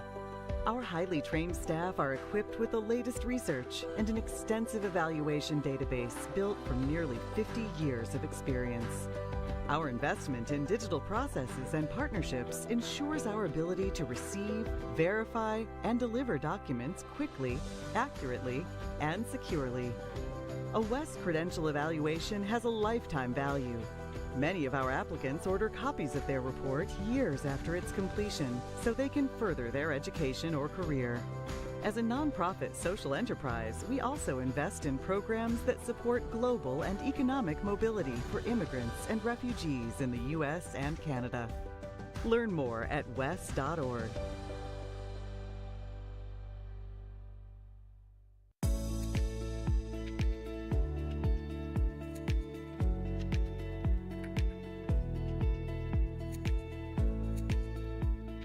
LinguaSkill is a certificated English exam taken online and on demand, recognized and trusted by education institutions and employers around the world. It helps you to quickly and accurately assess the English proficiency level of learners for all of the important decisions you need to make, whether on admissions, graduation, recruitment, or training. LinguaSkill is developed by Cambridge University Press and Assessment, part of the University of Cambridge. It offers organizations an accurate and flexible way to assess the English proficiency level of individuals or groups, testing from B1 to C2 level on the Common European Framework of Reference, CEFR. The exam is modular. You can choose which combination of skills is right for your organization, from speaking, writing, reading, and listening. Powered by AI and computer adaptive technology, you get accurate test results and the candidate receives a Cambridge certificate proving their level of English. LinguaSkill Business is also available if you need to test a candidate's ability in business English. Find out more about LinguaSkill, the fast online English exam.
John, have you already prepared for your semester abroad?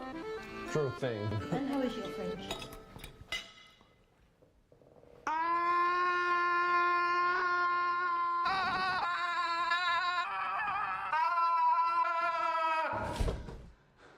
French, quick!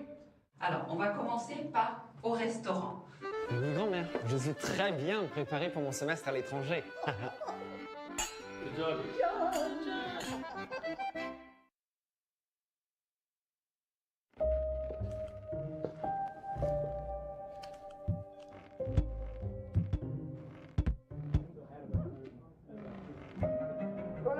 Gentleman, you know my best friend, she met her soulmate. So like suggesting a blind date, and I've been thinking about it actually myself for like 1, 2, 3, 5.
University admissions teams are struggling with growing applications and outdated processes. Reviewing thousands of applications manually takes too much time and effort. Uni AI quickly verifies transcripts, test scores, and documents, cutting your workload in half and ensuring accuracy.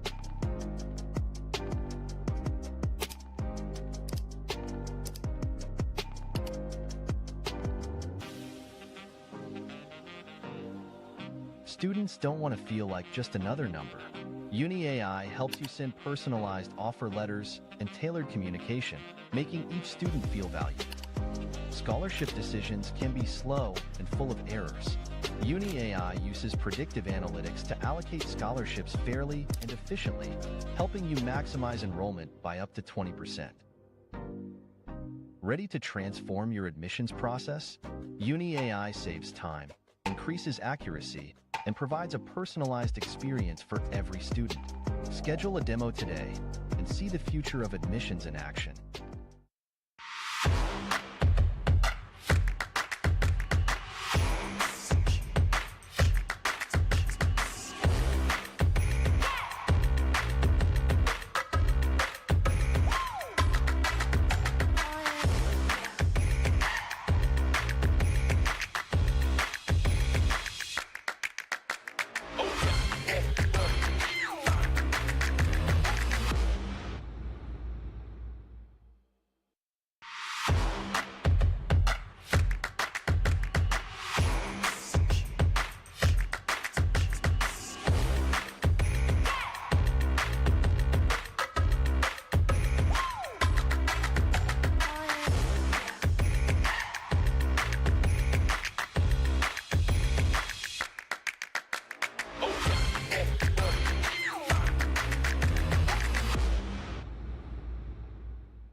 In a world where education knows no boundaries, where opportunities are just a click away, an event returns, bigger, bolder, and more connected than ever before.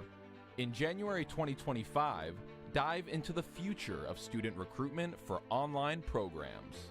Over 120 pre-screened education agents, more than 60 leading e-learning providers representing over 50 countries, all ready to connect, engage, and shape the future.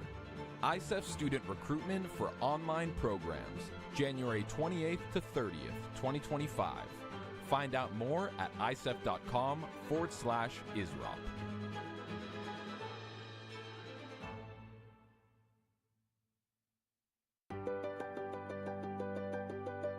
Refer your candidates to World Education Services with confidence, knowing our credential evaluations are the most widely trusted and accepted by institutions in the United States and Canada.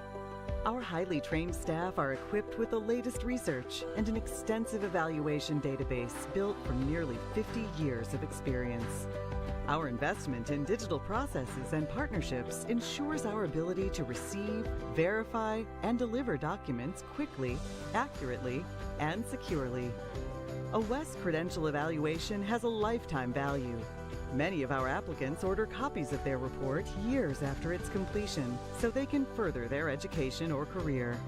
As a nonprofit social enterprise, we also invest in programs that support global and economic mobility for immigrants and refugees in the U.S. and Canada. Learn more at wes.org.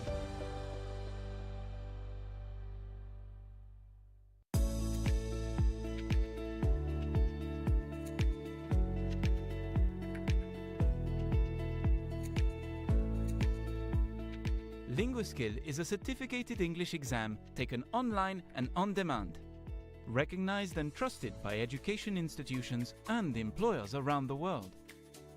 It helps you to quickly and accurately assess the English proficiency level of learners for all of the important decisions you need to make, whether on admissions, graduation, recruitment, or training. LinguaSkill is developed by Cambridge University Press and Assessment, part of the University of Cambridge.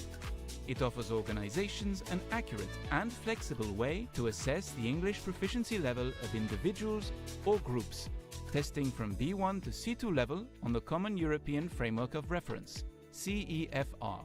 The exam is modular. You can choose which combination of skills is right for your organization, from speaking, writing, reading, and listening.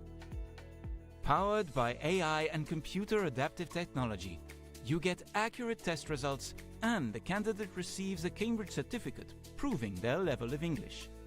LinguaSkill Business is also available if you need to test a candidate's ability in business English. Find out more about LinguaSkill, the fast online English exam.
John, have you already prepared for your semester abroad?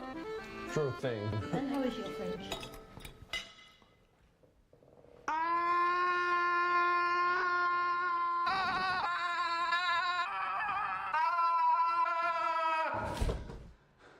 French, quick! Alors, on va commencer par au restaurant. Oui, grand-mère, je suis très bien préparé pour mon semestre à l'étranger. Good job.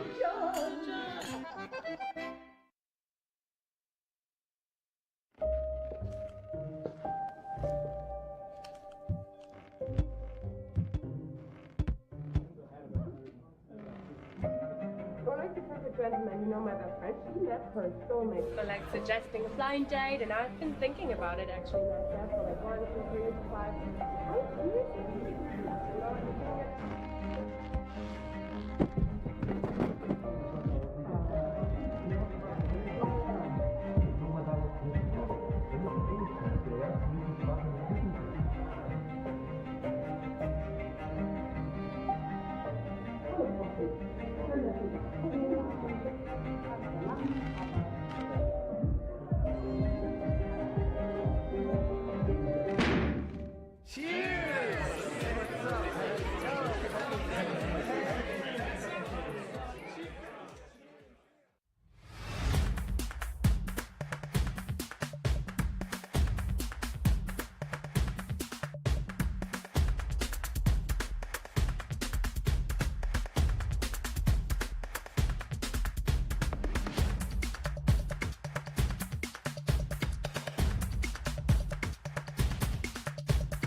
University admissions teams are struggling with growing applications and outdated processes.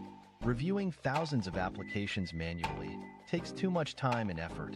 Uni AI quickly verifies transcripts, test scores, and documents, cutting your workload in half and ensuring accuracy.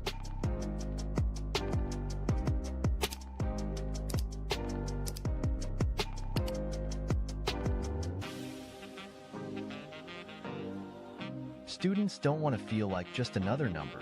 Uni AI helps you send personalized offer letters and tailored communication, making each student feel valued. Scholarship decisions can be slow and full of errors. Uni AI uses predictive analytics to allocate scholarships fairly and efficiently, helping you maximize enrollment by up to 20%. Ready to transform your admissions process? Uni AI saves time, increases accuracy, and provides a personalized experience for every student. Schedule a demo today and see the future of admissions in action.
In a world where education knows no boundaries, where opportunities are just a click away, an event returns, bigger, bolder, and more connected than ever before.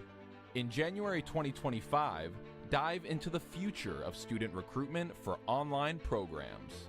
Over 120 pre-screened education agents, more than 60 leading e-learning providers representing over 50 countries, all ready to connect, engage, and shape the future. ICEF Student Recruitment for Online Programs, January 28th to 30th, 2025. Find out more at icef.com/ISROP.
Yeah?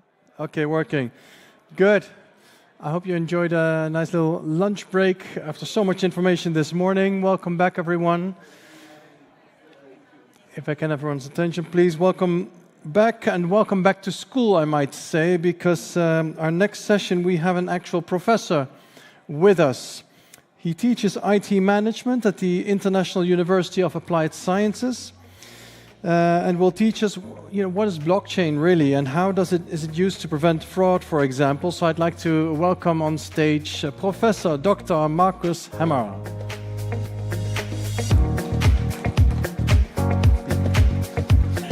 Thank you, Martin, for the introduction, and welcome to this session on blockchain. I guess you all heard the term blockchain, but you're probably not that familiar with what is the background, what is the technology, and how can this be used in education. And I would like to give you some insights, a little bit technical things, a little bit mathematical things, but don't worry, it's not too hard. And I would like to start off with a simple scenario of a university and students. And let's say we have a university and we have students, and the students want to send some documents to the university, but they want to ensure that only the university can open these documents. So they encrypt it, send it to the university.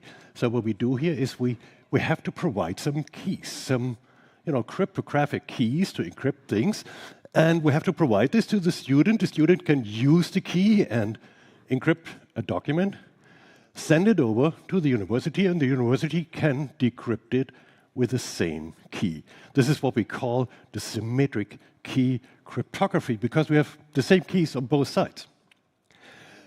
Now, the problem here is, in the position of the university, we have to distribute these keys to all of our students. So we have to take care of hundreds of thousands of keys, if we have so many students, a lot of keys, and we have to track them, manage them, and so on. So that is really not the most appropriate way, because we have to provide thousands of individual keys, and the student must maintain their keys and use their keys appropriately. And another approach, and that's a basis for the blockchain also, is that we use what we call a public key infrastructure. With a public key infrastructure, we have a key which is divided into two parts, a private key and a public key. So what we do, we have a public key, which is represented here now with a lock, and a private key, which is our key here, and then the public key, as the name says, we publish it. Yeah, so we make it available to the public. So we basically open the lock, give it to you, and then you can lock something with it, some case. Yeah. So our student can now take this, and all the students can do the same. They can take it, encrypt their message with this key, with the public key, which is always the same. And then the only person or the only institution who can open it is the owner of the private key. So the big advantage is now we are receiving all these messages from all the students, and we just use one private key to decrypt our documents and then assign them to the students. So that requires us to create a key in a way that we have two parts of it. And there's another interesting approach we can follow here. This is about the matter of privacy, so making sure that only the receiver can open the document. But we could also ensure the integrity. We use the same concept. We have a public key and a private key. I turned it around here now. The public key is now our key, and the private key is the lock, because we basically can turn around both. We publish one part of it, and now if we want to send out a document, and we want to enable our customer to ensure that the document was not manipulated, that is the original document from the university. What we do here is a bit strange. What we do, we take a little fingerprint here. We create a so-called hash code. A hash code is nothing else than a special algorithm that is well known that creates kind of a fingerprint for a document. And if we don't have to encrypt our document necessarily, for instance, because it's a public document that we want to publish, but we want to ensure everyone who reads the document can ensure that it's coming from this university. What we do then, we take this hash code and we use our private key as the university to encrypt it. Just a hash code. And then we attach the encrypted hash code to the document. And this is what we publish. Sounds strange, right? Sounds a bit strange. But what we can do here is the following. As a student, as any customer, I can look at the public key of this university. I can take the document, divide it again into key and document, so the encrypted key. And when I use now this public key, I can decrypt the hash code, right? When I decrypt this hash code, I receive exactly the hash that they created, right? And what I do now, I use the same algorithm to create a hash code, the same they used, and compare it. Because if it's the same, if the hash code that I created for my document is the same like the decrypted hash code, then there was no change in the document, right? This way, I can ensure that the document has not been manipulated. These are just two scenarios, just as examples, as a basis for the blockchain. And the question is now, how can we do this when we want to create a public and a private key? And now we are looking a bit more into the technical things. A little bit math here. What we do is one approach. What we do, we take two large prime numbers, P and Q, multiply them, and create a number n, okay? Next step is that we create what is called a phi function. It has something to do with the greatest common divisor of numbers. Don't go into details here. The phi function can easily be calculated from this n. And the next step is that we select a number, which we call e here, between 1 and this phi of n, that is co-prime to phi of n. So the greatest common divisor of both numbers is 1. Okay, don't worry about the details, yeah? Math. But what we can do now is we can use e and the n that we have from our first calculation, and this combination is the public key. The only thing we have to do now, we have to find another number, the so-called multiplicative inverse. So a number e that suffices this condition that e times d is congruent to 1 mod phi of n. Again, math. Don't worry about it. It's working, yeah? Simply working. And when we have this number d, the new number d, then we have a combination of d and n, and this is what we call the private key. So in fact, our keys are consisting of 2 numbers. And now we do something strange. We discard the original numbers, the original primes that we use, p and q. We discard them. What have we done now? We have created, with these calculations, a relationship between this pair and this pair. And this relationship further exists even if I discard the original numbers. The advantage is now, if someone would see this pair, it will be very, very, very hard to find out what is the corresponding pair that is fitting to that. That is, we have something, we have a relationship, and in quantum mechanics we would say we have an entangled function, set of functions. 2 functions, and you see they look quite similar. One has the e and the n, and the other one has the d and the n. The functions are basically the same, just a bit turned around. And with this approach, what we can do now is we can send a message, m, put this message, so we use the individual characters, do this for each character of a message, put it, use e here in this equation, mod n, to come up with a cipher, with an encrypted message. And a receiver can now, you see the same numbers here, the receiver can now use the other equation with the d and the n to decrypt the cipher. We have a relationship between these 2 equations, which is always unique. It's just one relationship. But the advantage is if I know d and n, does not help me to find e. No way to find this. Yeah? And that is the key behind this asymmetric cryptography. And this is now used in blockchain. So blockchain, what are we doing here? We're talking about a chain of, you would say, transactions, records, whatever data you want to store in this blockchain. So we have a set of data from a previous transaction which ends with a hash code, that is, it ends with a fingerprint of these data. This is what we find in our chain, and now we want to add a new block, a new transaction. When we do this, we take this hash code and add a new transaction, our data for the new transaction, or might be a record, or a student record, or an achievement. And then we add a so-called, what is called a nonce. A nonce stands for a number used once. That is, in this process, in this calculation, there's only one unique number that you can use here. However, you have to find out which number fits. Because what we do, we want to create a new hash from all of this. However, the hash has to suffice particular conditions. I don't want to go into details of these conditions. However, we try it basically out. This is what we call the block. And now we try out to find the number that suffices the conditions. That's what we call in cryptocurrency, we call this the mining. Yeah? So I have to try out. I have to have a very fast computer, a lot of calculations to test different numbers until I find a number, whoa, that fits. And now I add this number. This is the unique number. It does just turn up once in the entire process. This unique number, I add this and create the new hash from that. And now you can imagine if I do this, I took the previous hash. So I have this information from the previous transaction included in my encryption.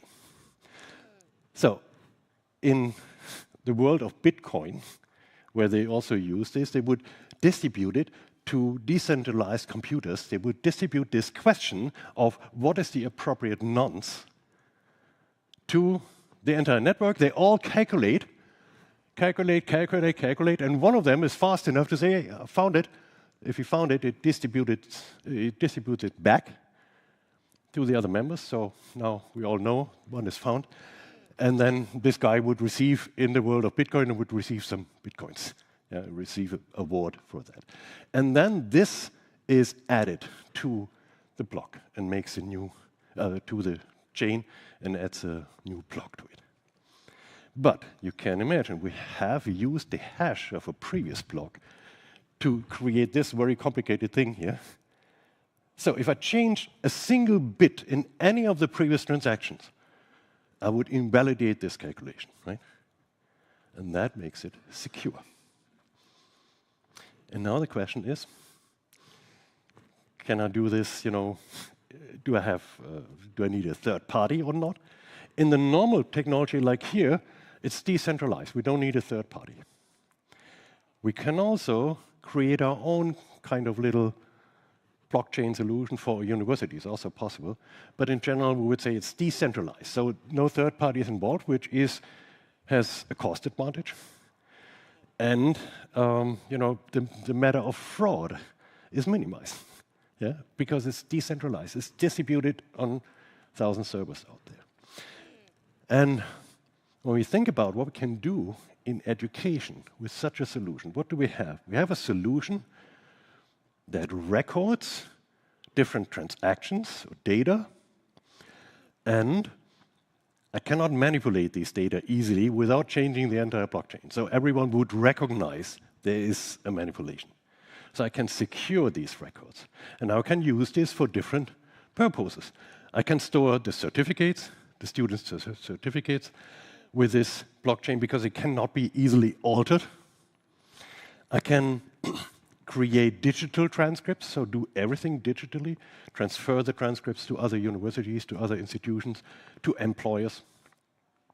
And this brings the advantage to students that if we look at this, what we call the micro-credentials, so if you do an additional course or you do an internship and you achieve a certain qualification, you can add this to the chain. And since it cannot be manipulated, you always have a unique chain of achievements for each of the students that are involved in this blockchain. On the other hand, when we think about the payments, student payments or funding for research projects, we can also use this here to have a traceable, reliable record on funds. We could also make sure that the funds are only released if particular requirements are met from the educational perspective. That's another advantage. And if we do collaboration with other researchers, we can easily track all the achievements within a research project for each researcher. So there's no question anymore who was the originator. This can be traced easily. And finally, if we look at the alumni networks, we can have a record here of current affiliations, of up-to-date qualifications. So these are just examples of the applications of blockchain technology. However, we always have drawbacks, right? Nothing is working so nicely that we don't have drawbacks. So we have different challenges, and I used here 3 categories and showed some examples. First of all, we have this learning curve. You have seen already, okay, there's math behind it, you need IT behind it, so you need to have these IT specialists in your organization to realize that. The integration is not just complicated, it's quite often complex because we're working in most cases with different institutions. So we have to do an integration over multiple institutions. In general, the interoperability with our legacy systems is another challenge for the IT guys to ensure that we can transfer all these data to the new system. And the scalability may be a problem if we do this between institutions. Scalability is usually not a problem within one institution, but if, let's say, King's College in London would like to work with the University of Edinburgh, then scalability may become a problem. We have challenges in organizational fields, so we need the adequate skills. We need to ensure that we don't have this reluctance of people You know, there's always resistance to change from the administration and from the professors and probably from the students. Yeah? Then you need to have the management support, as with any strategic project. And the standardization. Ideally, an international standardization is still missing, and that is something that is slowly evolving right now. And finally, financial barriers. Yeah? So I would say, if we talk about a university like King's College, then we would be probably beginning with something like 500,000 euro in the initial stage, and could easily go up to 1.5 million in the implementation, and then maintenance cost of roughly 100, 200,000 each year. Yeah. So that is something you would do as a strategic investment, and ideally in cooperation with official institutions and other universities. And finally, privacy. Yeah, you want to ensure the privacy, so you have to choose a technology that ensures that this technology, also the encryption, is fully used. Regulatory compliance, you will run into some issues. You need to have some legal support here. The digital divide, if you want to use it worldwide, you have to make sure that all the people have access to it. And the energy consumption depends a bit on the solution that you have, but in any case, you have to do a lot of calculations. We're working with prime numbers here of 2048 bits, so that's 600-digit primes. Yeah, you need a very fast computer for that. And if you want to search then for a solution, that can take hours and hours on 100,000 of computers that are used worldwide. And that is, we can say we have here a decentralized, ideally decentralized solution that is mostly forgery-proof. There's always some way to hack a system, but mostly forgery-proof. It streamlines any management of educational transactions and educational records, and it makes them secure. That's a big advantage. And then we need to, deal with a more sophisticated technology. So we need a higher level of acceptance. We need the technical skills, and the standardization is one of the key points here. However, we don't want to face this, then we should not invent new technologies, right? So we have this technology. Our students grow up with this technology, and they learn about this technology. We have, for instance, special courses at our university on blockchain, and now we have to be able to use it also. Yeah. That's it from my side. Thank you very much for your attention.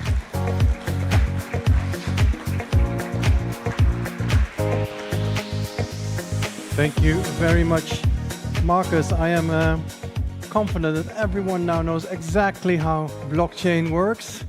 Now, the good thing is we got some good insights, and I'd like to remind you of something I said earlier. In the end, it's good to have an understanding of this background, but in the end, in this industry and for these innovations, it's not so much about understanding how these technologies work, but it's about understanding how these technologies can work for you. And that brings me then to these digital certificates and secure payment solutions. So it brings us a lot of advantages to this industry. So thank you very much, Marcus, for shedding some light on this important topic.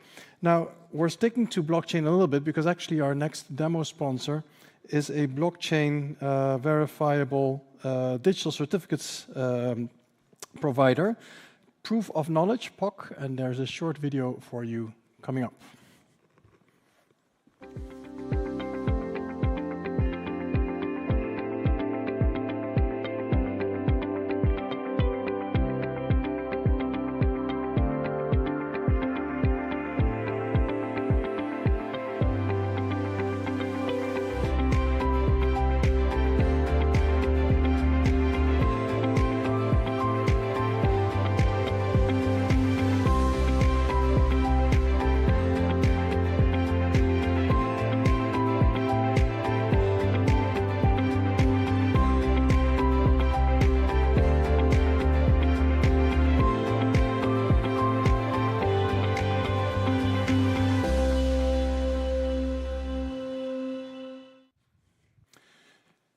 Thank you, POC, P-O-K. The POK team is not here with us today, but we encourage you to visit their website, pok.tech, tech of technology, pok.tech. Now, our next session is another one that discusses AI, but this time from a student's perspective. What do they think of the use of AI in international education, in admissions decisions, in testing? And Stuart Nutting from IDP has the answers and is here to share those with us. So welcoming to the floor, Stuart Nutting from IDP. Thank you.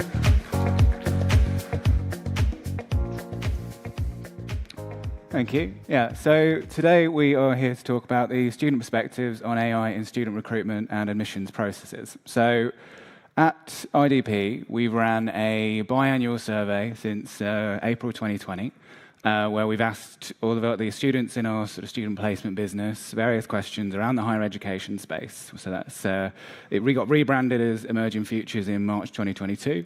And the results I'm going to show you, the AI-specific results, are from the survey that we've just published, which was in the field, see in the green there, in between 20th of August and the 16th of September 2024. And similar sort of dates about a year prior. So we're going to look at some year-on-year results as well. It's a 15-minute survey. We administer it in English and Chinese. Obviously, the Chinese aspect is to try and make sure that we get a good representation of Chinese students. This specific survey, Emerging Futures 6, just to kind of give you a bit of a breakdown of the demographics here. Obviously, quite a large portion are postgrad, as is the nature of international recruitment, but there is a good undergrad representation. We kind of try to represent the entire funnel. So we've got prospective students, we've got applied students, current students, and a few complete students. And we've got representation from a country, so 114 different countries, and obviously, as I say, India and China, as you would expect, quite highly represented in the data. And that's roughly representative of the August 23 results as well. So the first sort of story, I've got three stories effectively I want to tell you from this data, but the first story I want to talk to you about is students' understanding of AI's strengths has improved from 2023 to 2024.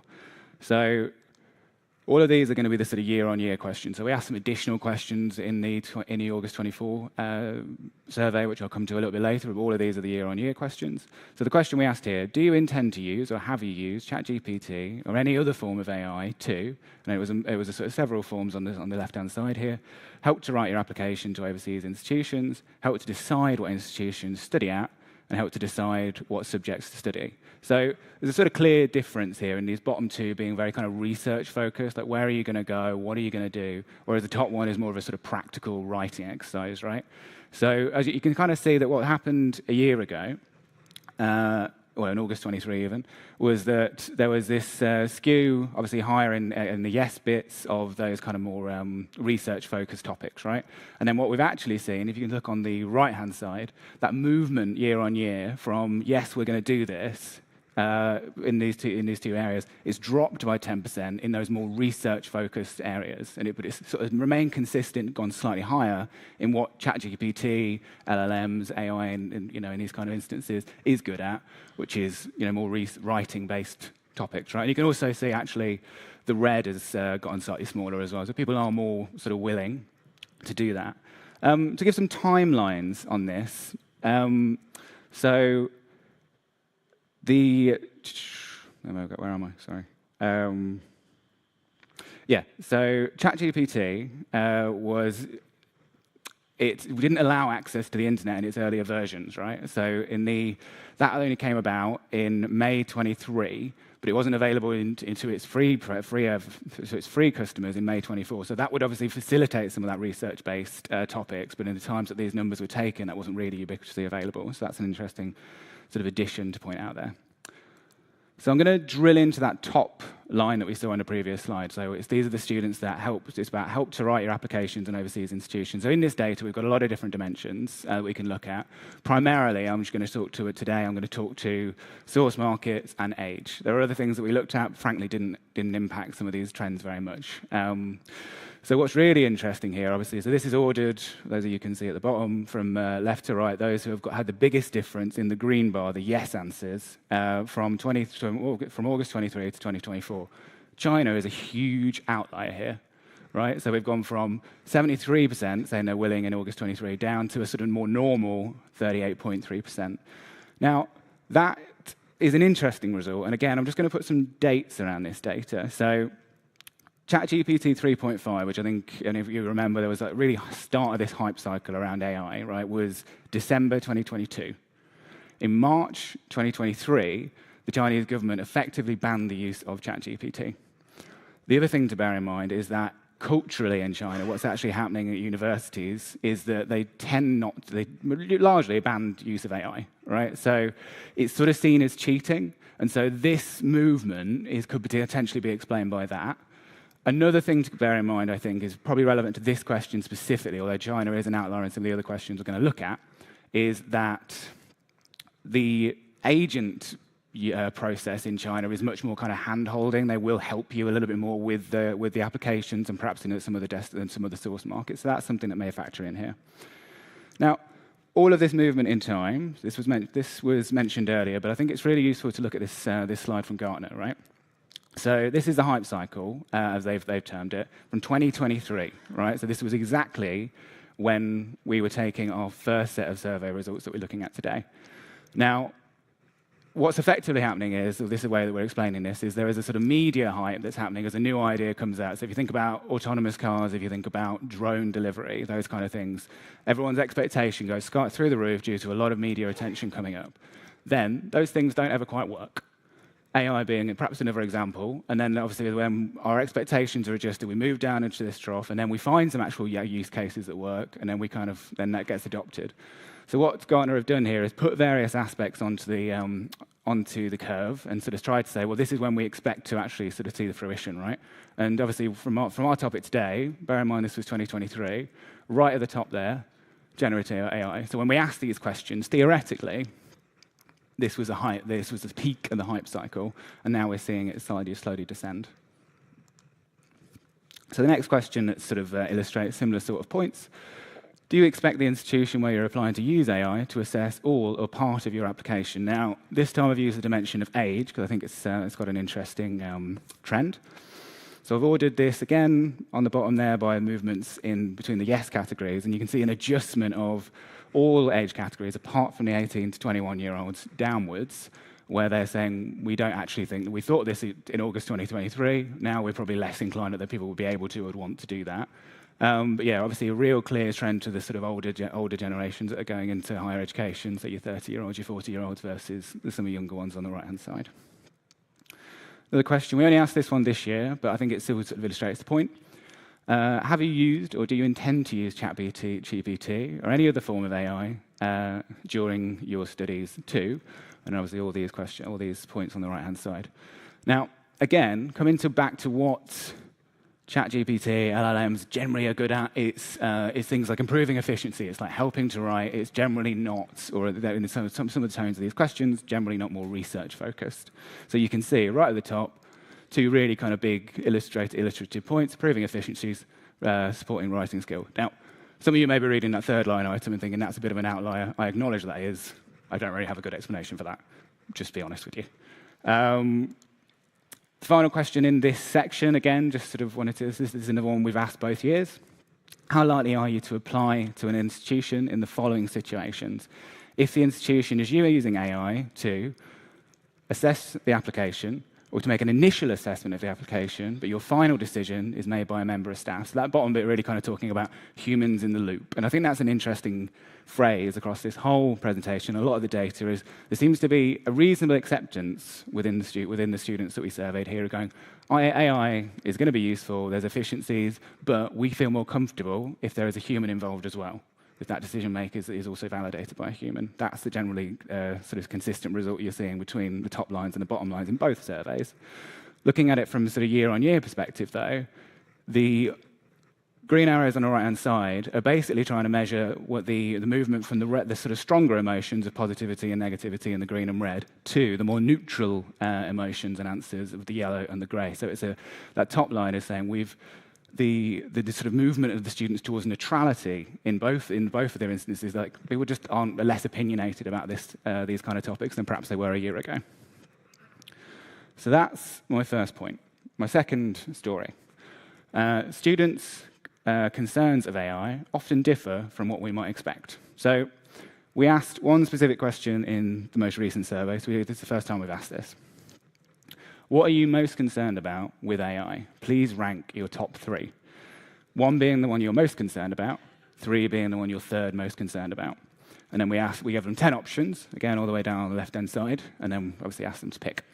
So I think, and obviously you guys will have your own opinions on this, but intuition here would say that students are probably going to be most likely be concerned about things that are sort of in the media predominantly, right? Things like bias in applications, things like how is AI training and being used on your data, right? That's what I was expecting when I wrote this question. However, what we are seeing right at the top, over-reliance on AI to reduce critical thinking, creativity, etc., and the loss of human connection due to automation. Again, those kind of things where it's humans in the loop, having that human validating the output of the AI, and sort of some concerns around automation, particularly if you look down at the third item as well, job shortages due to automation. Whereas the two that I kind of called out earlier, this is where I think the concerns are actually kind of low to middling. Sort of AI training on your data, bias in application process and grading. A slight caveat with all of this is that all of these answers are have got reasonably good answers, right? So given the survey size of this question, that top line means that 55% of students pick that answer as their top 3. However, even the bottom line, which is environmental impacts of AI's energy use, is still 16% of students. So it's not an insignificant concern. None of them are insignificant concerns. Now, the next slide is going to overwhelm slightly, but don't worry, I will walk you through it. So it's the same question. What I've done is I have applied a point-based system in the top right there. So the answer that the students ranked as number 1 got 3 points, 2 points, 3 1 point. And then that's allowed me to add all those points up and sort of add a dimension in effectively, so I can look at how the age brackets and the source markets and everything else is playing out. So there's some consistencies with all age brackets. Right? So over-reliance on AI, reducing critical thinking and creativity, always at number 1, whether that be by source market, whether that be by gender, destination market, consistently the top. Right? The ones that are sort of consistently in the middle, perhaps less interesting, but worth calling out. AI training and processing, training on and processing your data, and a lack of transparency on information sources and decision making. So kind of like where is the referencing being done and those kind of things. Bit of interest down the middle here, where there's a couple of sort of spikes and what have you. So just to note, this is ordered by age, sort of linearly as it progresses from left to right. So we've got the youngest on the left here, and there's this interesting spike with the 16 and 17-year-olds about environmental concerns. By and large, you can kind of see that for everyone else, that's been the lowest concern. But actually, there's a bit of a spike for the 16, 17-year-olds. Those are perhaps more aware. Those perhaps have really grown up with those fears. And then on the opposite side, you can kind of see that the digital divide in access to AI tools is kind of trending up to as in those older categories. So ultimately, I think that's a fear of some of those older generations feel like they're going to be left behind by AI. Now, I'm going to stay the same data, but different dimension along the top. So now we're just ordering by our n sizes, the sort of sample sizes that we've got. And again, China is a bit of an odd outlier here, right? So everywhere else, well, by and large, you can see that the lower quality of standardized course content from AI is kind of a low concern, and that sort of, if I were able to sort of fit enough countries on this, that green line would effectively follow on at number 10 all the way through to, I think, Nepal in about 4 or 5 countries' time.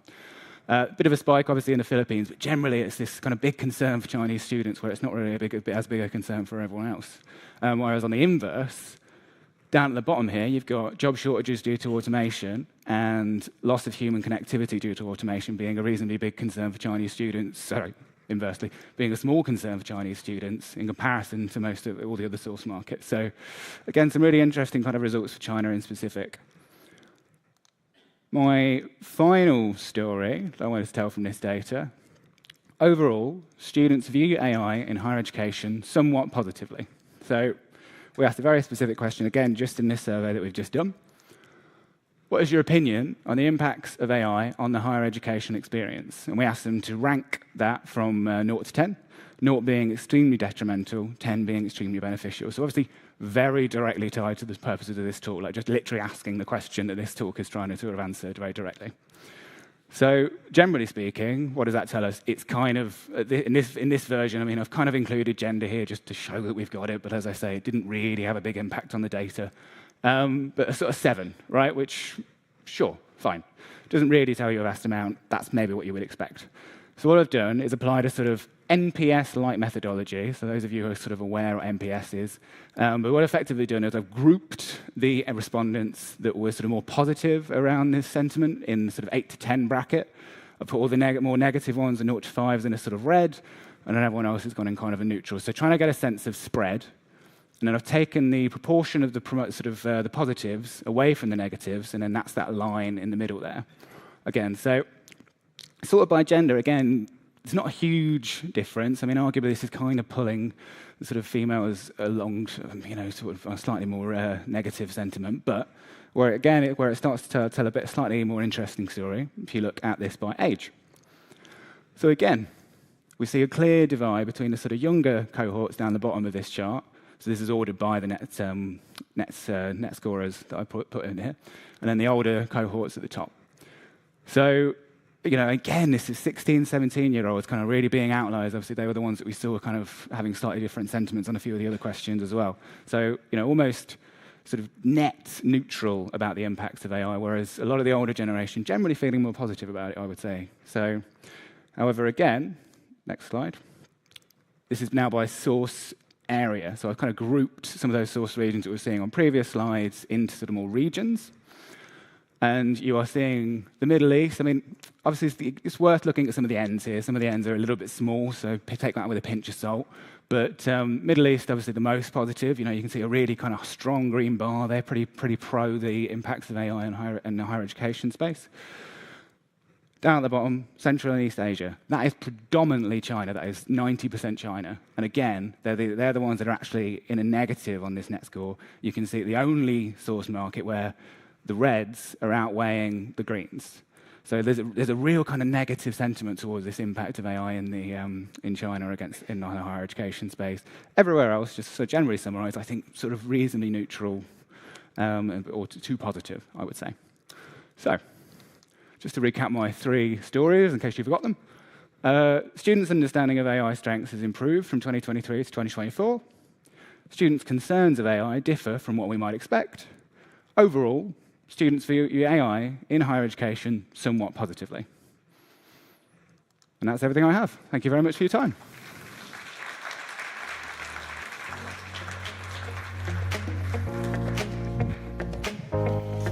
Thank you, Stuart. What's nice here is that, as I mentioned this morning, this event is ultimately not about technology. Ultimately, this event is about people. So it's really important that when we implement AI innovations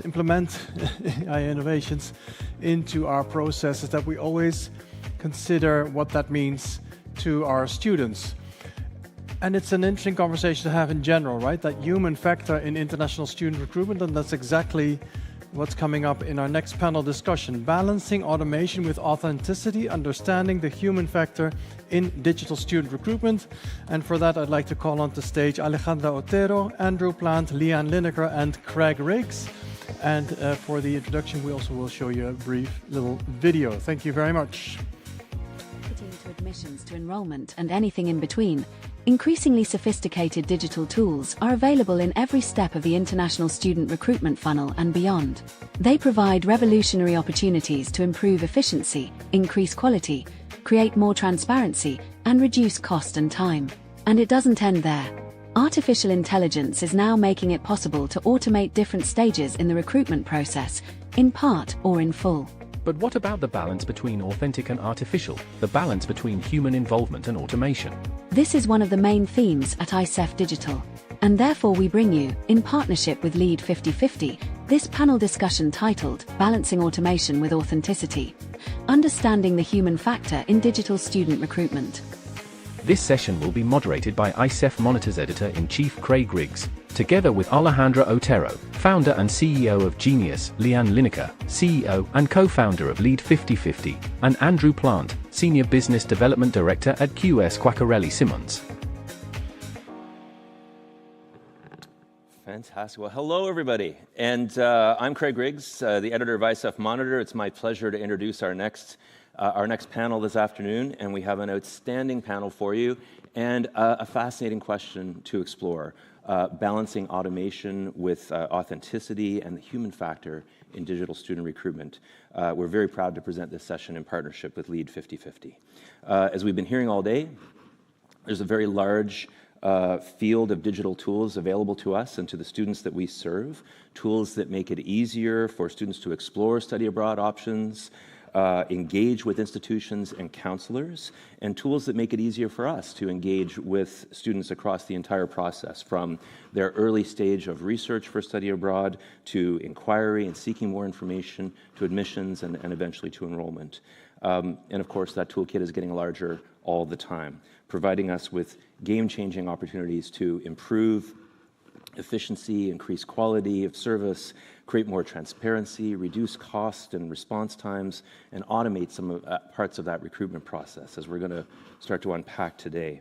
As the title of our session reflects, the question we're going to grapple with for the next 44 minutes is how we balance some of that automation and technology-driven aspects of recruitment with the need for human touch, personal connection, and authenticity and individual attention that only a dedicated international admissions professional or advisor or other colleague can provide.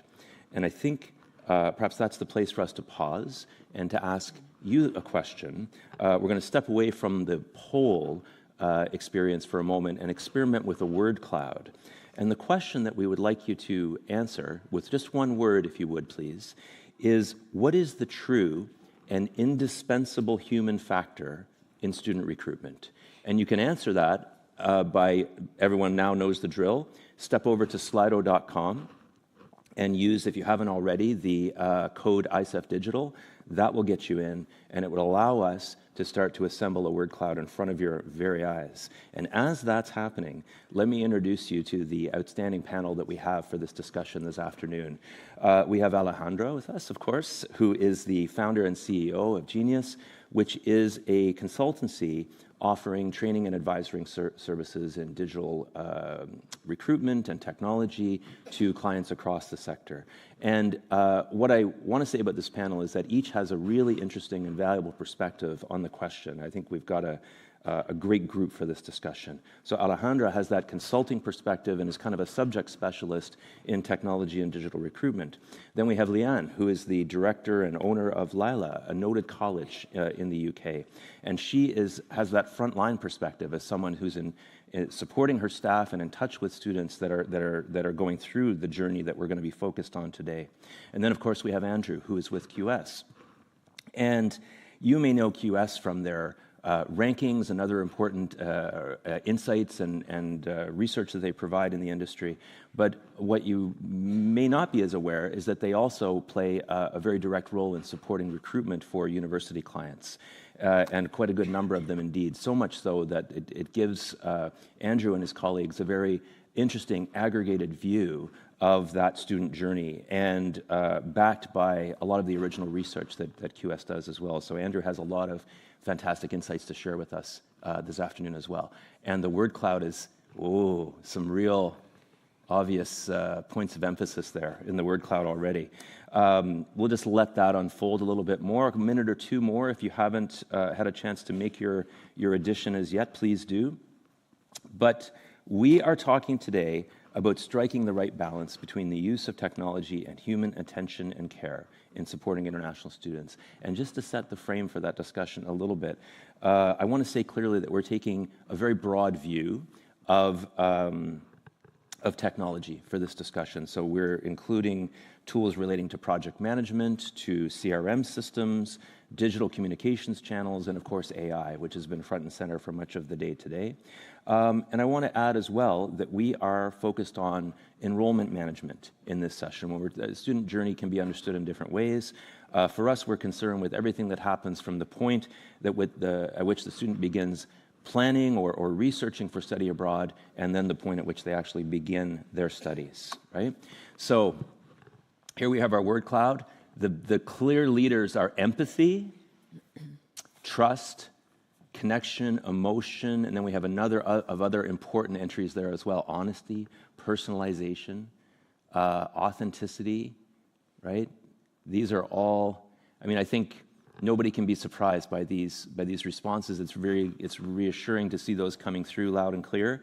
This is the essence of, in international education, we've always understood that this is the experience of study abroad and supporting students of study abroad is one that is based in experience and in relationships. And so I think no surprise to see those types of factors coming through loud and clear. Before we move on to the panel, if we could just switch to the slides for a moment, please. I just want to acknowledge some important aspects of the context for today's discussion. I think first, there's no mistaking the fact that competition in international student recruitment is increasing all the time. There are more institutions and schools in more destinations, all trying to recruit more students for more sending markets than ever before. And it's very clear in our own experience and in the research available to us that the average student today applies to a larger number of institutions, often in more than one destination, than typically has been the case, right? So, and we know that those students come with high expectations. They expect prompt responses and effective follow-ups, and we also know that many of us struggle with that, right? Just keeping up with that volume. So the stakes are high. We are all trying to attract the best and brightest students, and especially those that are best fit for our institutions and schools. They expect a lot from us, and that starts with how we introduce ourselves and how we engage with them throughout that inquiry and enrollment process. So with that as a bit of a backdrop to get us started, let me wander across stage, and we'll just start our discussion with the group. And I think the place to start is with just reflecting on the student journey itself. We talk a lot about it. It's a term that we throw around. It means different things to different people. And I think we have an opportunity to be more concrete about it here today. This is a subject, and Alejandro, maybe you can start us on this, because here, we'll put up a little graphic of the student journey to help us along. But this is something we drew from the new issue of the ICEF Insights magazine that's being released this week here in Berlin. You can certainly find a copy as you move around the venue. But this is an article actually that Alejandra contributed a lot to in terms of helping us develop a better understanding of how the student journey works. I know it's something you're thinking a lot about. In fact, she's also giving a workshop on this very subject, a 3-hour workshop actually tomorrow. And so while it's all fresh in your mind, maybe can you just walk us through this aspect of the student journey? Yep. Well, thank you, Craig. So this is a student journey. It can have many different ways, right? Here we see serpent-shaped student journey, but as we look at different models, it can also be a linear one, it can be seen as a circle.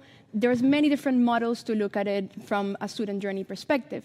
But this is, it's student-centered, but there are different stakeholders in this student journey mapping process. So we have the institutions on the one side, and then we have, for example, at ICEF, a lot of agents also on the other side. So in this triangle, what are those emotions that we make feel to these three types of stakeholders, for example?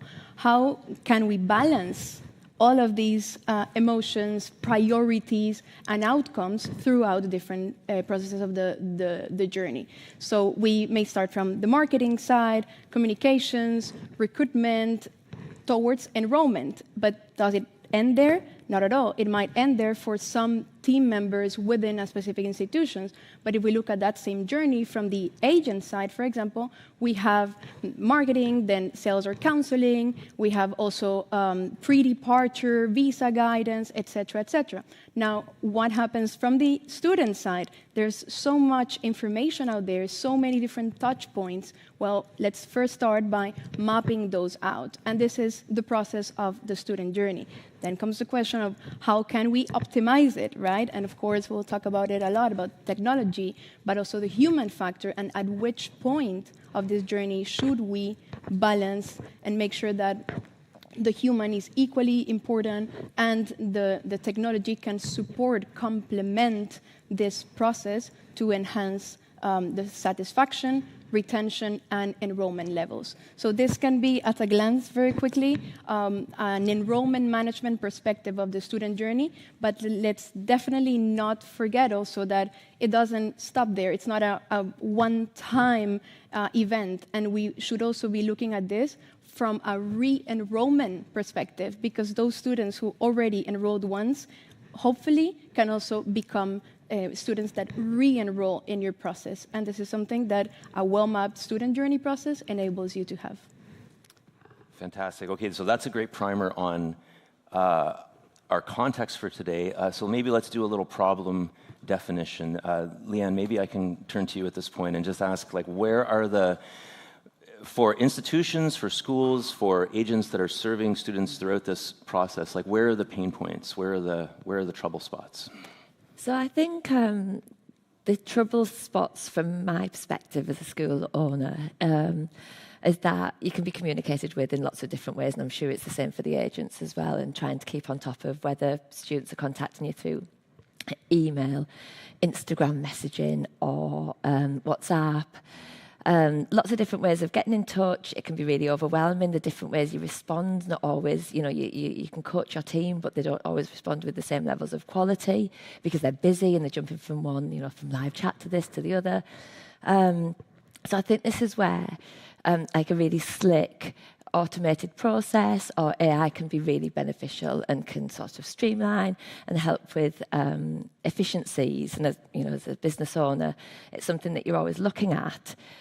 Costs are rising, your tuition fees are being squeezed, so anything you can do to improve the journey of the student without taking on more and more staff is brilliant. However, I do worry about the biases that might creep in. Mm-hmm. And I think it's really important that there's human touch points as well, at the really crucial points, and students are aware of when they're being in contact with automation and when they're talking to a real human being. And I think if we can navigate that and manage the necessary technology part of it, but keep in mind the biases that might really skew the student body or the student experience, then that's the best outcome. Okay. So it sounds like that challenge that you're thinking of first and foremost is at the start of that process. Yeah. Like not quite the start, but with the point at which the student makes an inquiry and just getting a response out quickly, getting a consistent and effective response out. Yeah. And I think it's sometimes it's students. For me, most of the time it's agents as well. Uh-huh. So the agents are communicating in lots of different ways, and they're no doubt being communicated with in lots of different ways. So it's just making sure that approach is consistent, so that the agents can cope with the volume, and then you in turn can cope as well. Yeah, yeah.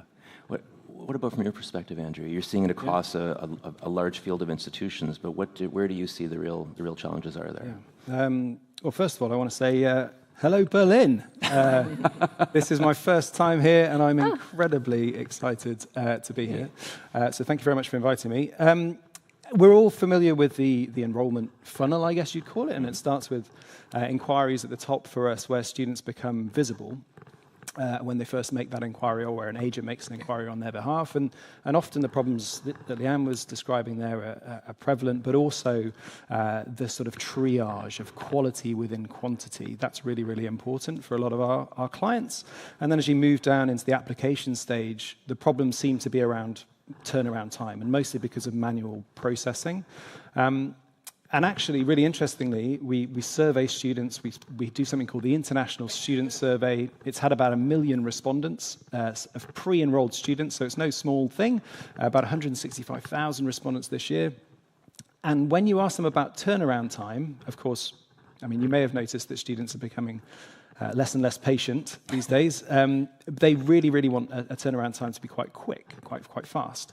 And they actually relate that to the quality of your teaching and your reputation. So the impact of that process is not just about, can I get a result, can I get some certainty, but it also impacts on your reputation. And then as you go past that, you get to the enrollment stage, and there the problems that we see are conversion in terms of out-competing your competitors, trying to get the right information to students at the right time, with all of those things that were on that lovely word cloud, particularly empathy. I love the fact that that came top. And then as you get towards the bottom, sorry, I missed out offers. That's the conversion part. And then as you get through to enrollments at the bottom, you're looking at things like late attrition because of poor processes. Students just aren't getting over the line because they can't get through the whatever it is, the financial barrier or the process that's just standing in the way. Which all of these things can be really helped with technology. All right. So you're describing. There's a lot of factors there. So responsiveness, the kind of transparency of the process for the student, sort of anticipating any challenges that they might have, making sure they're well supported like throughout that entire path, right? Because you're sitting on someone's survey data, I have to ask you about turnaround. What does the ISS say about turnaround times? Like, what are student expectations? Yeah, so the majority of students want their inquiry, let's start with inquiry. They expect a full response to their inquiry within 24 hours. They want it acknowledged within hours, which obviously automation comes into play there, and I'd be surprised if anybody doesn't have, a large institution doesn't have automated responses for that kind of thing. But a full response to their inquiry within a day, and then for applications, the majority of them want an application turned around within a week. I often get somebody in the audience saying, well, what about, our reputation? Surely we should be holding back a little bit, and it makes us look more prestigious, that we're considering them more. And I'm yet to meet a student that doesn't want to know the outcome of their application as soon as possible. They are not taking that into consideration. Students all around the world going, oh, look at that prestige. Oh, it's taking forever. I don't think there is a sweet spot there. I think if you get that response out as quickly as possible, you're just giving the human on the end of that more certainty on their buying journey and their future. I think there's a lot of truth in that, and I think the stakes are only getting higher in that respect. I used to work for a sort of mid-sized university in Canada, and one of the smartest things we ever did was set a service standard for undergraduate admissions that they were processed within 2 working days. Yeah. And I can't tell you how many students said exactly that the reason they had applied to multiple institutions, the reason they chose that one was because they got the response first, right? It was as simple as that. Yeah, and selfishly for an institution, you'll get a lot fewer inquiries saying, where the hell is my application? Right. If you get the application results. Less of a customer service load that comes with that. Yeah. Well, what about we've nodded, I think, in a couple of ways at where technology fits in, but just a note, just for the group, what are the obvious places where technology can smooth that out for students and for institutions that are trying to recruit them? Yeah, you start. Yeah. So for me, without a doubt, the CRM is the central component where all automations, but also the collaboration with the team can have the best possible outcome. And so a lot of times, institutions come to us saying, oh, I need more leads. And the big majority of the times, we actually get to say, are you sure you need more leads, or do you need better processes? And those better processes usually go through that piece of technology being the CRM. Mm-hmm. And the CRM can be fully automated, of course, but also personalized for many different stakeholders. So everyone is happy in the equation, and it's about a matter of understanding where is it that CRM can also support. You were talking about response times.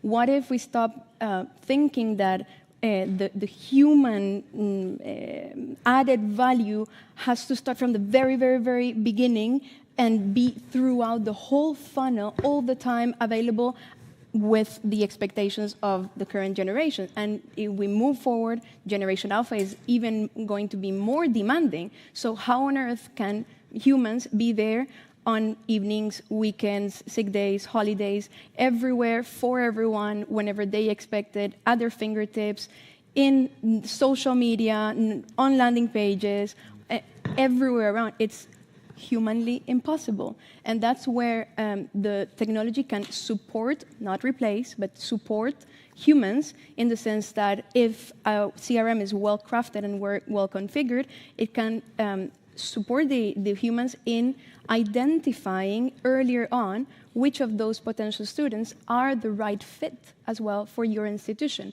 and therefore not focusing on everyone, but actually on the ones that you can also serve better, because it's not one size fits all. So in my opinion, that's the central component of the technology around enrollment management, is a well-crafted CRM. Okay. So I think we have I think you've just given us a great idea for like a commemorative T-shirt for ICEF Digital next year, which is just one that says "Support the humans." So can you just define, like real quick, just define CRM for us? Like, what is a CRM system? So yeah, customer relationship management system. So it's basically, if you look at it from a database perspective, which is already a start, because many institutions say they have a CRM, but actually they use it to handle their data or to store their data. That's a start, but that's not a CRM to its full potential. So an actual CRM is a tool, system, that stores data, but also automates or enables you to automate every single element in the process, from creating workflows to personalize the whole experience. If A happens, then trigger B. So for example, if a potential student clicks on a button in an email, then send this other video, for example, to them. All of that can be mapped out, but also that CRM enables your internal team to capitalize on efficiencies as they actually get internal notifications, reminders whenever something needs to be done from their end, set up tasks that they can actually do to walk the students, the right potential students, down the funnel. And this helps, again, all the tech tools and the tech hack behind it can also integrate with other applications from the sources, so call it portals, the different digital marketing campaign tools that you use. Any incoming source for lead generation can be integrated, measured, tracked in a CRM, and you can generate reports for data-driven decisions to be actually analyzed and taken on by the human teams. And this is what can be used to give a better support to potential students. So in a general word, a CRM is what you need, basically. Okay. So CRM is we can understand it to be an essential building block for getting some automation into and just better, more efficient process into that, managing that student journey. Anything you would add to that? Well, yeah, just from a statistical point of view, with about 2% of inquiries convert broadly across certainly the clients that we work with, where we're acting on their behalf to enroll students.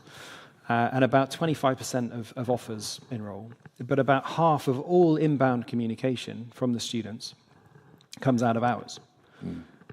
So if you don't have something to be able to answer those inquiries as quickly as possible and deal with those students and give them a student journey that has less scratches and bruises and barriers and waiting, if you have something that operates out of hours, then you're already ahead of people. And at conferences like this, everybody's had very bad experiences with chatbots. We all hate chatbots. Sorry, chatbot people. We don't really. But if you have them in place, they allow students to navigate. They allow them to get some of the information they need. You log that inquiry and get it answered. So just having that in place, something out of hours that is enabled by technology, will make a massive difference to your students and to your success. Yeah, I would agree with both. I think having some kind of automated response to pick up out of hours and then a great CRM in place can do that initial heavy lifting and make sure that everybody gets an inquiry. The inquiries are to some extent the same kind of quality. And then it filters out the students that are right for your institution. And I think where the human needs to come back in is when you are counselling for particular courses, because as human beings, we've all got inherent biases, and we are programming these systems to give advice to students or to agents on behalf of our students. And there's a real danger that students from certain destinations, from certain socioeconomic backgrounds or different genders can be offered courses that are, the technology thinks they are looking for. Somebody on the track and trace panel earlier made the point that students from India are very different from students from the US, and they come from different backgrounds, different budgets, for example, and while that's widely true, it would be wrong to assume that everyone from India wants the same course, or all women are looking for education or healthcare or arts-based courses. So I think you can get reports on this kind of thing, but without the human overview of the reports and looking at the data, you're in danger of creating kind of very homogenous student bodies when we're all looking for diversity, and a diverse student body is probably the best for your institution, no matter how big or small you are. And I just think that without the human touch there, it's something we're in danger of being a victim of.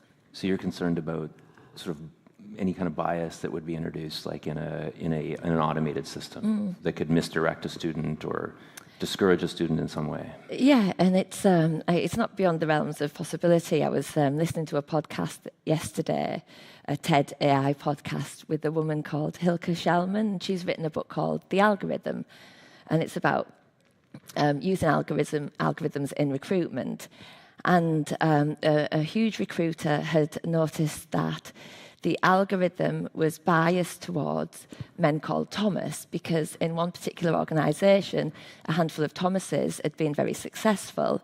So the algorithm was putting forward CVs at an exponential rate from people called Thomas, and poor old Tabitha is not getting the look in because Thomases are presumed to be more successful.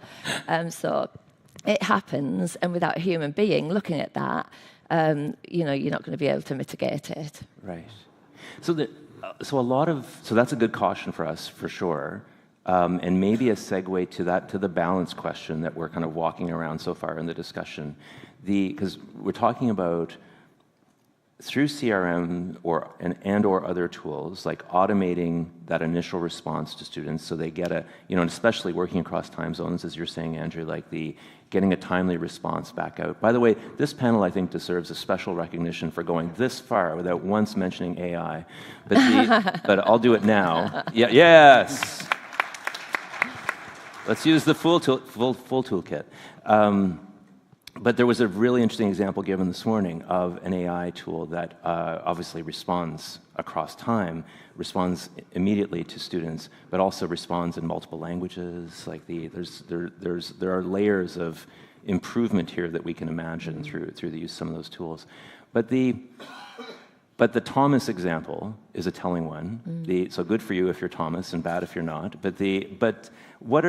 So if we're thinking about our particular context of helping students along that path towards enrollment, how do we balance that automation with that personal touch? Where do the humans come back in, right?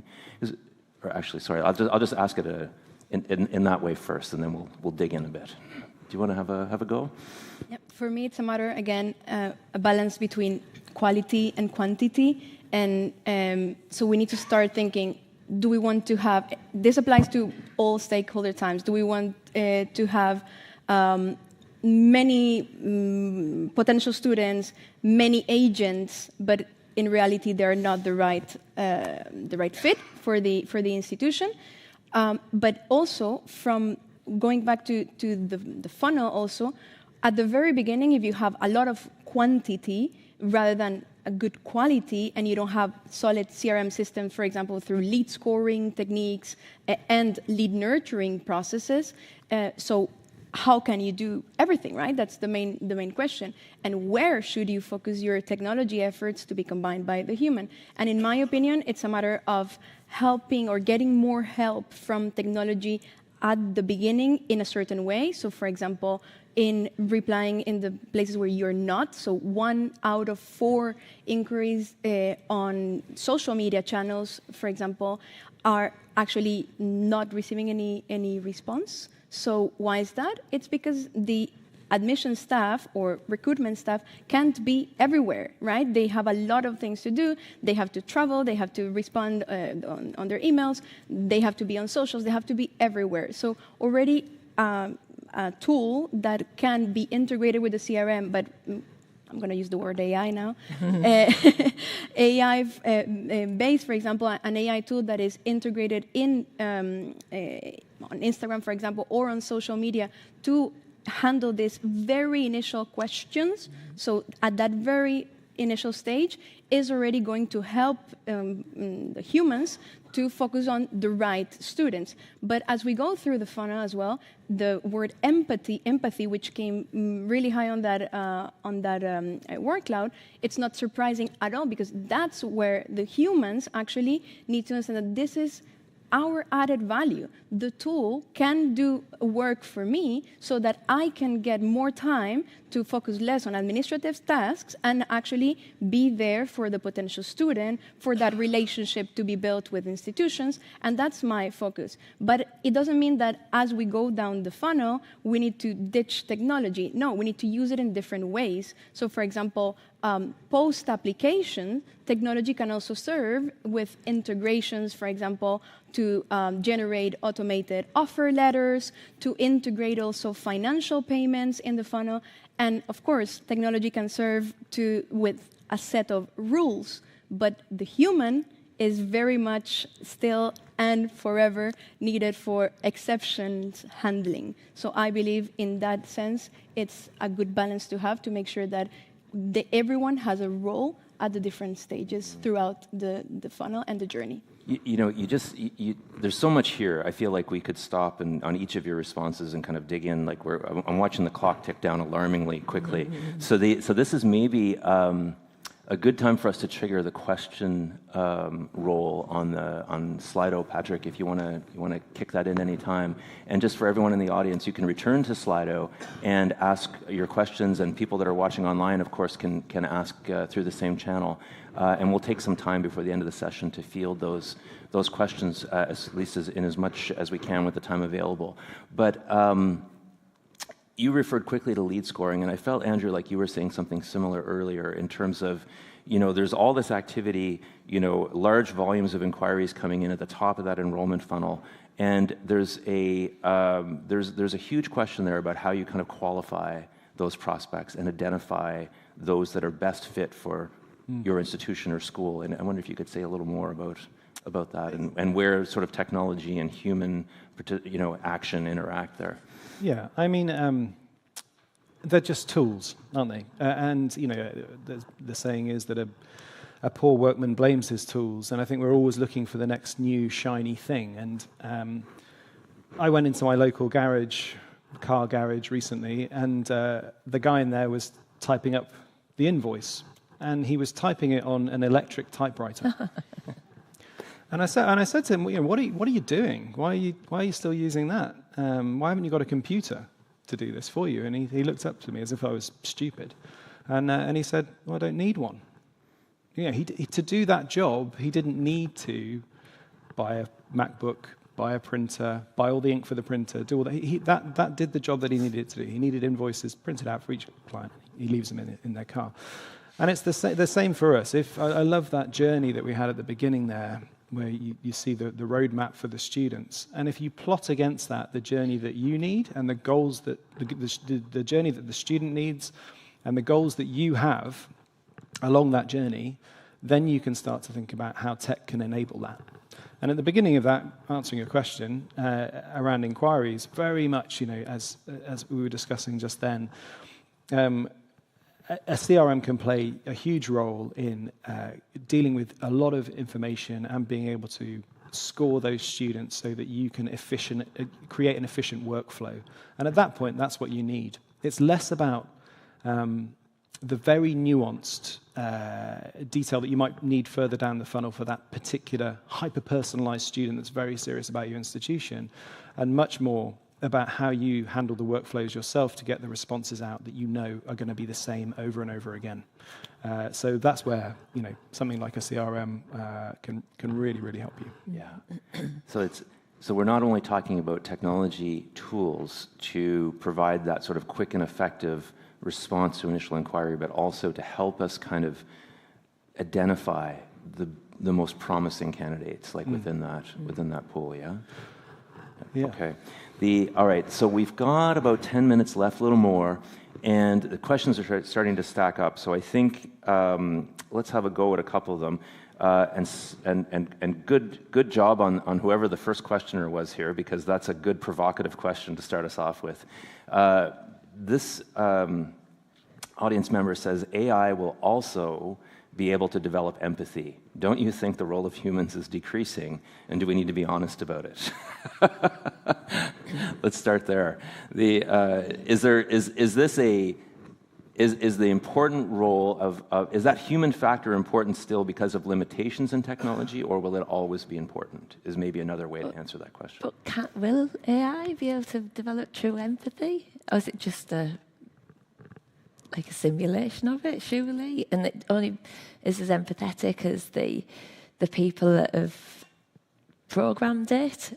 So it's a direct reflection of their own biases and the way they construe empathy. Yeah. Or the way it's been trained. Yeah. I don't know. It's a great question. I don't know if does anybody want to add to that? It's a it has a vaguely apocalyptic feel to it. It is existential, isn't it? Yeah. I'm conflicted myself in the work that we do, because so much of it is process-led, and so much of it is similar, and there are millions and millions of students that are going through different but very, very similar journeys. And yeah, a machine can learn that and mimic it and simulate the responses that we are making at scale. So there is less and less of a human factor, I guess. But our data sees through that from the surveys that we have. We know that 68% of international students that are interested in studying abroad, they want to speak to somebody in their own language. Of course, AI can do that. But then 78%, once they've made contact, they want to speak to the same person over again. So they've made that bond, that emotional bond with another human, even if it's on the phone or whatever. And they want to reach that person again. The only way you can actually enable that, by the way, for them to reach the same advisor again, is through technology. You need to have something in place that identifies the student and identifies the advisor and brings them back together again. So there are elements to this that you can't replace through technology, and that is very much that human-to-human experience, and you have to bring that in at the right times. Yeah, that rings true to me. I don't think it's just a conceit to think that we'll always be important. I think I think there is the nature of the thing, that's a very telling indicator, actually, that students develop that attachment quickly with the person who's helping them. And it's when we're talking about something like study abroad in particular, it's just such a high involvement decision. It's such a big choice that student and their family is making.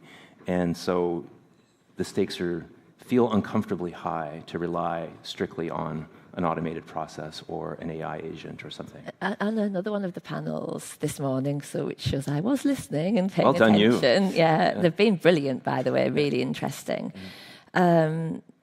Somebody made a comment that when they've surveyed students after they have been either talking to a chatbot or an actual human, they feel 4 times happier when they know that they've had an interaction with a human being.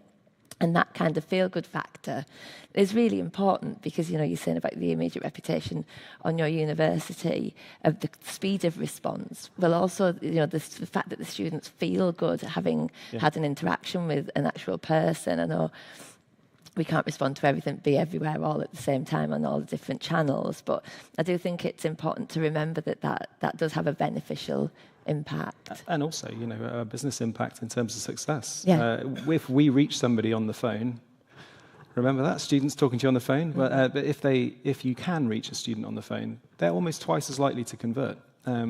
If you reach them on live chat, 3.5 times more likely to convert. But it's on their terms as well. You need to be on their platforms, in their native environments. And if you contact them on multiple platforms, those students are much, much more likely to convert than if it's on a single platform like email. Yeah. I think it's also a combination of two main words, which both were on the cloud there, which were, empathy, but empathy combined with trust as well. And I think that's the big difference, because I was recently delivering a workshop where we actually got to bring Generation Alpha kids on stage to ask several questions about how they would be looking to study in the near future. FYI, the oldest ones, in 3 to 4 year times, they're already knocking at your in-person or virtual doors. Wow. And so we were actually asking them about technology, and that was one of the points that was quite important. Is they are always connected through digital devices, they're always on, but the trust component is what really made them to see and talk with a human, because they need to make sure that whatever they're seeing is true, and they have been and are being bombarded by so much information that it's those empathetic and real conversations that were, for them, quite important to decide further on to what kind of studies they will want to have. So I think it's, even for that generation, it's already starting to pick up as of something, this is the main component that they need, which is the sum of empathy and trust. Mm-hmm. Yeah, I mean, I think that really rings true, doesn't it? And there's, I mean, another question is asking, is I think pointing us to another important issue, which is just, do we see a difference in the role of technology or the role of people, whether we're talking about like thinking more in terms of like in-person versus digital recruitment? And it is true, certainly, that we rely more on digital channels for recruitment these days. But I feel like you've already answered that question in the sense that there are ways in which you can establish connection with prospective students, like your example, Andrew, of you're sitting on data that says students quickly develop those attachments and they want to be supported by the same advisor, right? That's a personal connection that is formed at an early stage and needs to be supported, perhaps by technology that maintains that match and ensures that that connection can continue. And also by talking about like serving students over the phone even, which is not quite in person, but they're still looking to talk to somebody, right, as they're making huge decisions. So probably there are some differences there, and there still is obviously a role for in-person recruitment, whether that's on the phone or whether that's at a student fair or some other venue. But it's but I suppose the balance shifts a little bit in favor of technology, given our increasing reliance on digital channels, we might say. Yeah. Okay. How are we doing? We've got a few minutes left.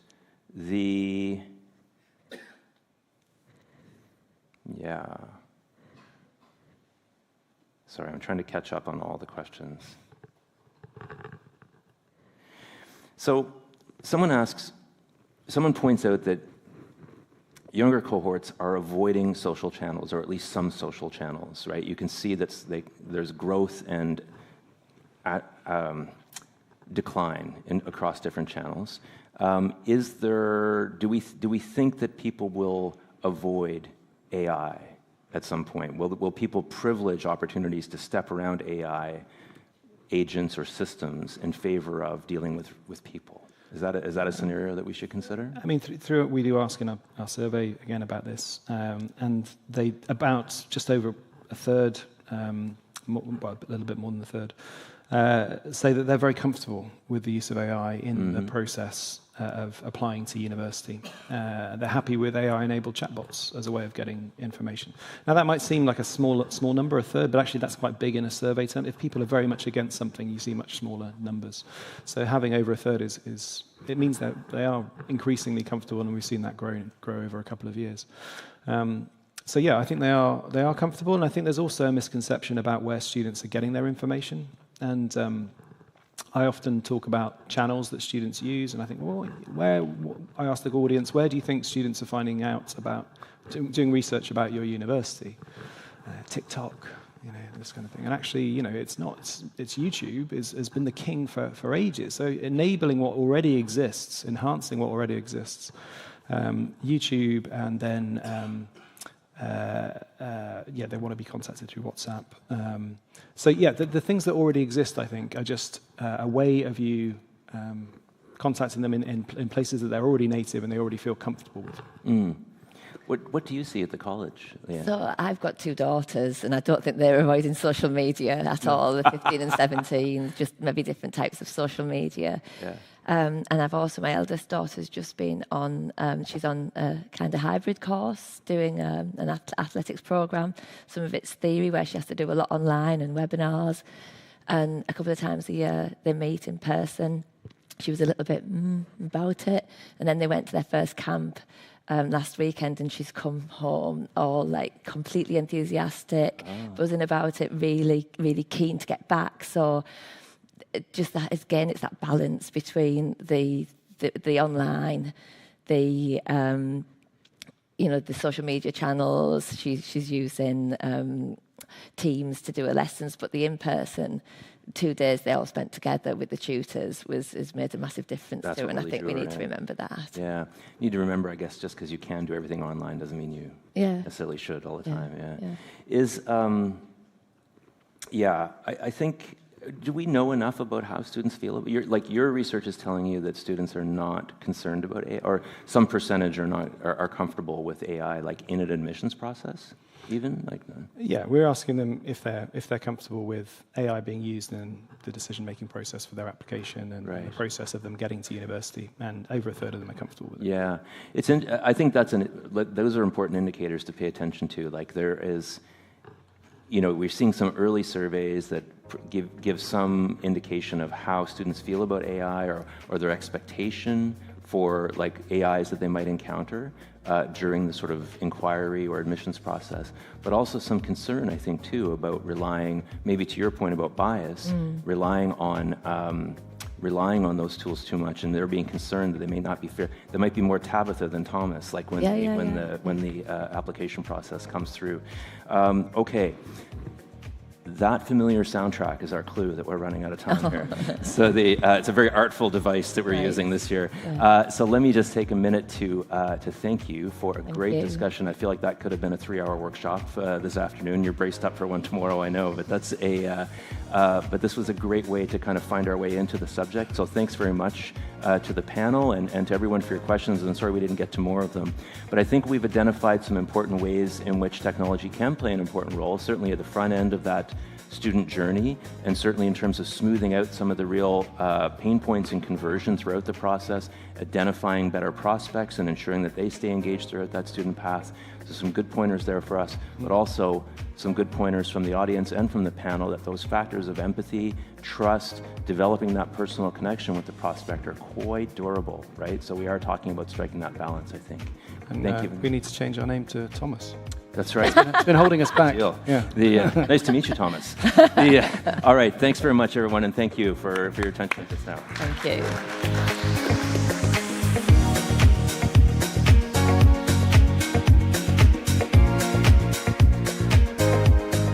Get all my stuff.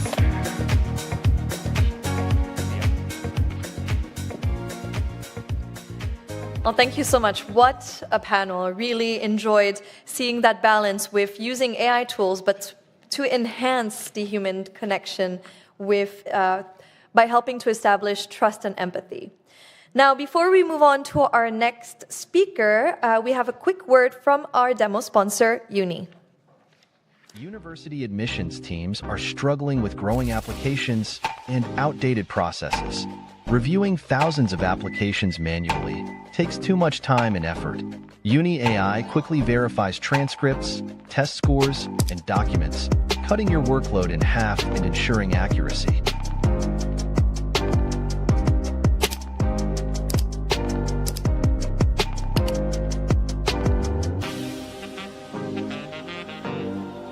Students don't want to feel like just another number.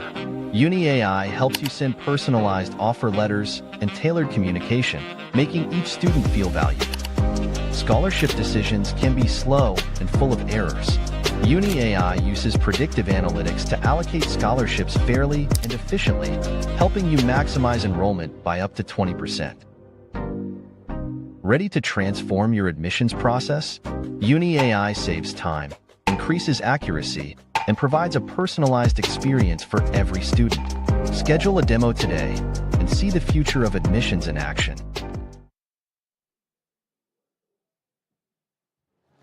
Thank you so much, Uni, for the support. Now, up next, we've talked about digitalizing admissions process. But what exactly are the steps to have that done? Well, we have Holly Sanders today to answer those questions. Please help me in welcoming Holly to the stage.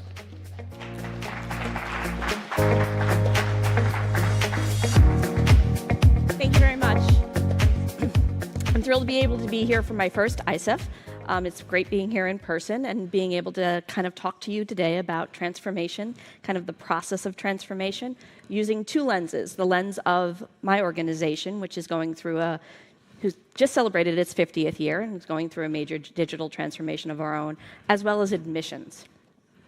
Now, one of the enviable things about being this late in the day is that I have had the great pleasure of listening to a lot of presentations, which have been really amazing in terms of the scope and breadth of what's going on. But at the same point, some of what you're going to see, you're going to hear. And I'm actually very happy about that, since I'm not going to come up here and talk about anything too controversial.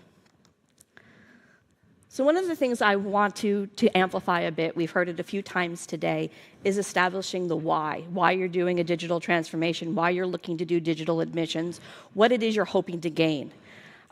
Establishing that early on is going to help navigate the waters of decisions, of the actions you're going to take, of being able to look at the different solutions that you would want to have. When I think earlier about hearing about kind of being dazzled by a technology, I think all of us have gone to a conference like this or had our staff go to conference and come back and say, we have the solution, we have this vendor, we have this software technology that will solve all of our problems. And if you start at that end and try to work your way back to justifying why you're using it, it's usually an impediment for you to be able to go forward and do what you need to do. So what I encourage everyone, both from in the higher ed space or in any organizational space, is establishing that why to anchor all of the conversations you're going to have, all the decision making, all of the actions that you're going to be looking to do. Later on, it's going to help you communicate to everybody within your organization and externally to your organization why you've gone down this path. The second area that I wanted to focus on, and it's really telling given all the different perspectives that we have in the audience and at this conference today, is expanding that view of the stakeholders. In admissions, you might think that your stakeholder is just the student and yourself, just your university, and that's it. But when you go down to it, that student has an amazing support team. They might have agents working with them, family, advisors. There's all sorts of different individuals and voices they're listening to. And internally, you have a lot of different departments at need that have a stake in the game as to what kind of changes that you're going to hold on to. When I look at the technological transformations that we've been undergoing, whether it's at my organization or in admissions in general, one of the stumbling points that we've seen a lot of times is the buy-in. You don't just need buy-in from an admissions office. Most times you've got that right away. They know it'll help solve many different problems that they have. But what you don't always have is the buy-in from the technology department, from finance department, from your provost, from the student and faculty-led committees that weigh in on these items. By starting out and thinking about all of those different stakeholders and thinking about all of their different viewpoints and pain points, you're going to be able to kind of come at them with a much better business case. You're going to be able to show them why this change makes sense and why you should be going down this road. You'll also be able to start understanding a little bit about what are they thinking about in terms of risk. Are they really risk averse, and you're going to have to bring them along this journey a little bit differently? Are they ready for change, wanting to go 10,000 miles in the opposite direction, and you're going to have to figure out a way to message to them how you're going to sequence the work? All of these things require you to really expand your view of who the stakeholders are in terms of any transformation, digital or change in the organization.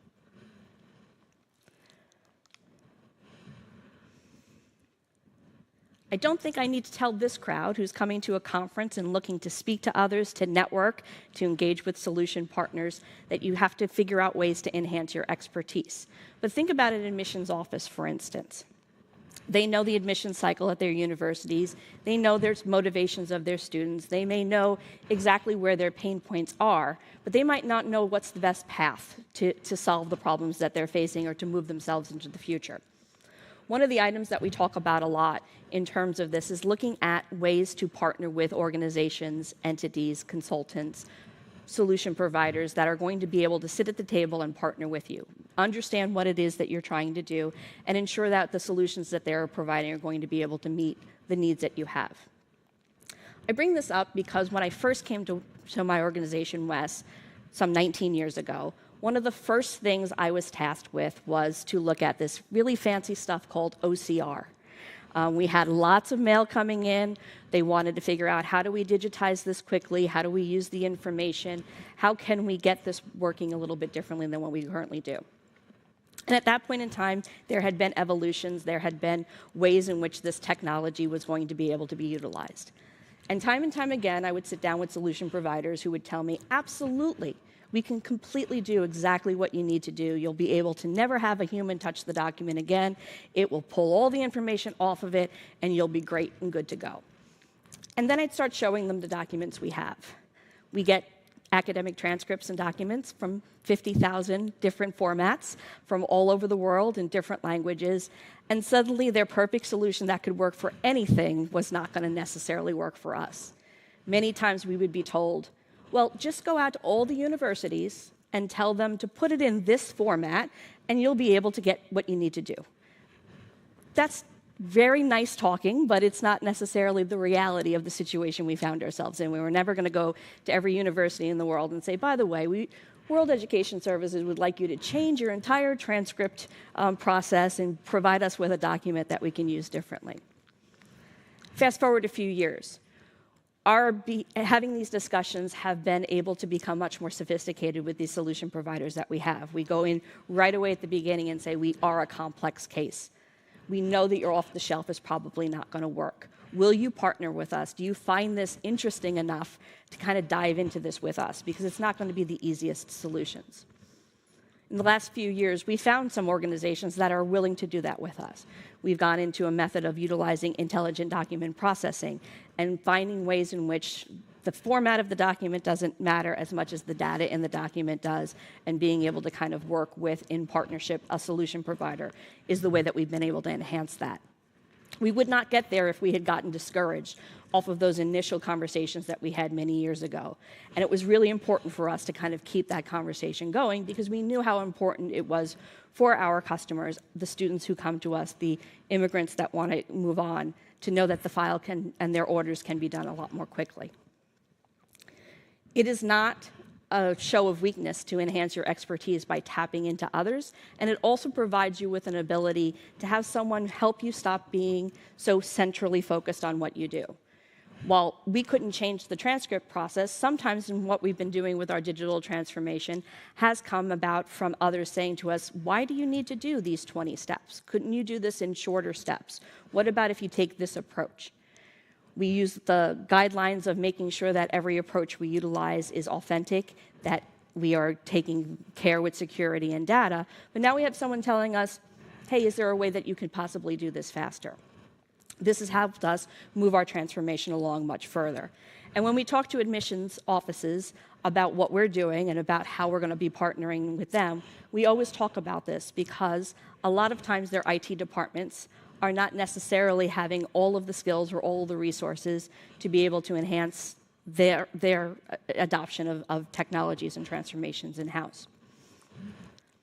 So I encourage you to continue to do what you're doing, which is coming to events like this, networking, listening to other individuals, and figuring out what's the best way to amplify your knowledge and expertise with someone else's as well.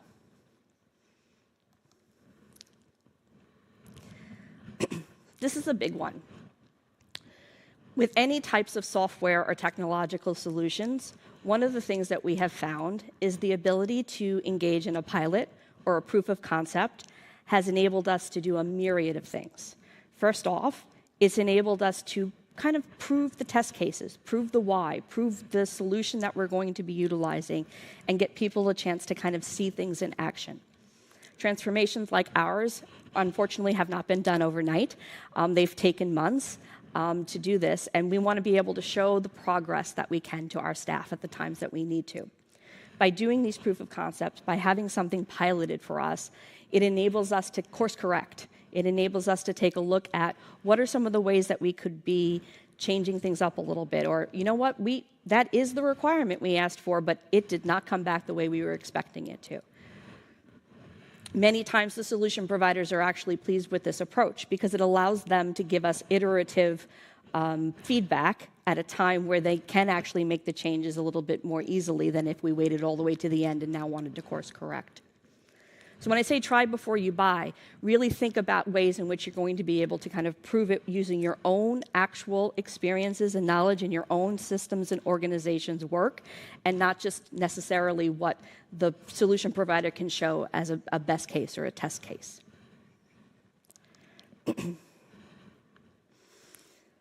I've been thrilled to hear people, human in the loop, all sorts of different ways that it has been referenced in today's sessions, especially at a digitally based conference. People drive change. People are going to be the ones that are going to be able to adopt these changes. They are going to be able to be the ones that push these changes forward. When we've looked at ways in which we can automate some of our processes, we did it knowing full well that this was going to cause some churn in our staff, some churn in the ways in which people are seeing us and seeing the work that they do. At the same point in time, we leveraged a lot of the conversations that we've had with staff over the times where they've talked about the pain points that they've had. They've talked about wanting to be able to do much more higher level knowledge-based work or much more hands-on touch work with students or customers or applicants. And their time is being spent doing a lot of work that could be automated.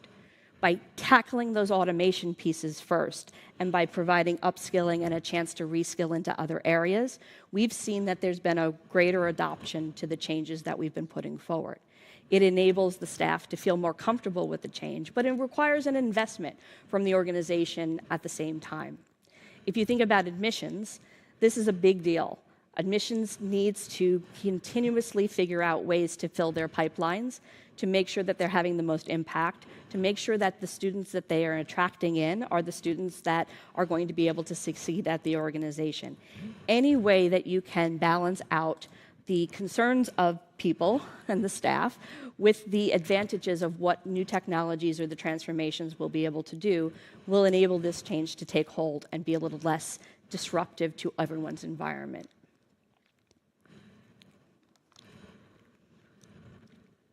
Finally, I will say this.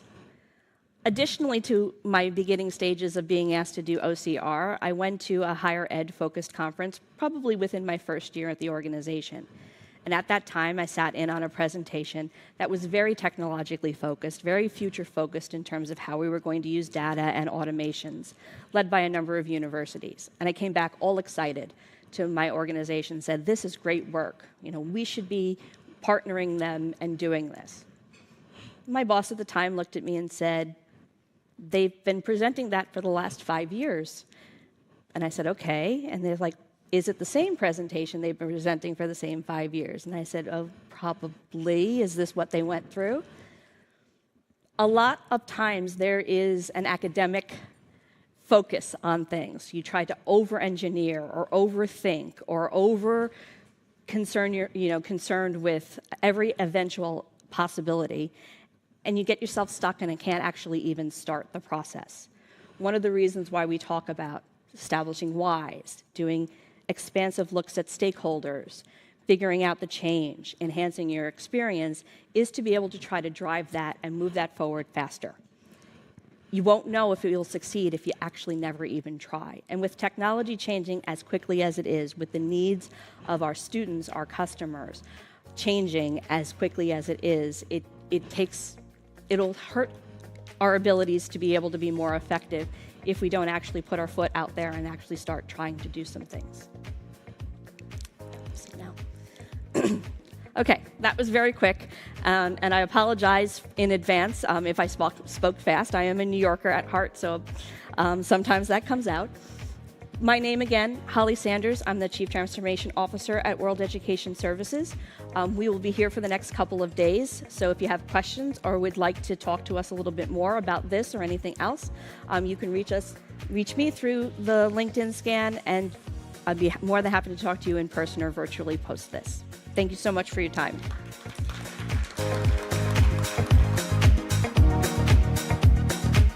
Thank you so much, Holly. I especially like the bit about putting the people in the decision-making process as well and getting their buy-in in order to move forward with these projects. And that will actually be key to the success of the implementation. All right, so next, I'd like to welcome Stephen Dugan from Volley for a short presentation from our headline sponsor.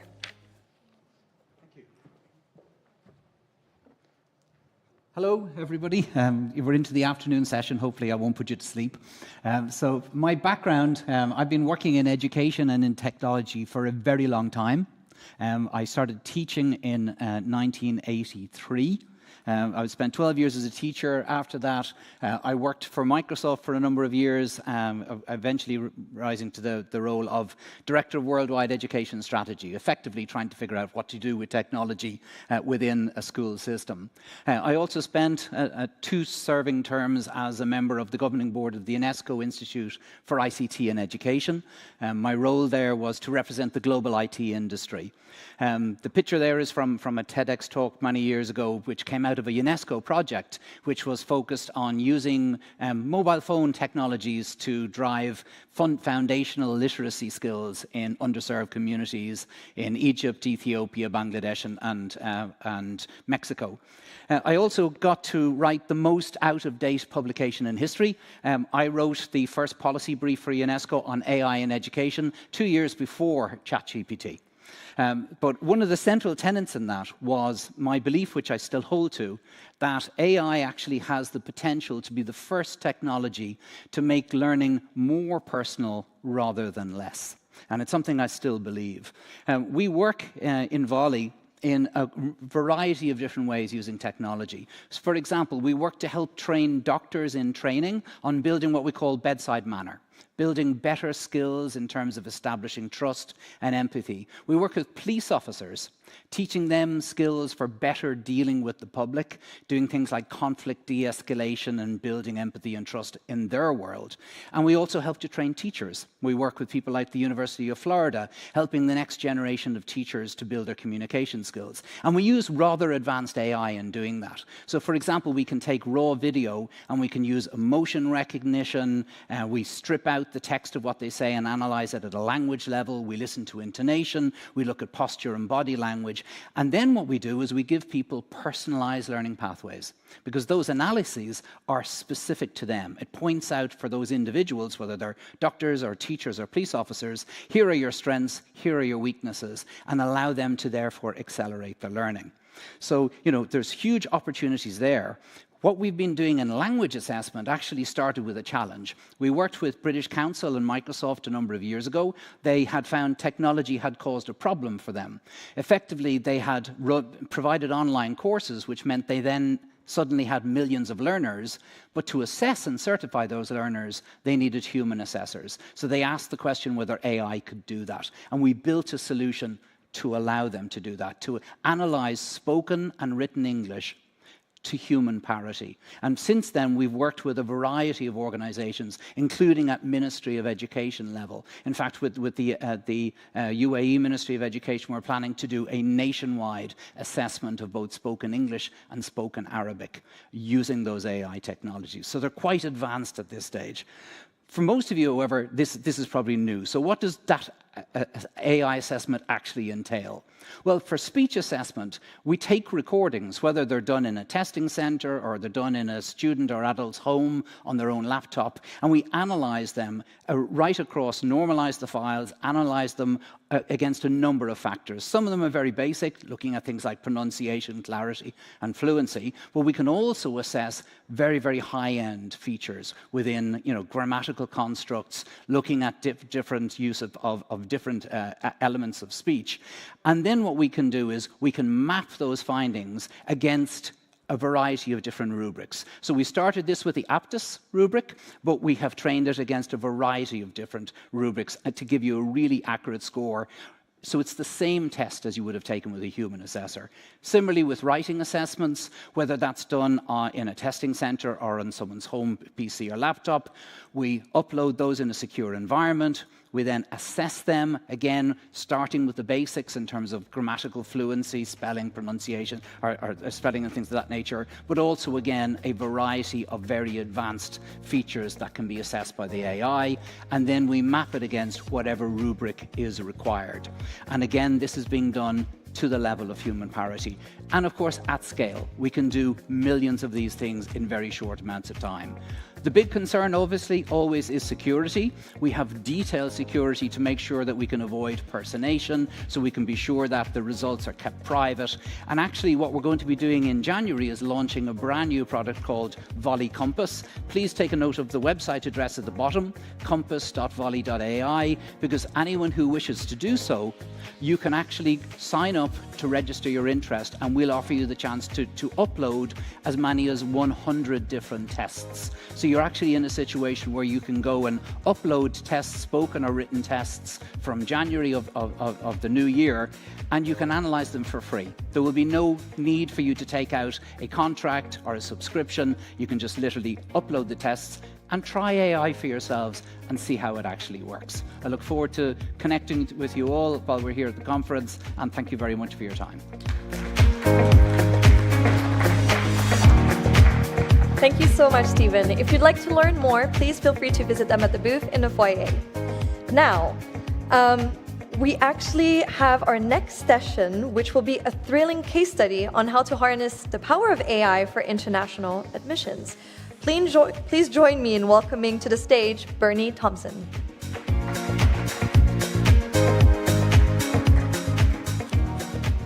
Hi, everyone. So I'm the person who turns up to a digital conference with analog notes, which I'm going to try not to use.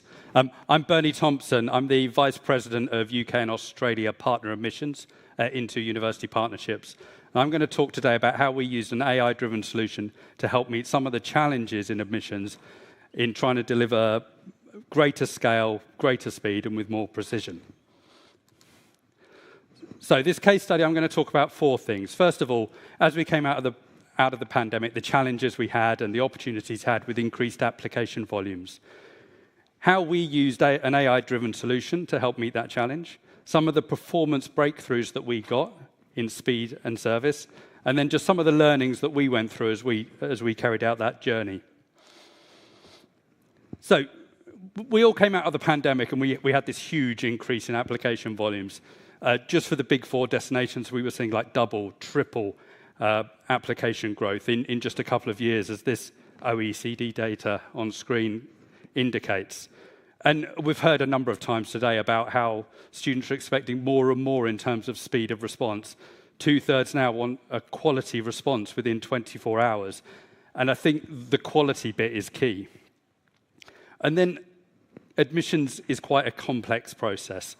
We deal with applications from hundreds of countries to hundreds of diverse programs, from students with their own unique qualifications going to many universities in multiple countries.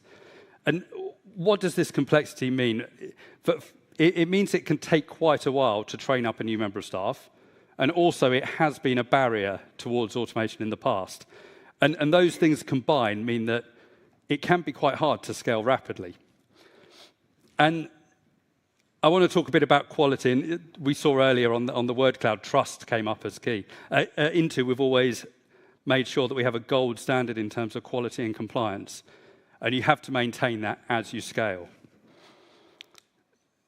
So, how did we reimagine our admissions process with AI at the core to deliver a new suite of tools to try and turn complexity into simplicity? And I could honestly talk about this for about an hour, and it's a 10-minute case study, so I'll try my best. There's 3 things that we did that work together in parallel, and those are, firstly, we implemented a series of automated pre-screening checks.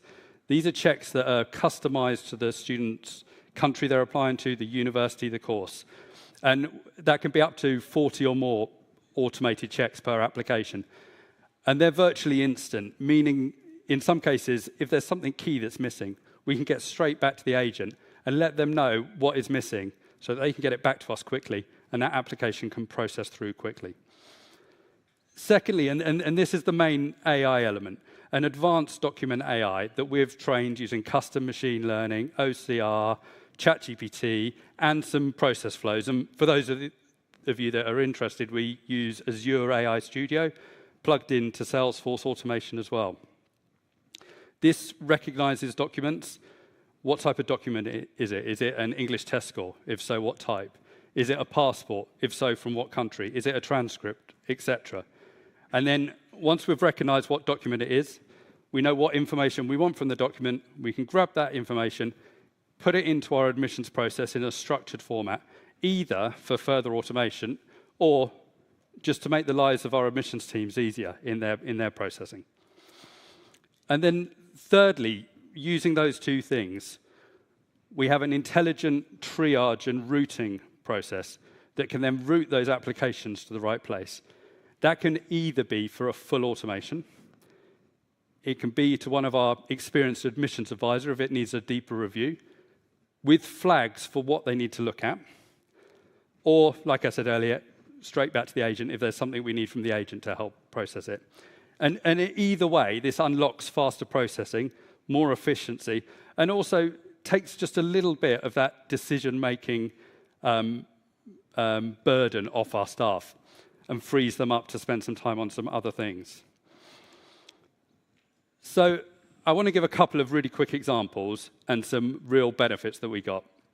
So firstly, in the UK, we're now, and this is actually an exclusive, we've not been talking about this very much, we're now able to issue conditional offers in under 15 minutes. These are fully zero-touch conditional offers, but it's also important that they're full offers that are tailored to the student, to their education history, to their visa history, whether or not they already meet the requirements. And yeah, the only thing that is different from them to our standard offers is that we issue them quicker. So they're not just a generic boilerplate offer, they're a full offer. Then in the US, my example here is for degree-seeking applications to the US, and this is where we help our agent partners provide a quality application through to a university admissions team where the university make the decision. And we use the same technology here, but in a slightly different way. So like I've said already, we can help get stuff straight back to the agent if there's something missing.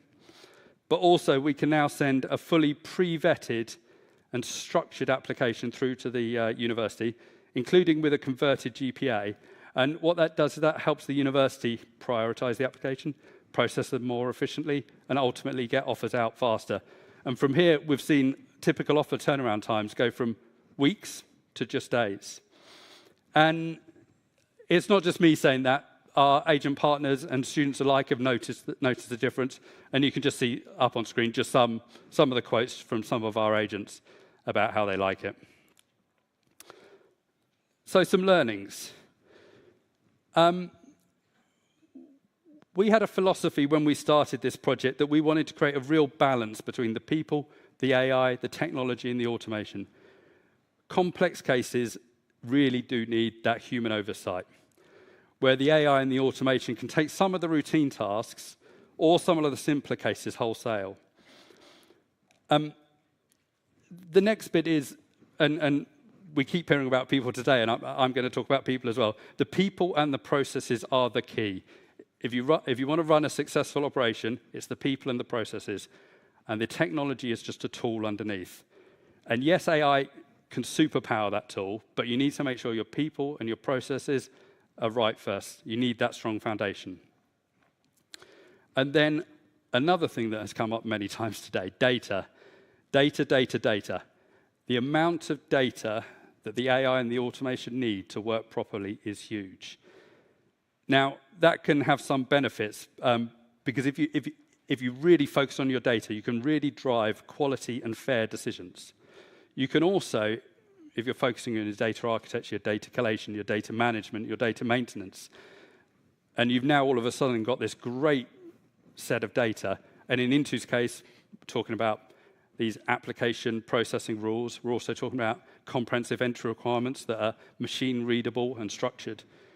This suddenly unlocks a whole load of other things that you didn't even have in your mind when you went out on this journey. But the amount of time and effort it takes to maintain this data is huge, so don't underestimate the overhead. And this is my last slide. So just to recap, we had a challenge with a big growth in application volumes, but also that we wanted to position into admission service as a key differentiator in a really competitive market. And we've used AI to meet that challenge. Some of the learnings. And some of these, it's really nice, some of these themes are coming out throughout the day, multiple speakers.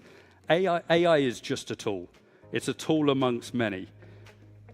You need to pick the right tool for the problem that you've got. And that might be AI, it might be some other technology, it might be a combination. In our case, we used a combination of technologies together. If you have a complex process, triage is key. You need to decide what you can automate, what you can't automate.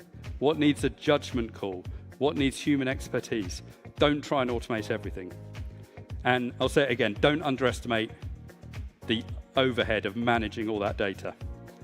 And then I will just end on our results. So say again, if you do this right, you can get great results. We've got our UK conditional offer turnaround time from 1 day down to 15 minutes in some cases. US offers weeks to days, all while maintaining that really important quality and in Intuit's case, Intuit's gold standard in terms of compliance. And I think that's me. So thank you very much.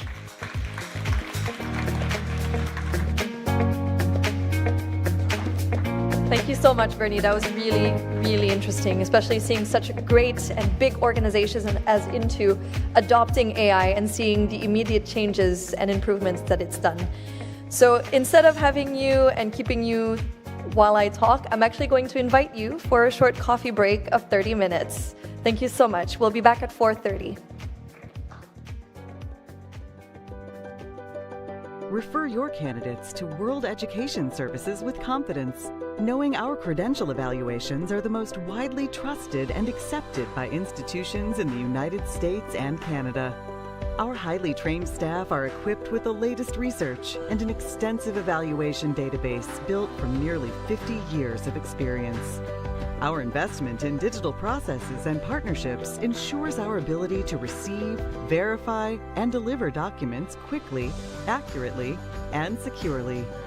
A WES credential evaluation has a lifetime value. Many of our applicants order copies of their report years after its completion so they can further their education or career.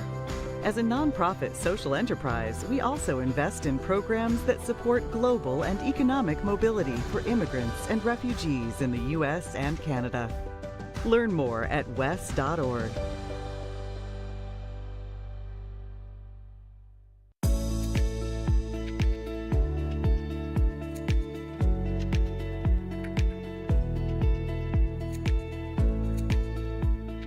LinguaSkill is a certificated English exam taken online and on demand, recognized and trusted by education institutions and employers around the world. It helps you to quickly and accurately assess the English proficiency level of learners for all of the important decisions you need to make, whether on admissions, graduation, recruitment, or training. LinguaSkill is developed by Cambridge University Press and Assessment, part of the University of Cambridge. It offers organizations an accurate and flexible way to assess the English proficiency level of individuals or groups, testing from B1 to C2 level on the Common European Framework of Reference, CEFR. The exam is modular. You can choose which combination of skills is right for your organization, from speaking, writing, reading, and listening. Powered by AI and computer adaptive technology, you get accurate test results and the candidate receives a Cambridge certificate proving their level of English. LinguaSkill Business is also available if you need to test a candidate's ability in business English. Find out more about LinguaSkill, the fast online English exam.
John, have you already prepared for your semester abroad?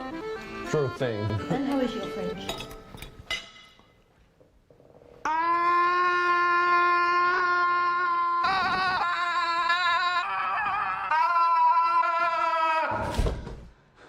French, quick!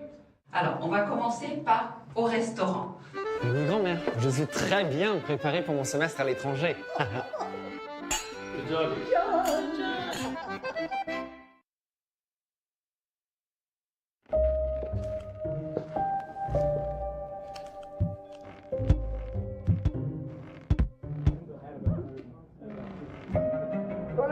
Gentleman, you know my best friend, she met her soulmate. So like suggesting a blind date, and I've been thinking about it actually myself for like 1, 2, 3, 5.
University admissions teams are struggling with growing applications and outdated processes. Reviewing thousands of applications manually takes too much time and effort. Uni AI quickly verifies transcripts, test scores, and documents, cutting your workload in half and ensuring accuracy.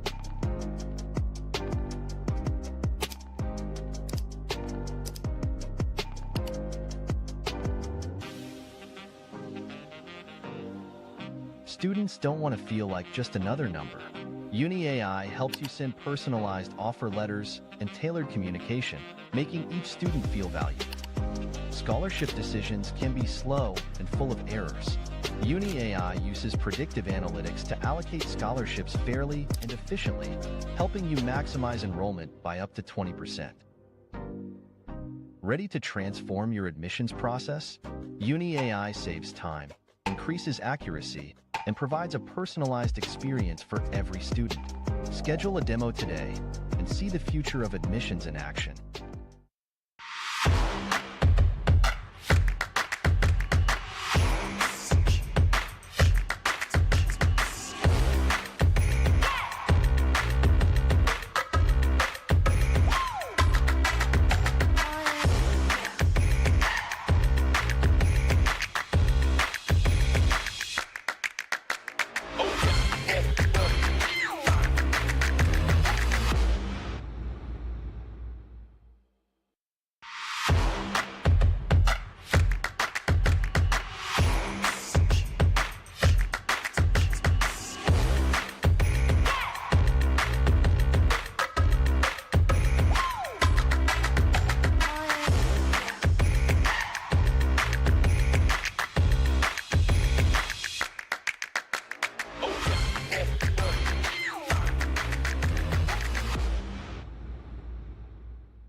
In a world where education knows no boundaries, where opportunities are just a click away, an event returns, bigger, bolder, and more connected than ever before.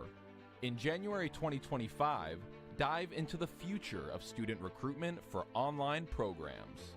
Over 120 pre-screened education agents, more than 60 leading e-learning providers representing over 50 countries, all ready to connect, engage, and shape the future. ICEF Student Recruitment for Online Programs, January 28th to 30th, 2025. Find out more at icef.com/ISROP.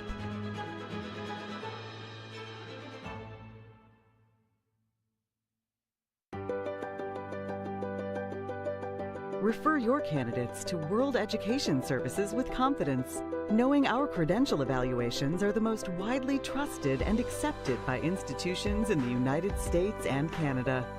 Our highly trained staff are equipped with the latest research and an extensive evaluation database built from nearly 50 years of experience. Our investment in digital processes and partnerships ensures our ability to receive, verify, and deliver documents quickly, accurately, and securely. A WES credential evaluation has a lifetime value. Many of our applicants order copies of their report years after its completion so they can further their education or career. As a nonprofit social enterprise, we also invest in programs that support global and economic mobility for immigrants and refugees in the U.S. and Canada. Learn more at wes.org.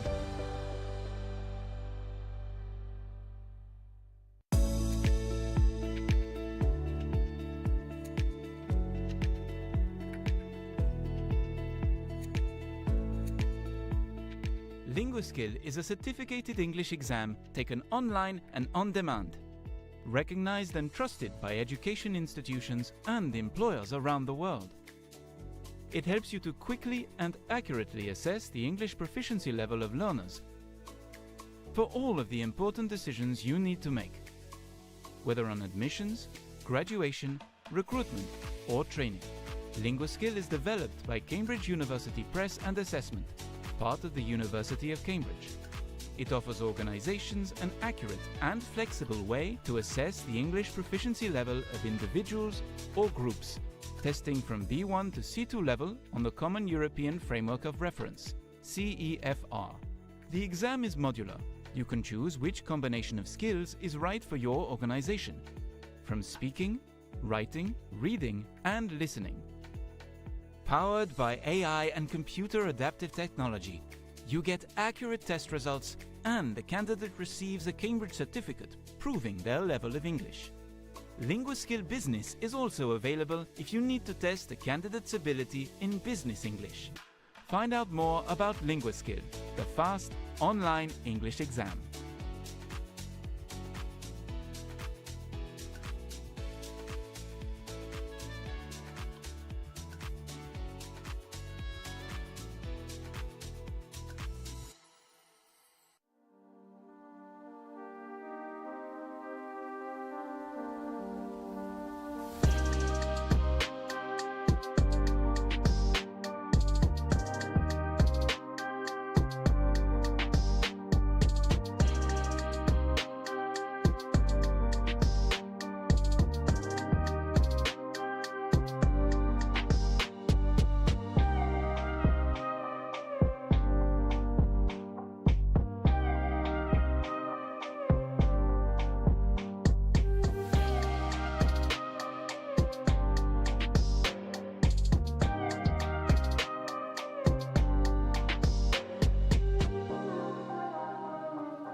John, have you already prepared for your semester abroad?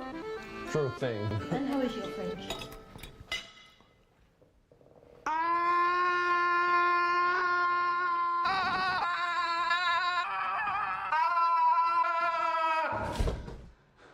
French, quick! Alors, on va commencer par au restaurant. Oui, grand-mère, je suis très bien préparé pour mon semestre à l'étranger.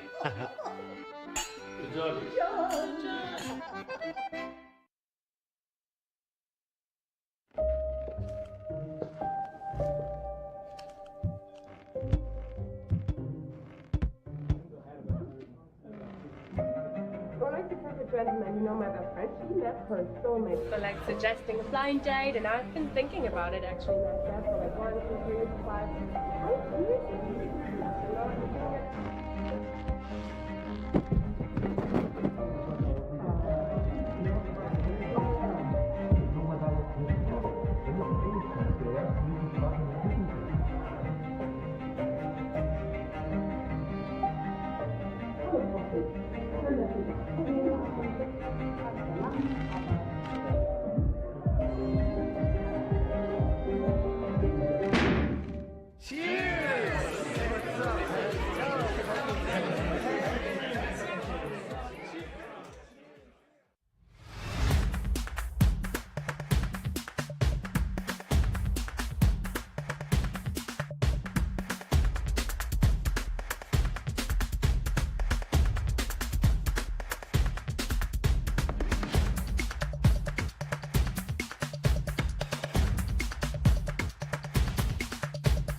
University admissions teams are struggling with growing applications and outdated processes. Reviewing thousands of applications manually takes too much time and effort. Uni AI quickly verifies transcripts, test scores, and documents, cutting your workload in half and ensuring accuracy.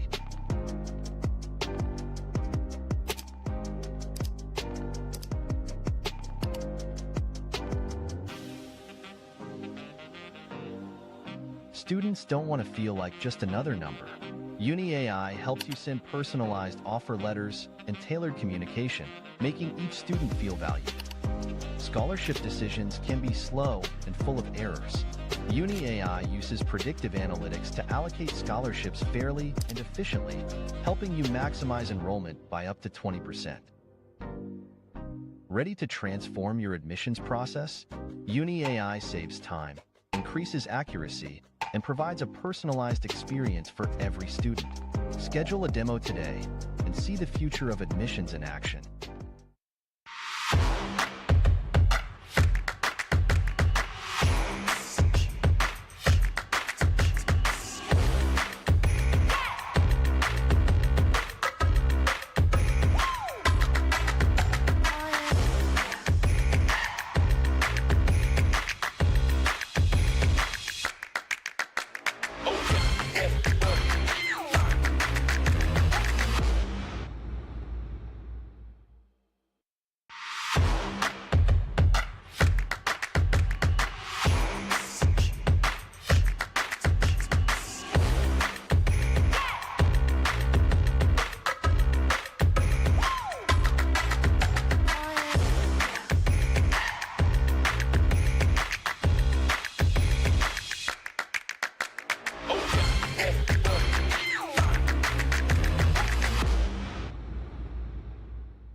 In a world where education knows no boundaries, where opportunities are just a click away, an event returns, bigger, bolder, and more connected than ever before.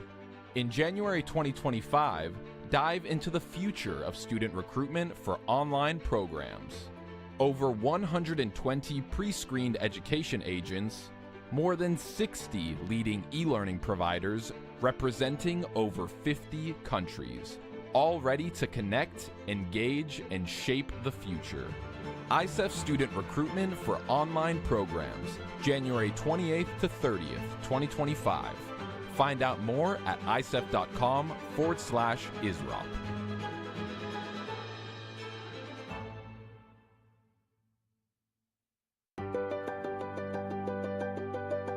Refer your candidates to World Education Services with confidence, knowing our credential evaluations are the most widely trusted and accepted by institutions in the United States and Canada.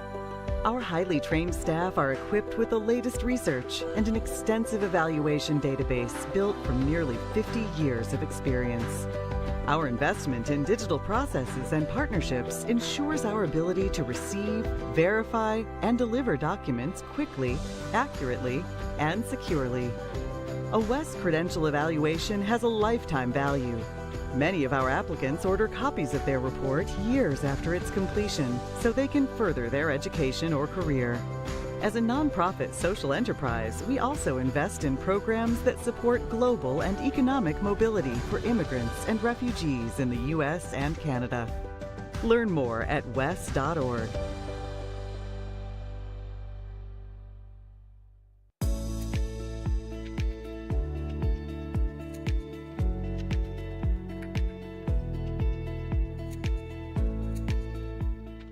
Linguaskill is a certificated English exam taken online. Welcome back, everyone. I hope that you feel refreshed for the last block of our day and that you're very ready to absorb more incredible insights from our experts, especially our next speaker, Anna Gerasimenko of Meta, and how Meta can help build a community for international students. Let's welcome her up the stage.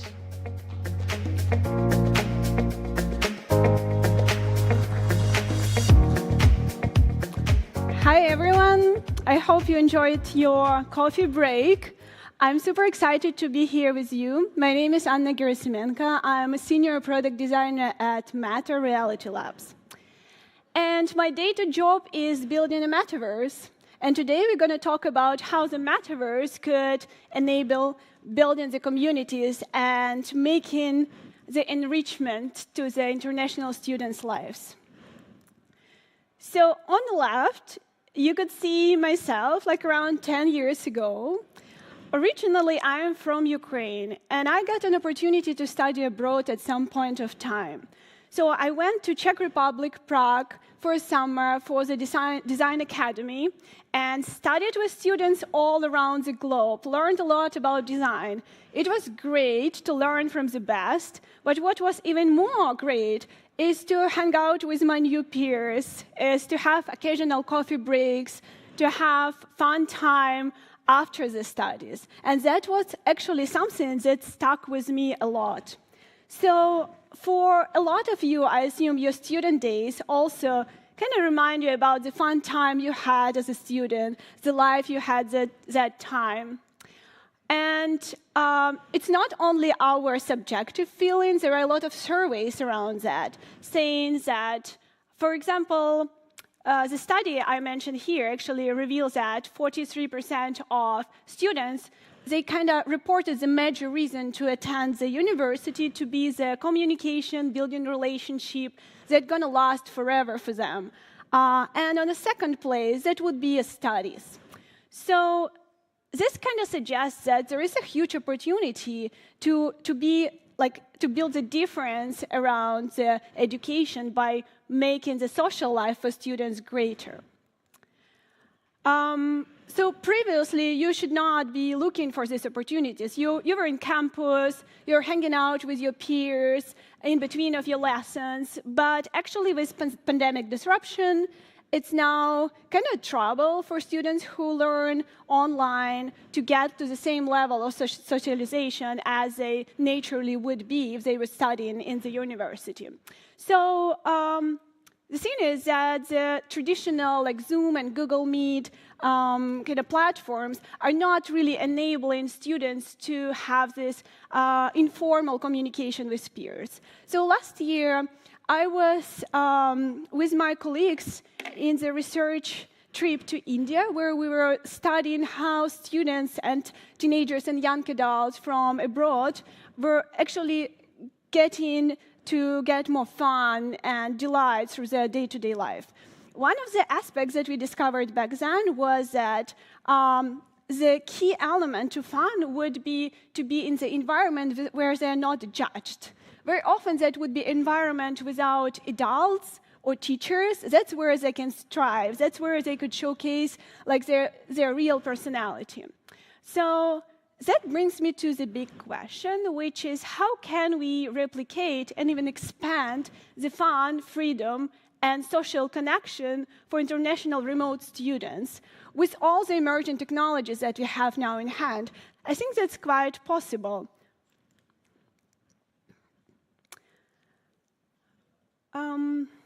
There should be a fun, upbeat music here. But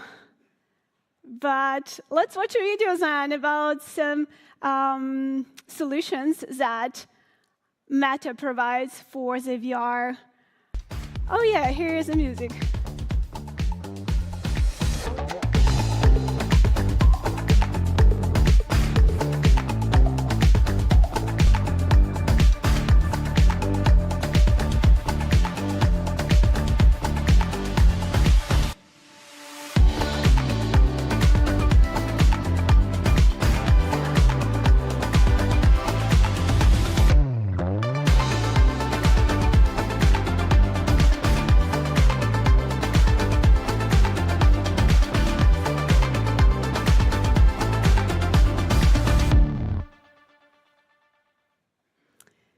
So, yeah, as you can see, Meta is building quite a few solutions for the VR environment.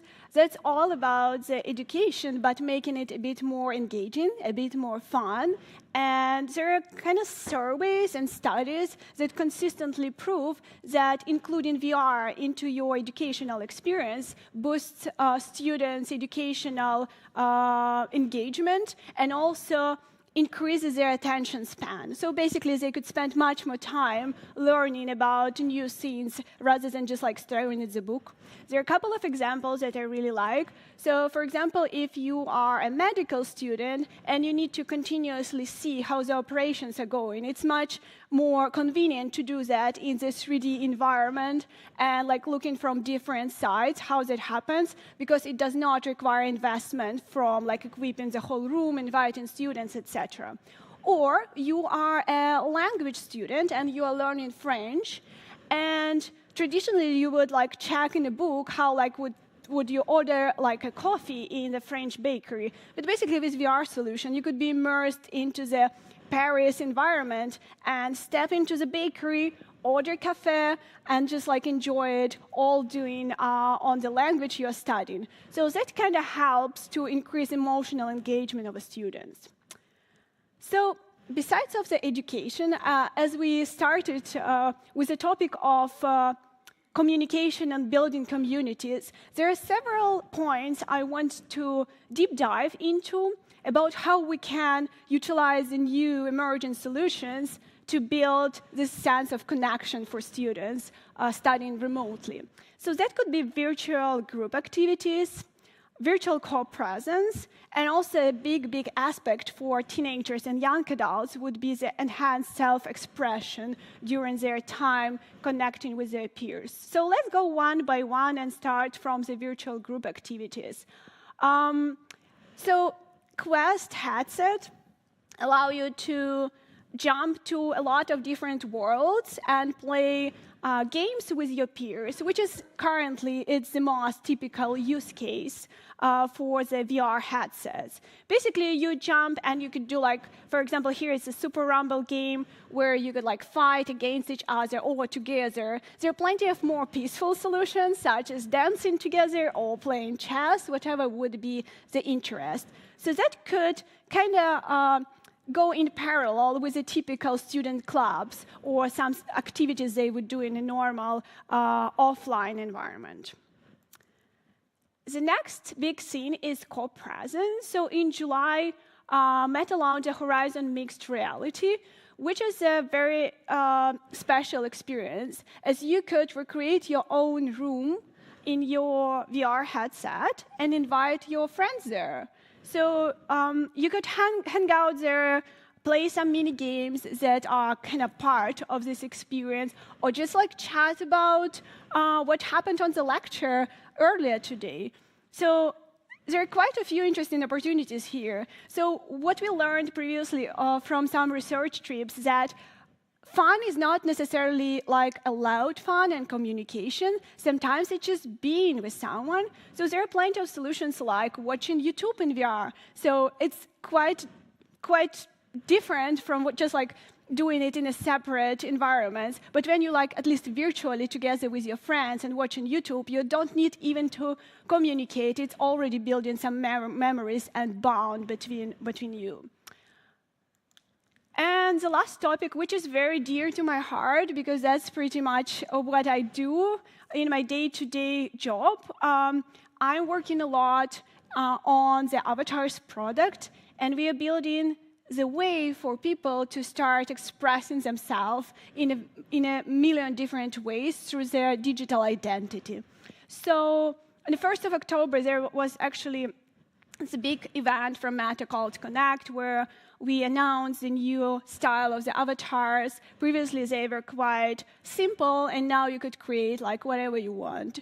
You could set up like a clothes, you could set up like makeup and hairstyle, or even create some fantastical avatars.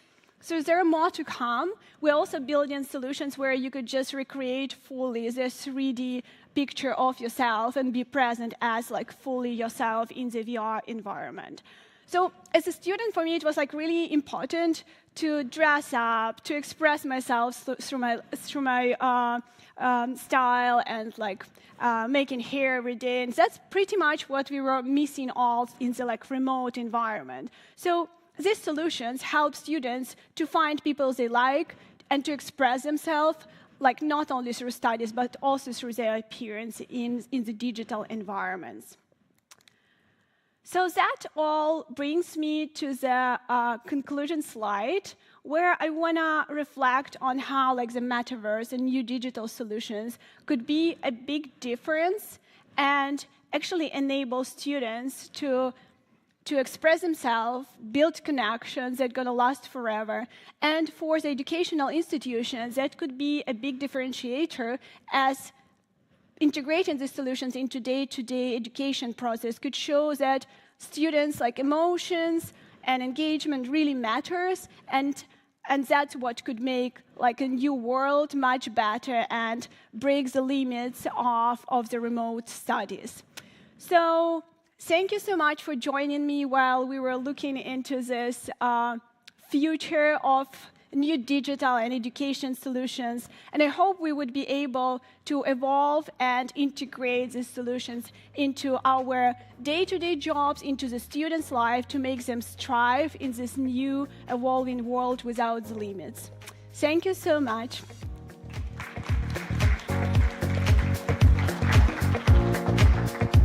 Thank you so much, Anna. This was really mind-blowing, and taking the experience of students virtual is definitely interesting, especially for those who offer also online programs. As someone who's pursuing a master online, I can tell you it feels so isolating at times. So really looking for a solution like that. And speaking of online programs, we'd love to also introduce all of you to our upcoming event called the ICEF Student Recruitment for Online Programs. Here's a short introduction about it. In a world where education knows no boundaries, where opportunities are just a click away, An event returns, bigger, bolder, and more connected than ever before.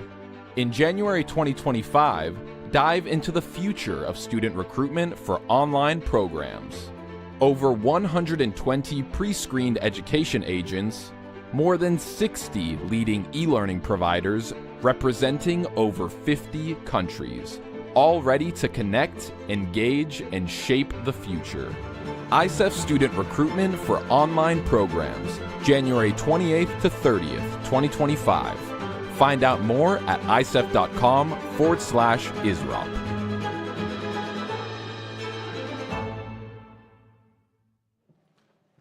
So if anyone is interested to learn more, please feel free to ask one of our team members. We'll be plenty running around throughout the day, as well as those staying for Berlin. You'll catch us there as well.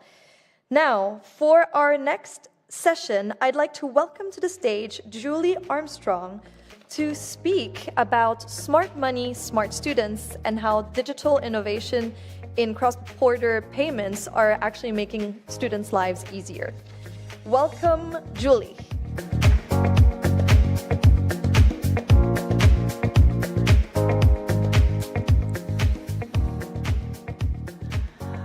All right. Hello and good afternoon, everyone. If you've heard my accent and now you're starting to think, oh, the American's on stage, maybe she's going to be here to talk about the election, you're wrong. Anyway, my name is Julie Armstrong, and I am the Global Head of Education for Convera. Convera is a cross-border payment solution with over 26,000 customers. My team and I work with over 1,000 universities globally and have partnerships with SIS providers, agents, and universities alike. We just recently announced a partnership with Ascent One. You heard from the CEO, Naresh Gulati, earlier today. So I'm really here to introduce that and talk about Convera a bit. I first thought, this is really my first opportunity to meet you guys at ICEF and be a part of this. So I thought maybe I would start off by giving you a little bit of my background and talk a little bit about my own international student journey. I also have to say it's very humbling to have a picture of myself at 19 years old up in very large lights on the screen. So that was me trusting this audience with that. So I entered the space, the payment space, actually about 18 months ago. And before that, I was 20 plus years in capital markets working with a couple of firms, CME Group and Lehman Brothers. And then after that, I spent several years in the IoT industry. And the reason I bring this up is because across capital markets, the IoT industry, and now the payments industry, I've served over 20 different customer segments globally. And so it has been really a pleasure getting involved directly in education. My entire career has been built on the commercialization of technology. It is certainly my passion. And I also thought I would start off, why I showed you my student ID, to talk about my own personal journey of how I got to start in international business. So I'm actually from a very small town in the state of Kentucky in the United States. And I got the opportunity to study abroad in France in 1995, and so I leapt to that opportunity. The day that I went to leave, I know Julia spoke about her journey to France earlier, but the day that I went to leave, my mom and I drove together to the airport. And I wanted to tell you this story because this whole conference is about digital transformation. And 25 plus years ago, we were far from any kind of digital innovation then. So as we were driving to the airport, I'm very excited. I'm driving, but this is the day before GPS. This is the day before Waze. This is the day before anything could navigate our journey. And where I was exiting and going into the airport from, there were 3 different airports within 60 minutes of each other, and I drove to the wrong one. And as you can imagine, as a 19 and a half, 20-year-old, I'm pretty frazzled. My parents had paid quite a bit of money that we didn't have for me to go study in France. And I just started crying in the car. My mom's like, "Don't worry, honey, don't worry." But I was worried. And, I thought, my goodness, I'm going to miss my flight. My whole class was waiting. This was an abroad program with my university. And if you can imagine, this day, I had a car phone in my car. There was no cell phone. There was no apps. I had a car phone. And the only way for me to get communication to my teacher was to actually call the airport, believe it or not, and relay, I have driven to the wrong airport and I have missed my flight. And so if you can imagine calling an airport today, trying to connect with somebody, I can't even think of it. And so, that just took me back of like how far we've come, just from that young girl trying to go to France. But beyond France, I loved Europe so much that I ended up going to Italy to study abroad for another year. I then returned to the States and for about 6 years, and then I got an international teaching degree to teach English as a second language, and I moved to Hong Kong. And the reason I tell you all of this, and it's not in the attempt to bore you, it's just to let you know that my passions of coming full circle of being an international student, of being a teacher internationally, to then being someone responsible for technology in the education sector is crucially important to me. Excuse me while I get a drink of water. So moving over to the industry. Today, as I said, my team and I at Convera are working with 1,000+ universities globally. We're working with our partner Ascent One to cater the growing demands of the international student sector. As you all know, very well that the agent sector has taken over, for the most part, and just in the Asia Pacific market alone, 70% of students are driven to universities by the agents. So I just wanted to kind of share from a payments perspective specifically kind of the numbers that my organization is dealing with, right, in the sector as a whole. So in 1998, when UNESCO first started launching their international student numbers, we had just under 2 million students in the mix. By 2020, this had tripled to 6.4 million. And this was basically driven by increasing global demand as well as additional funding and financial service needs that were now available to the student population. In 2023, it was over 1 million Chinese students, over 500,000 students from India, and Brazil coming in at around, I think, 90,000 students participating in this market. And so we published a report. It can be found on our website on FinTech 2025 and beyond. And we looked at what's the student numbers going to be in 2030, and we believe it's going to grow at a clip of 4 to 4.5% per year. So again, an astonishing amount of students, driving into this network. And we also believe that the total amount of money that's going to be moving through the network is about $290 trillion by 2030. And so given the robust growth in this student market, our company certainly takes it very seriously to figure out, how to best serve these students along their journey. And so, this journey map here is certainly reflective of all the steps that they have to take. And while payment services is just one small part of that, we still feel very entrenched into the ecosystem and entrenched in working with a number of the core providers, such as the SIS providers, the agents, the student housing and accommodations, et cetera. But over the last, few years, I would say that there's been significant strides, digitizing the payment industry. But I would also say that we still have a ways to go, right? So just a few years ago, I would date it about 10, we were doing, students were, still showing up with fistfuls of cash. Can you imagine standing in the line now with the number of students in the millions, standing in a university with $10,000, $20,000, $30,000 to pay their tuition? Well, thankfully, now due to digitization and companies like ourselves, They don't have to do that. However, an additional stat was that we were processing refunds manually through checks and putting them in the post office, for students up until COVID in 2020. So I do think that the industry, could be moving a little faster than we've been moving historically. And I think that the benefit or the ability to move faster is going to be engagement and investment in technology such as stronger and more prolific APIs, as an intersection in working with a multitude of partners in the provider space. It's also working with universities and really understanding their additional gaps and their needs. The universities are deeply have funding cuts time over time. We're always talking with them about their timelines being stretched to integrate new technologies due to lack of budget, lack of resources, lack of technology expertise in those universities. And so we find it to be our job to make sure that we're bringing the most efficient technology to the forefront with our front-end platforms and the partnerships that we're intersecting with, to where we can be a more formal one-stop shop for the engagements that the students are looking for.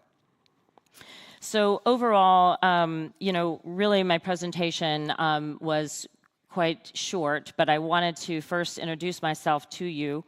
I feel so grateful to be in the ICEF community. I feel grateful that we have our partnership with Ascent One helping to launch our agent network. And I want you to, and I also am grateful for the technology that's starting to advance in our infrastructure and the education sector globally, to where we can bring a much better, more fluid, more seamless experience to the end user.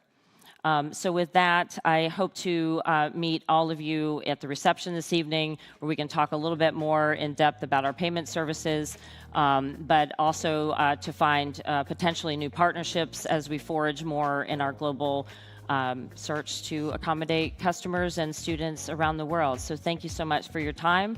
I really appreciate it, and have a good afternoon. Thank you.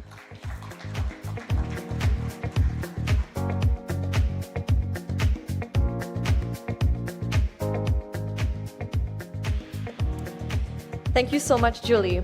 As someone from Laos, where the banking system is just the best in the world, you can sense the sarcasm in my voice. It's definitely very, very, very hard to go through that whole payment and tuition payment process, even just for business and traveling for Europe. It was a nightmare. So I'm glad that solutions like Convera exist. Now, before we go to our next panel, I'm just going to move on to Elena Louis-Solier, who will be giving a short message from our headline sponsor, Cambridge Assessment English.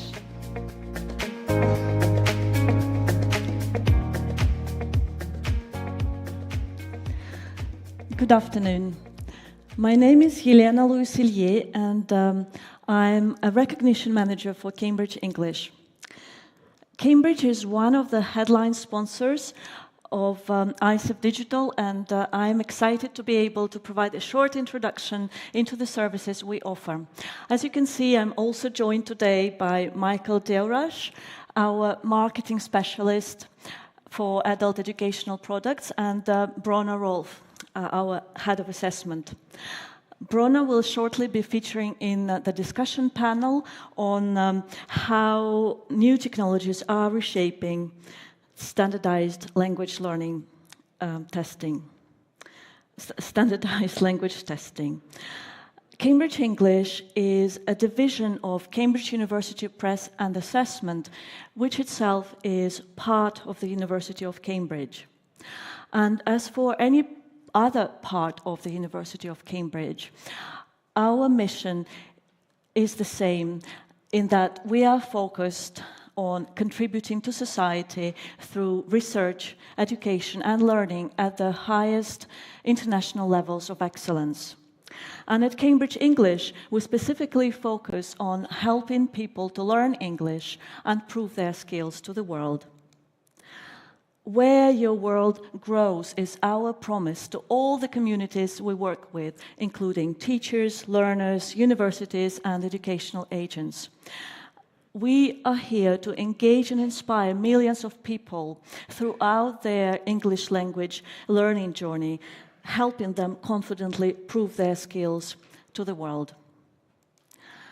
We own some of the biggest brands in English language teaching, learning, and assessment. We offer a variety of learning materials with titles that include Empower, Evolve, Unlock, English in Use, the world's most popular grammar book, which celebrates its 40th anniversary next year. We are a co-owner of IELTS, the world's most trusted English language test, which has set the standard for English testing for 35 years. IELTS has helped millions of people to achieve their goals, and our colleagues from IELTS team will be attending the main ICEF conference from tomorrow, if you would like to meet them. Our Cambridge English qualifications, which include B2 First, one of our most popular exams, are in-depth exams that make learning English enjoyable, effective, and rewarding. Cambridge English qualifications are level-based exams so that they can take students onto a learning journey from beginner to expert. And LinguaSkill is the latest addition to our assessment portfolio, which is fully digital, online, on demand, and uses computer adaptive technology to enable a single test to be suitable for all levels of ability. We also provide industry-leading English teaching qualifications that can show what English teachers can do. CELTA is our gold standard English teaching qualification. It is the most widely recognized English teaching qualification in the world, and it's also one that is most often requested by employers. And for example, a study of 600 English language teaching job adverts in over 60 countries found that 3 out of 4 English language teaching jobs require CELTA qualification. Driving the value of our exams is the fact that they are trusted and accepted by over 25,000 organizations worldwide. This means that they can open doors, the learners can use them to further study and open various employment opportunities domestically and internationally. We are also responding to demands for more digital assessments. This year we launched Cambridge English Digital qualification, and they test the same level of knowledge and skills as our well-renowned paper-based qualifications, but with digital features to help learners take control and perform at their best. So this is what we offer, but today our aim is to understand your needs and how we can work together. English language assessment can be vital to successful student recruitment and retention. It is one of the best indicators of whether the student has the needs required to succeed in their course of study. And we understand that this landscape is complex. There are many choices out there available, not only to test takers, but also to universities and agents.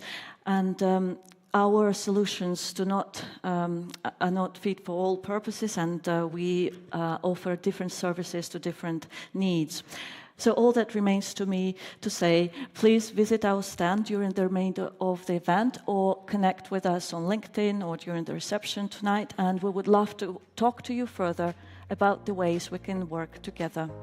Thank you for your attention. Thank you very much. Thank you, Elena, and thank you to Cambridge English for being our headline sponsor today. We're actually going to continue to discuss the topic of digital testing, as we have a panel coming up about new technologies that are reshaping standardized language testing. And that panel is together with Bronach Ralph from Cambridge English, Stephen Duggan from Volley, and Arun Pervitasari from ETS. So I'd like to invite them to join me on stage. And as they join me on stage, we'll play a short introduction video. crucial role in providing uniform measures of reading, writing, listening and speaking abilities, ensuring fair comparisons among test takers for academic admissions and professional certifications. Technological innovations like natural language processing, AI, and machine learning are expected to revolutionize standardized language testing through increased speed and efficiency by automating the evaluation of responses and providing instant feedback. In addition, AI can adapt assessments in real time, based on a test taker's performance, offering a personalized experience that traditional tests are unable to provide. While the potential benefits of AI are promising, it is important to recognize and discuss the various concerns that exist, for example about bias, security, privacy, and the need for human oversight. We have therefore put together a panel of experts for an insightful conversation about the future of language assessment, about the potential benefits and challenges of AI-powered testing, and about strategies that help ensure fairness, accuracy, and ethical standards.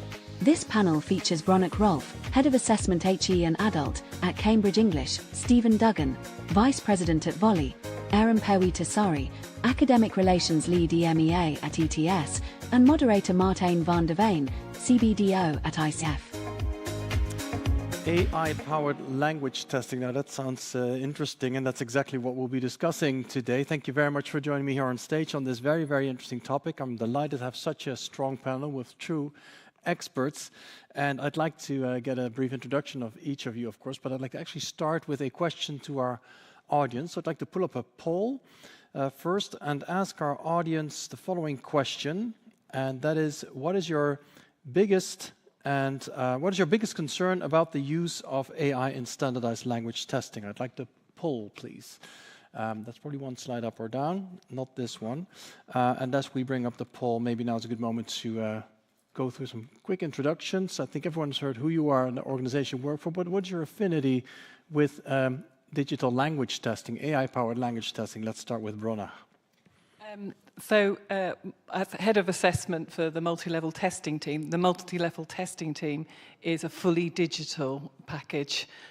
We only offer digital solutions. We have been doing now since 2008. You only offer digital solutions? Only offer digital tests. That's a good start for the panel then. Yeah. So I've been working in the team for the last 10 years, and I've seen it evolve, and I'll get into talking about it later, but it's one of my passions. Thank you. Yeah, sorry, I'm just checking. This is all about digital and technology, and so far everything's been running smooth, but I'd like to see the poll. What is your biggest concern about the use of AI in standardized language testing? Because I'd really like to have the feedback of our audience on-site and online. Technology not always reliable, but also a nice angle to digital testing where people are concerned about technology and AI in digital testing. And in the meantime, we continue with the introductions. Arum. Hello, good day, everyone. I think good afternoon. My name is Arum Pewi-Tassari. I'm an Academic Relations Lead from ETS, Educational Testing Service. You probably are familiar with the TOEFL test, TOEIC test, GRE tests. We provide different domains of tests. And as you probably noticed, ETS has been providing large-scale assessments since 1970s. Some of them, we started with TOEFL IBT for digital testing in 2005. And then in 2020, we started with at-home tests, where students can do the test at home. So digital testing has been there for a while at ETS. Wonderful. So a very digital angle there as well. Well, Stephen, how digital are you? I know how digital you are, but maybe the audience doesn't know as well as I do. So, hi, Stephen Duggan, Vice President for Volley. We're an AI services company, so we actually have just worked exclusively in AI for the last 4.5 years. And although we work across 12 different industries, everything from government to law enforcement to healthcare, it actually all started with language assessment. It all started with trying to create an AI solution to accurately assess spoken English against the aptness test for British Council. So it's been a key part of everything we've done. In fact, has driven a lot of the work that we've done in other industries. Wonderful. Well, that's a great way to kick off this panel. As I mentioned, I have a very impressive panel of people with a lot of expertise and background in digital in general, digital testing, AI-powered testing. Our testing isn't working, so we can remove this from the screen, please. Have the names back. But actually, maybe I can then approach this creatively. Because the question to the audience was, what is your biggest concern about the use of AI in standardized language testing? And this is obviously a conversation that you have had before.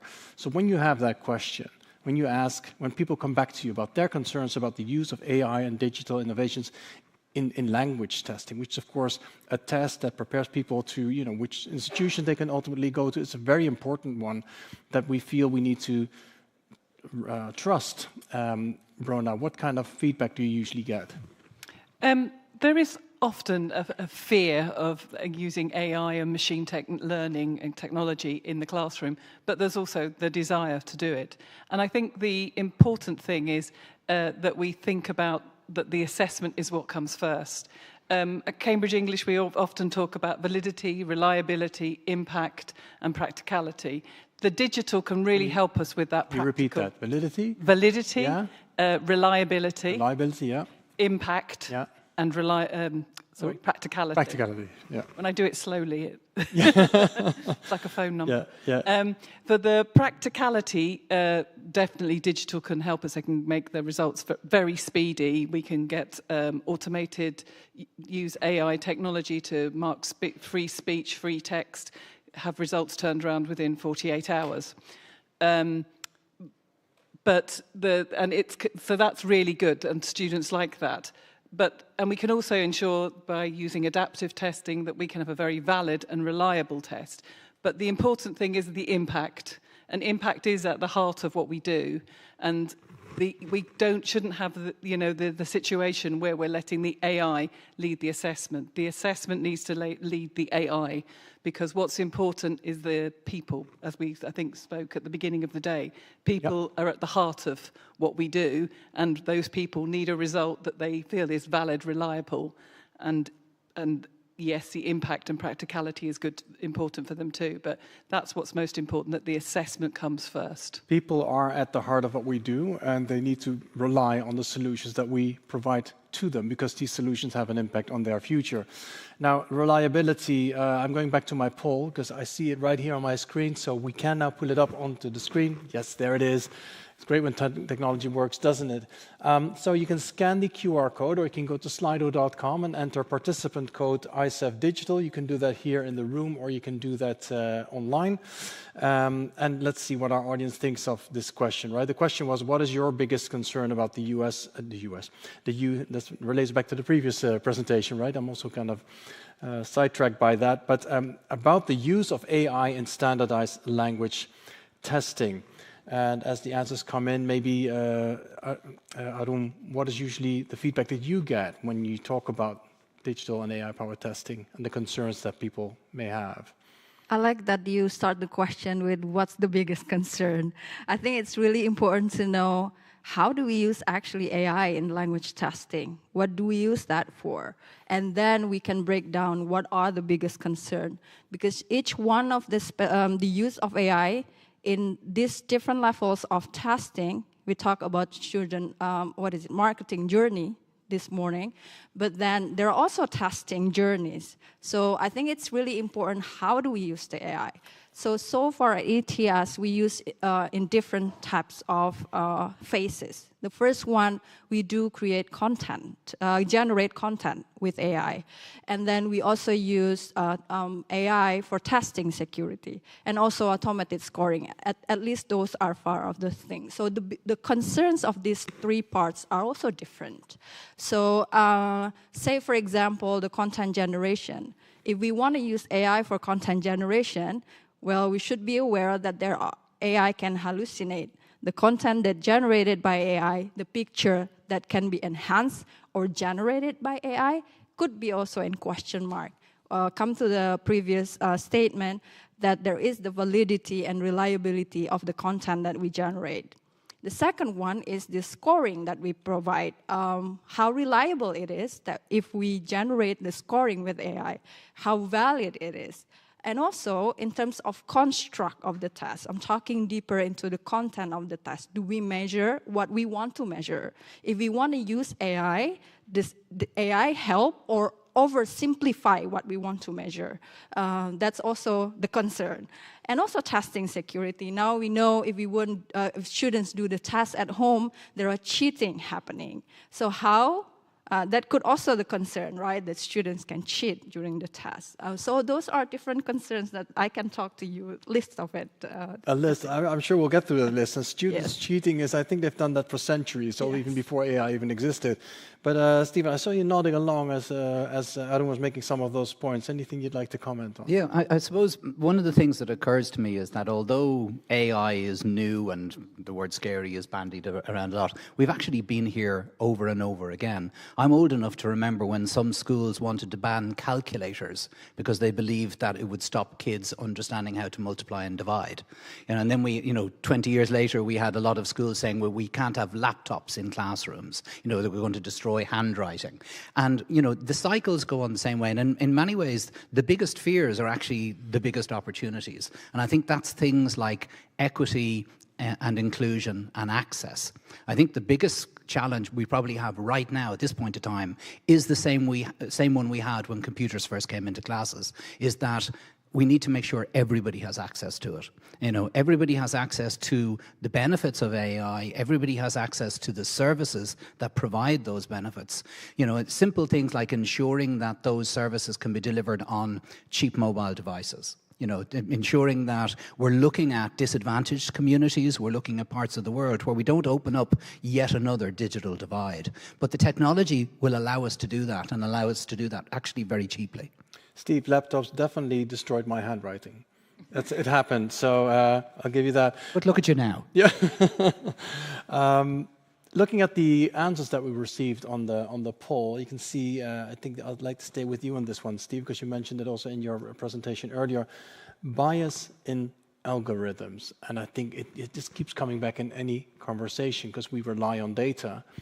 But how can we trust that data, and what can we do to make sure there's a fair assessment? And it kind of ties in with what you're mentioning about disadvantaged communities. We need to be fair across communities, fair across the data that we use and how we assess people.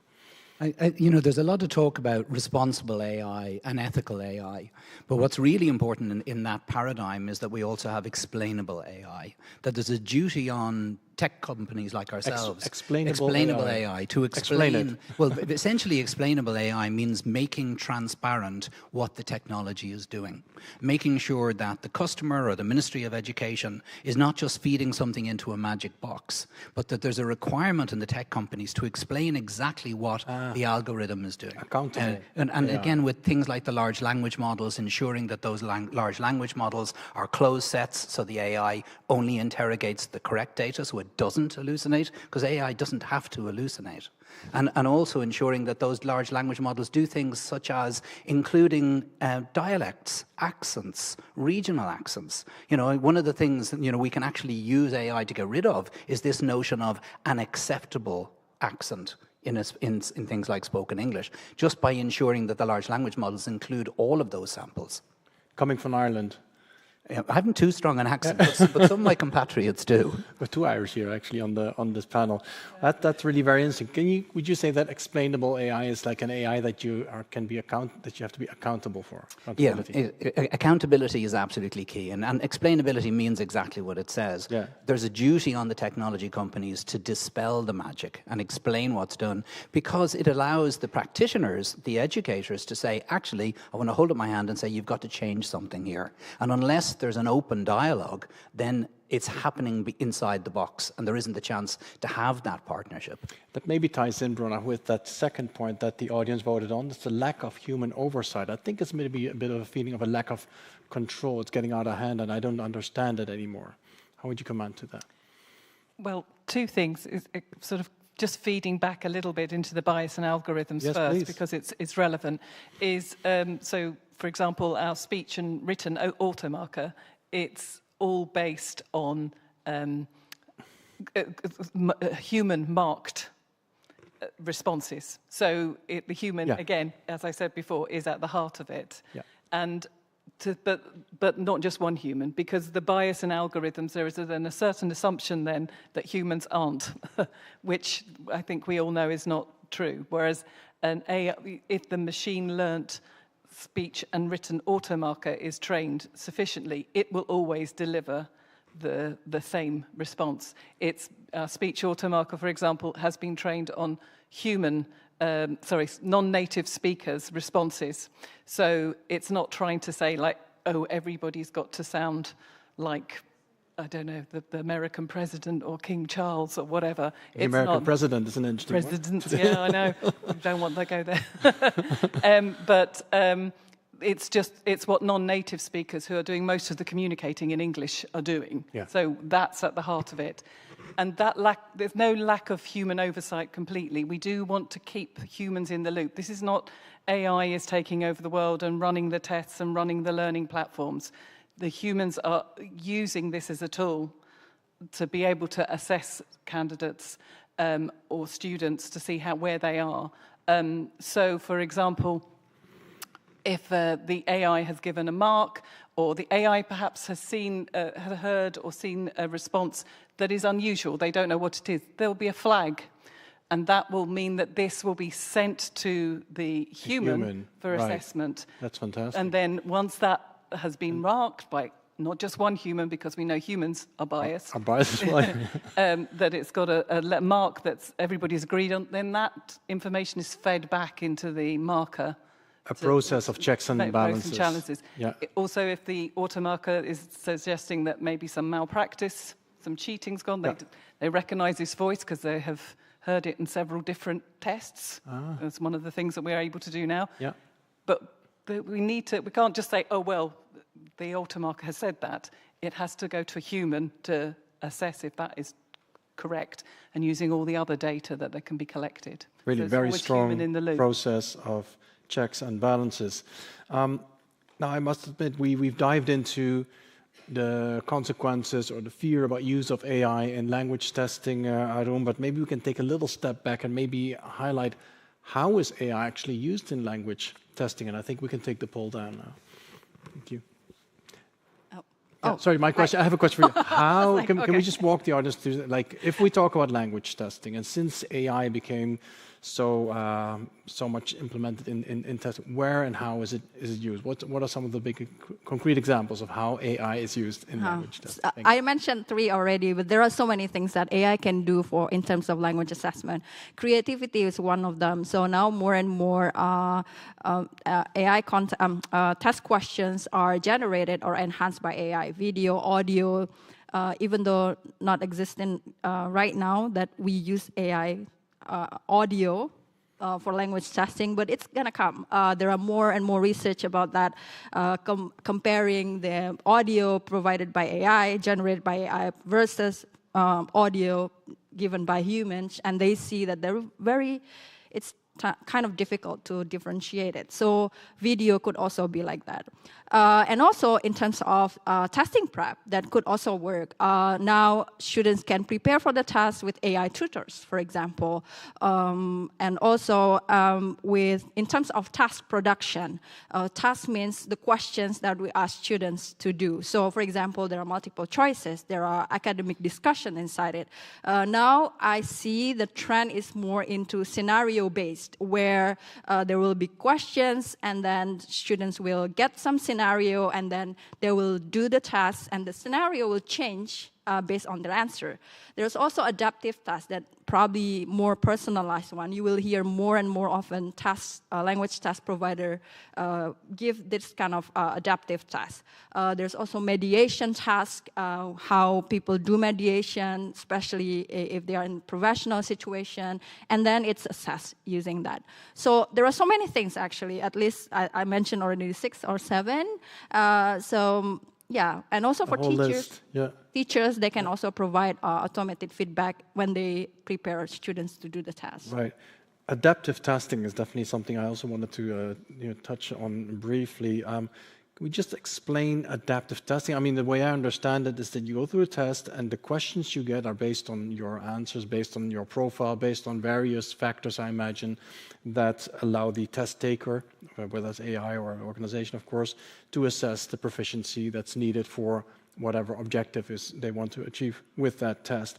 But isn't the concept of an adaptive test in conflict with a standardized test? Yes. So I cannot say it's yes or no, but I really want to say that adaptive testing is something not new, actually. In 1970s, there was computer adaptive testing started already with the question adaptive, where if student can do the first question better, then they will get a challenge for the next question. And the other way around, if they are challenged for the first question, they will get an easier question. So if you take a look at this is more personalized. So students can do better, they can get a better score, and also the range could be difficult. For example, if you are better in the first question, and then you go to the difficult one, your range is not going to be down here, but your range is going to be up there because you're doing great, basically. So that's CAT, Computer Adaptive Testing, starting in 1970s. Now, more and more testing providers do multi-stage testing with the help of AI. This is more on section-based. So usually, if you do the test, there are different sections. It's either reading, listening, speaking. There are sections. Reading, for example, within 40 questions, we divide it into 10. Say 10 questions for one section. So 3 section for 30 questions, just say an example. So multi-stage adaptive testing enabled test taker to do based on the section. So if they are good at doing the first section, which consists of 10 questions, then they will go to the difficult section for the next section. So it's really personalized ones. If students are not good, they're probably not going to get a good score, because then they go jump to the low scale of the score. So that's how we want to make sure that we really test students based on their skills and personalize. Interesting. Stephen, how do you look at adaptive testing? You think that's a fair way for standardized testing? I think it's one of the many opportunities that technology opens up. It's interesting, when you look at how technology can positively influence learning. I think back to the time of the Khan Academy. I remember having a conversation with Sol Khan. And if you remember, Khan Academy started, basically all it was a lot of videos. And I asked him, what's truly new about this? And he said 2 things. Number one, he says, we've got 200 million students with 28 teachers. So we've scaled the greatest teachers in the world to a massive audience. 200 million. 200 million students, 28 teachers. That's more than all he schools had. Here in the room. But the most important thing he said is it ended the concept of the slow learner. If anyone in the audience has been a teacher, you'll probably be familiar with this environment. You teach a concept as a teacher, and a third of the class gets it first time.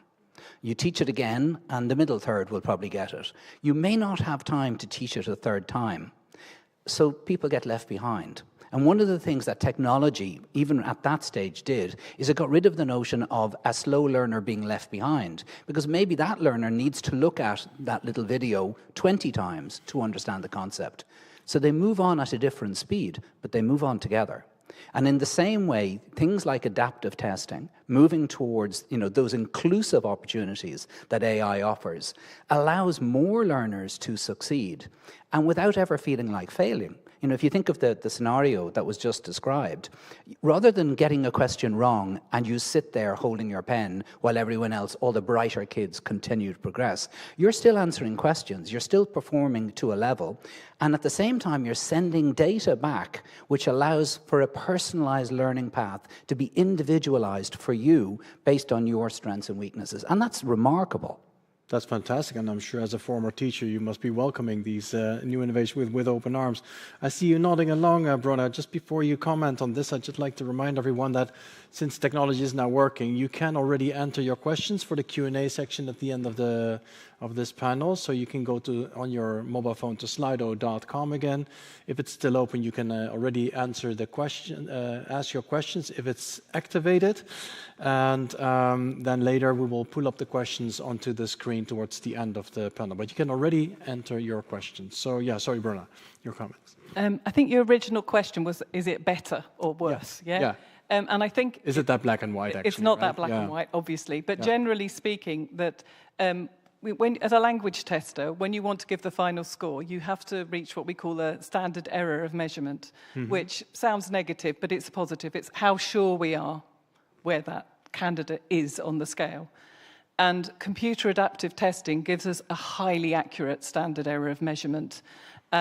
to the point that it's considering you're testing a multi-level cohort, you can be sure within as much certainty as if you were testing in a level-based. So traditionally, most tests, a linear test would just be a B1 test and the CEFR, or B2. This one, you've got a cohort of people, they can all have a go, and they'll all end up with a result. And every time I've been out to many trials as we've created new products over the years, and sometimes the adaptive testing part is new to the candidates, and I have yet to experience a candidate that says, oh, I didn't like that. They all find doing the adaptive testing motivating, because if it starts easy and you're really strong, it gets more difficult and a bit more challenging, but you're eased up to it. If it starts at the point in the test you are a bit lower and you think, oh, I didn't do so well, it's adapting down to you. It's that personalised journey that we've talked about, that it makes them feel at ease. And I think that's one of the strongest points, that candidates and students really like it. Can I add something? Absolutely. In terms of test takers or students too, this is also can be a pleasant experience. You know, students, they are always frightened by doing a test. So we are familiar with test fatigue or test anxiety. So it's proven that adaptive testing actually gets students to a more convenient and, comfortable way of doing a test, because they are not afraid anymore, they are not anxious anymore, because they know that the test that we're providing is really going to be showing their skills based on the questions that come up. Do you know what I also find interesting? I hear about, and you have to tell me as experts if this is correct or not, that rather than having specific moments in the year that students have to take a test, you actually have your data being fed into the central computers of the school, I imagine, or the test takers, as students are learning, because we're all learning now from a laptop or from your device, and that means that that data is stored, how you respond to questions, how you're practicing your language skills, how you're improving. Will we still need tests in specific moments of time, or can we just track the data of a student who's studying, Stephen? Do we want tests? Do we want to? Well, that's I never wanted them, question. but yeah. If we can assess as people learn, I mean, the title of the policy brief I wrote on AI in education back in 2020 was Change at the Speed of Learning. And because that's kind of the goal, that we can actually start gathering data, gathering insights at an individualized level while people are learning. Why do we want to do that? Well, because typically the average child in a classroom will get to ask at most 2 questions every 14 hours, right? So that one-to-one engagement, that personal engagement that technology allows, if we can effectively be monitoring everyone. I mean, we actually had the best education system in the world 200 years ago. It was called apprenticeships, because it was one-to-one. You learned a skill from an expert practitioner right beside you, who watched you all the time, watched you make mistakes and encouraged you. And actually what AI allows is for a very similar environment. So again, you have somebody by your side. It just happens to be an artificial rather than a human intelligence. But it's doing the same thing. It's learning by seeing what you struggle with, what you excel at, and directing and creating a learning path for you which is entirely personalized. Bruna, do we still need tests? How would you comment to what Steve just said? I think right now, yes, we do. We have to have a differentiation between want or need formative and summative assessments. Yeah. So that formative assessment where we can assess as you go along, and that comes to the end. That's the ideal, and I think we would love that to be the case. What we also need to do is convince the recognising organisations that this is what they need as well, because the candidates are usually quite a few leaps in their imagination ahead of their professors or the recognising organisations, who feel like, well, back in my day, I was there with my paper and pen. So it's always just trying to convince that there isn't going to be malpractice, that we can assure that the mark that we're giving people is the mark that they want. So I still think there may be a room as well, because the formative assessment that you learn as you go along assumes that everybody is on a course. You call that performative assessment? Formative, like going along. Yeah. Sometimes people are not on the course. They just want to go in and say, look, I've learnt my language skills out there in the real world. just test me and I'll show you. So I think there will be a room for both. Yeah, yeah. No, that's an interesting answer, because I was going to ask you, Arun, will we still have periodical tests in 5 years, or did we have them already in 1970? I think we shouldn't forget that assessment is part of learning experience, starting from teaching and then at the end it's assessment. Regardless how we're going to do that, is it taking the test from standardized testing or formative assessment that usually teachers do inside the classroom, but it's still a test. So I think it's a formal way of measuring what's the skill that has been taught basically, or that has been received or accepted by the students. So as long as the teaching and learning process is still there, I still believe assessment will be there, regardless how students going to get the score, honestly. Assessment as informative assessment, or you still expect that to be a moment in time that you have to go through an actual test? I could say now even the Council of Europe, for example, they're now trying to build assessment tools for self-assessment. So students can do self-assessment themselves, or formative assessment where teachers along the way give scores of the students or assess the students. So that could be everything, basically. The assessment that's provided by standardized tests could be the summative assessment, like at the end, or could be generally outside of the summative assessment. But yeah, there are so many assessments types that can be part of the assessment itself. Right, right. Interesting, because of course there's a bright future for organizations that provide assessment, that provide testing solutions, especially based on new technologies that exist. But these new technologies also help people speak or understand languages with increasing speed, right? The AI solutions for people to communicate with people from another country, although they themselves don't speak the language, there's a solution for that. There's an AI for that. Do we still need to learn languages and do testing, Steve? So speaking as somebody who went to school in Ireland and spent 14 years learning a language I can't speak, which is Irish, which nobody else speaks. I'm probably the least skilled in terms of language skills.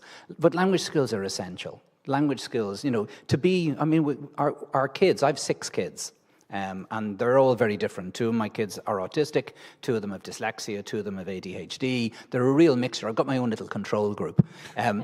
But what I've found is they increasingly see themselves not as Irish citizens, but as European citizens. And actually that identity is really important to them. They point to things like, the GDPR, the role that the EU is taking, in terms of ensuring that technology data companies privacy. are held to account and controlled, that, individuals and citizens' data is secure. And to be part of Europe means having an understanding of other cultures, and that includes their language. So the desire is still there in every generation, and the requirement is still there, because I think a language is part of our culture. Even as somebody who speaks very bad Irish, it is a key part of my culture and identity. So I don't think that the need for language, on a very practical level, yes, I've seen when the war in Ukraine happened, Ireland took in a huge number of Ukrainian kids, and I watched an extraordinary thing happen in my local school. And the teachers are organizing let's set up English language classes. And I looked out in the playground, and kids were standing there with their phones, speaking into them, turning it around to the Ukrainian kid who had arrived 5 minutes later, who did exactly the same, and they were conversing. So is there a need for it? Maybe not. Maybe not. Is there a value to it? Absolutely. Yeah, I think especially in an industry that's all about intercultural understanding, and ultimately you want to, connect with people. And a proper, authentic connection happens when you speak each other's language, or at least show the effort to do so, rather than having to talk through a device. I see you nodding along. I'd like you to comment on what Stephen just said, and then we'll move to the questions from our audience. Well, I was thinking those kids, I suspect in a short time, they weren't using the phones. They were communicating, because that only brings you so far. And I think using the translation tools, fantastic, love it, But if you want to have a real, authentic communication that is spontaneous, that's creative, humor. Humor is so important to us all. Yeah. That doesn't translate so well just using technology. So I think that there's always going to be a need for learning languages. Never try to translate a joke. No, Arun. Never. I like to take it from the point of view of how our brains work. We shouldn't forget that our brain has this neuroplasticity capability that we can tweak it as much as we want, and AI doesn't have that. Yesterday I was in Astana. If you don't know Astana in Kazakhstan, they speak Russian and Kazakh, and even sometimes Turkish. I don't speak those languages. With a taxi driver, I could use my Google Translate. Okay, I just want to go here, help me there. But when I met with the ministries and national test centers and shake hand with them, and they said, "Do you need a translator, human translator?" No, I don't need it. I can use my Google Translate. Apparently, it didn't help at all. So because then I got cut out, I missed some of the points, the context that they're saying. And I said, I gave up, I need a translator. So luckily they have a translator for the Russian language and Kazakh language. So I think that really shows that we still need to learn language because of the way our brains work, which compared to AI, it's not gonna be as faster as our brain. AI is gonna be a lot slower. This morning we talked about empathy. We know that AI now is getting more close to empathy. I think comparing AI empathy versus human empathy is like comparing apple to orange. Remember, we feed the data into the AI. So the empathy that AI is showing is actually the reflection of data that we feed it. The better the data that we feed, the closer that is going to human empathy. But still, it's not the same. AI doesn't care. AI doesn't comprehend. That can also create nonsensical statement, I would say. So yeah, I think we still need to learn language in a way. Language is also about interpretation, right? So I would fully agree that whilst AI is getting smarter and smarter in translating specific text and understanding the hidden meanings and in between the lines messaging, it's also about the way I'm positioned towards you, the way I look at you, the way the speed at which I speak, the moments, the times, the momentum. All these things, of course, very, very important. So as you say, if you want to make that intercultural connection, that's a human connection, you don't do that through a phone or through your AI translator with your officials in Kazakhstan. You were there yesterday, you said? Yes. Wow. So thank you very much for joining us today and not to be too jet-lagged. I think it's time for some questions from our audience. And again, you can vote on the questions. So the ones that are most popular get on top. I have them here in front of me as well.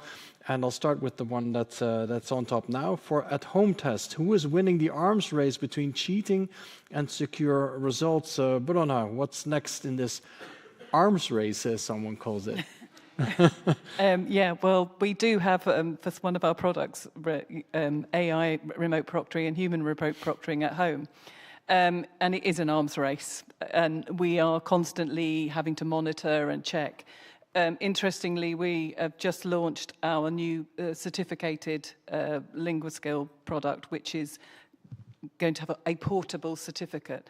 For that, we are not using at-home testing yet. Right. Well, first of all, we will have AI remote proctoring in a face-to-face scenario, so it gives us extra data, things perhaps that the invigilator might not notice in the classroom, because yes, it's at home, but I think, Martin, as you said earlier, they've always cheated, and everybody will continue to cheat. It's almost harder to cheat at home than it is in a classroom, I would imagine, no? Not necessarily. Okay, let's not go there. Yeah, but we are looking at the possibility of having at home remote proctoring, but it will have to be not AI, it would be human. A person watching. In the room? No, remote. Remote. No, I get that. Yeah, but no, we're not. I think, but I think this is true of paper-based testing. As soon as you've found one way to stop people writing on the inside of their water bottles and banning water bottles, they're writing on their arms, whatever it is, you've just always got to be one step ahead of those who wish to try and play the system. The arms race continues. Yes. Now, I think this is an interesting one for you, Steve, because you mentioned the topic of accessibility. So the question is here, how are technological advances helping to increase accessibility in language testing for students with disabilities? Okay, so the fact is the first students anywhere in the world to receive technology were those with disabilities. I think it's probably true of every country in the world. The first kids to get laptops were kids with dyspraxia or dyslexia and challenges like that. And I think, one of the things technology allows is it allows learning at different speeds. It allows learning at any time. It allows learning in any place. I do feel that the remote proctoring and AI-based proctoring is improving. and is becoming much more secure. That's not just an advantage for everybody who's involved in mainstream education, but we need to enable people, even if they are physically incapable of being present, within a physical classroom, of either traveling there or learning there, or they have difficulties, related to whatever condition they may have while they're in a school setting, that they can be supported. And only technology can do that. The reality is traditional education leaves so many kids behind. And all of the technological advances that most mainstream students have benefited from were actually, in most cases, developed initially for students with disabilities, adult or students. And I think that's increasingly, going to be a key focus, because we've got to include everyone. We need to make sure that literally no child is left behind. And isn't it great to see how technology is really making that possible? I think that's very reassuring. Next one is that the question is, and this one's for you, Arum. There are many online cases in which the scores are high, but the actual reality is that the students are not able to even formulate a normal sentence. Fraud testers, I think it's an interesting one. Can AI prevent this? AI is a solution to everything. Yeah. So there are two things that I want to highlight here. In terms of testing security, we will never forget that that we use a combination of human and also AI.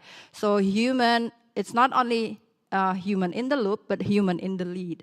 So human is leading everything that we're doing in terms of testing security. But we do get help from AI.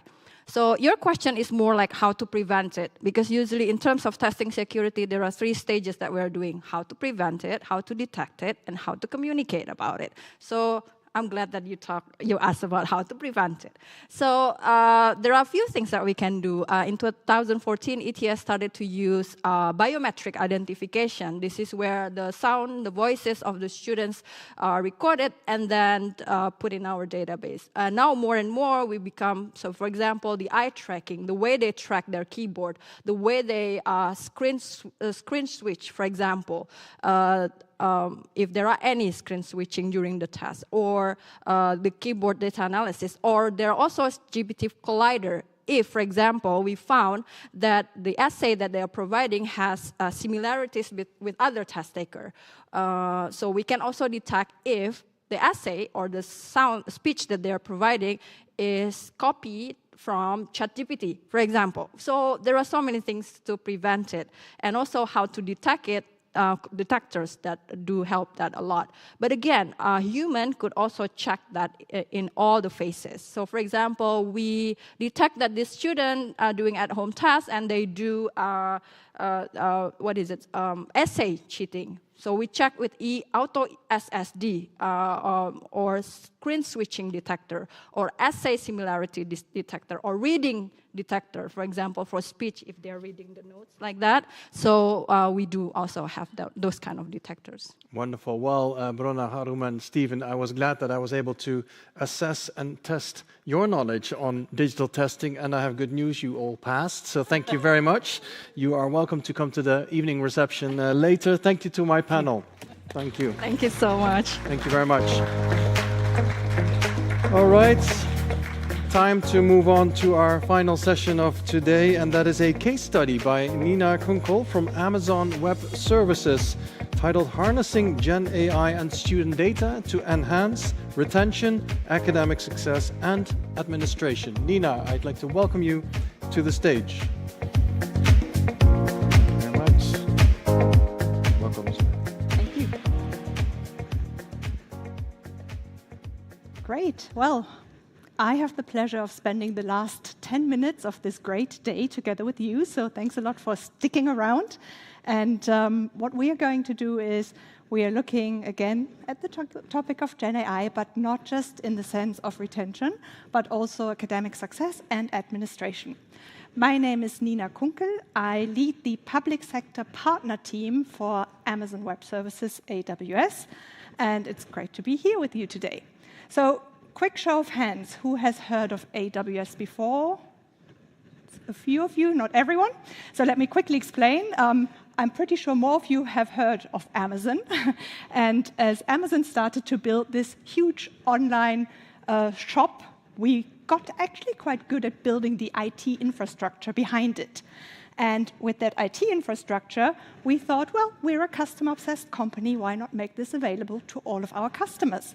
And as we made the IT infrastructure available, also known as cloud computing, this was something that we started to build and made available from Netflix to the NHS, clients like PlayStations, to the Singaporean government, but also lots of educational institutions who, instead of building up their own IT infrastructure, rely on AWS to build it. And by now, we have over 240 different services that our clients can use. No worries, I'm not going to talk about all of these today. Actually, my aim is not to talk about any of these today, but we will be focusing on the ones on the right-hand side for you, which are the ones that are around machine learning. And if you think about it, I mean, Amazon has been doing machine learning for a very long time, recommendations and things like that, right? All of that are things that we can leverage now to be put into services that we can make available to our customers. So, if we look at the future of AI in education, I think we have heard lots and lots of great examples already from you today, and probably all of you have great examples as well. If we look at the foundations of teaching and learning, there's things like chatbots, there's virtual tutoring and teaching assistants. We have seen first education institutions starting to build their own large language models. But I would also like to go into the other areas to see how can we leverage this more. And again, instead of me talking about all of these services, I brought lots of examples for you of clients that are using our IT services, infrastructure services, to build their own solutions, as well as partners who have used them to build solutions for our end customers. Unfortunately, I don't have time to go into all of the areas, so I picked my two favorite ones. The first one is teaching and learning. And this really circles around the student experience and the teacher experience. And what we see is, if we leverage these AI solutions, we can really start building better student success and make the life of the teachers easier. For example, automated grading, or things like personal student learning paths, as we've heard from some solutions already today. I brought some more for you. So, one of the universities we work with is the Portland State University. They get over 50% of their students transferring from other universities. So they leverage the data that those students bring with them to make recommendations on degree courses for them so that they know they will succeed. They also give them alerts when they deviate from courses that they select that are outside of their degree plan. And they use all the data they collect from the students to help in capacity planning for courses for the year ahead. A next example of how we're using Gen AI to improve the student experience is another client of ours, which is the International University of Applied Sciences based in Germany. They have a huge course catalog. They're an online university, and they offer about 24,000 courses. So now you're a student and you want to pick a course, and you have this course catalog of 24,000 courses. How are you going to pick the best for you? What they wanted to do with that is to give students the ability to get like a short summary of each of these courses when they browse through the catalog. And they started doing this manually, but it took them a very long time, as you can imagine. So they started using the AWS services and developed a generation pipeline that will, through language learning, give a summary of that course. And they managed to get those 24,000 courses summarized, ready for the year 2024 so that their students could choose them. The next area I want to look into is, and we heard a lot about this already today as well, AI in university administration and student offices. Again, we heard about external services like document processing, but it can also be used internally to make the life of the staff and administration consultants easier. So again, I brought you two great examples here. The first one is McGill University in Canada. As you know, there's this time of the year when the students want to get to know what is happening once they're registered. They have lots of questions, and there's various sources of information that the students can turn to and leverage. What McGill did is they collected the data from all of these sources that they have, combined with their FAQ, and they developed their own Ask McGill assistant. This helped them to answer the questions that the students had automatically, delivering a faster experience for the students and also relieving the staff of the heavy lifting they had to do of answering all of these questions manually. Again, we heard about forecasting. This is super important. How will I know how many students will be enrolling and when, and how can I do my capacity planning better? And here we have a great example of College Board. They do high school year testing, so any students being admission for high schools, and they needed to find the best date for when these testing should take place. And they crawled all of the data, and the system came up with the date of August. And they would have never thought that this is like a great date. It's holidays. Why should high school year students test in August? But the date proved so popular that it was fully booked, and the year after, they could offer more of these testing sessions in August. Last one we heard about, I think by now we're all used to very personalized, targeted marketing. So this is something that you can also leverage by collecting the data, segment the data you have, do your customer segmentation, and optimize your advertising. A good example I have here is a whole journey for students through Academy 5. What they developed is this predictive customer journey. So what they did is they looked at different data to make sure that they retained the students that took them so long to hire, and looked at mainly like grades and absence times. And then they built this decision tree there, and they can predict with a 92% accuracy of which students are going to succeed and which ones are not. And they can leverage personalized materials according to where these students are in the decision tree. So, to summarize, there's lots of data in there. If you look at your data, it can help you throughout the whole student life cycle, from first marketing and recruiting, down all the way to postgrads and funding. So here's my call to action. As we say within AWS, let's go build. And we heard this plenty of times today, the technology is at the end of the building. I'm not asking all of you to become Gen AI specialists or data scientists. What we do, we always start with the customer, and then we work backwards from their needs. And I think all of us are either customer ourselves or we know our customers, so it's really easy to work backwards. So if you're interested, get in touch with us. We've got AWS offices in almost every country, but I'm also happy to take your contacts. And we invite you to do a working backwards session together with you, where we can identify what the needs are of your customers and how we can better serve their needs. We can run experience-based accelerator sessions, look at your data strategy, and also you yourself can start taking first courses on Gen AI.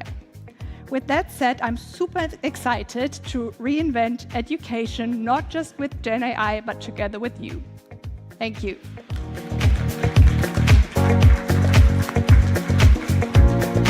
Thank you very much. Thank you very much, Nina. So we are not even on time. We are a few minutes before time, so that's very impressive. But those are some very, very valuable insights, and it comes down again to, in the end, digital, it's all about people, right? It's about you, it's about your students, and use these innovations to your advantage and work with the experts that can help you, guide you through that journey. And because it's all about people, we'd like you to meet these people over networking drinks this evening on the 14th floor at a place called Hugo's, the iconic and famous rooftop bar here at the Intercontinental. Our team will guide you that way. So thank you very much to our online viewers for spending some of your valuable time with us. Thank you very much for being here with us today. I hope we'll see you at the 14th floor.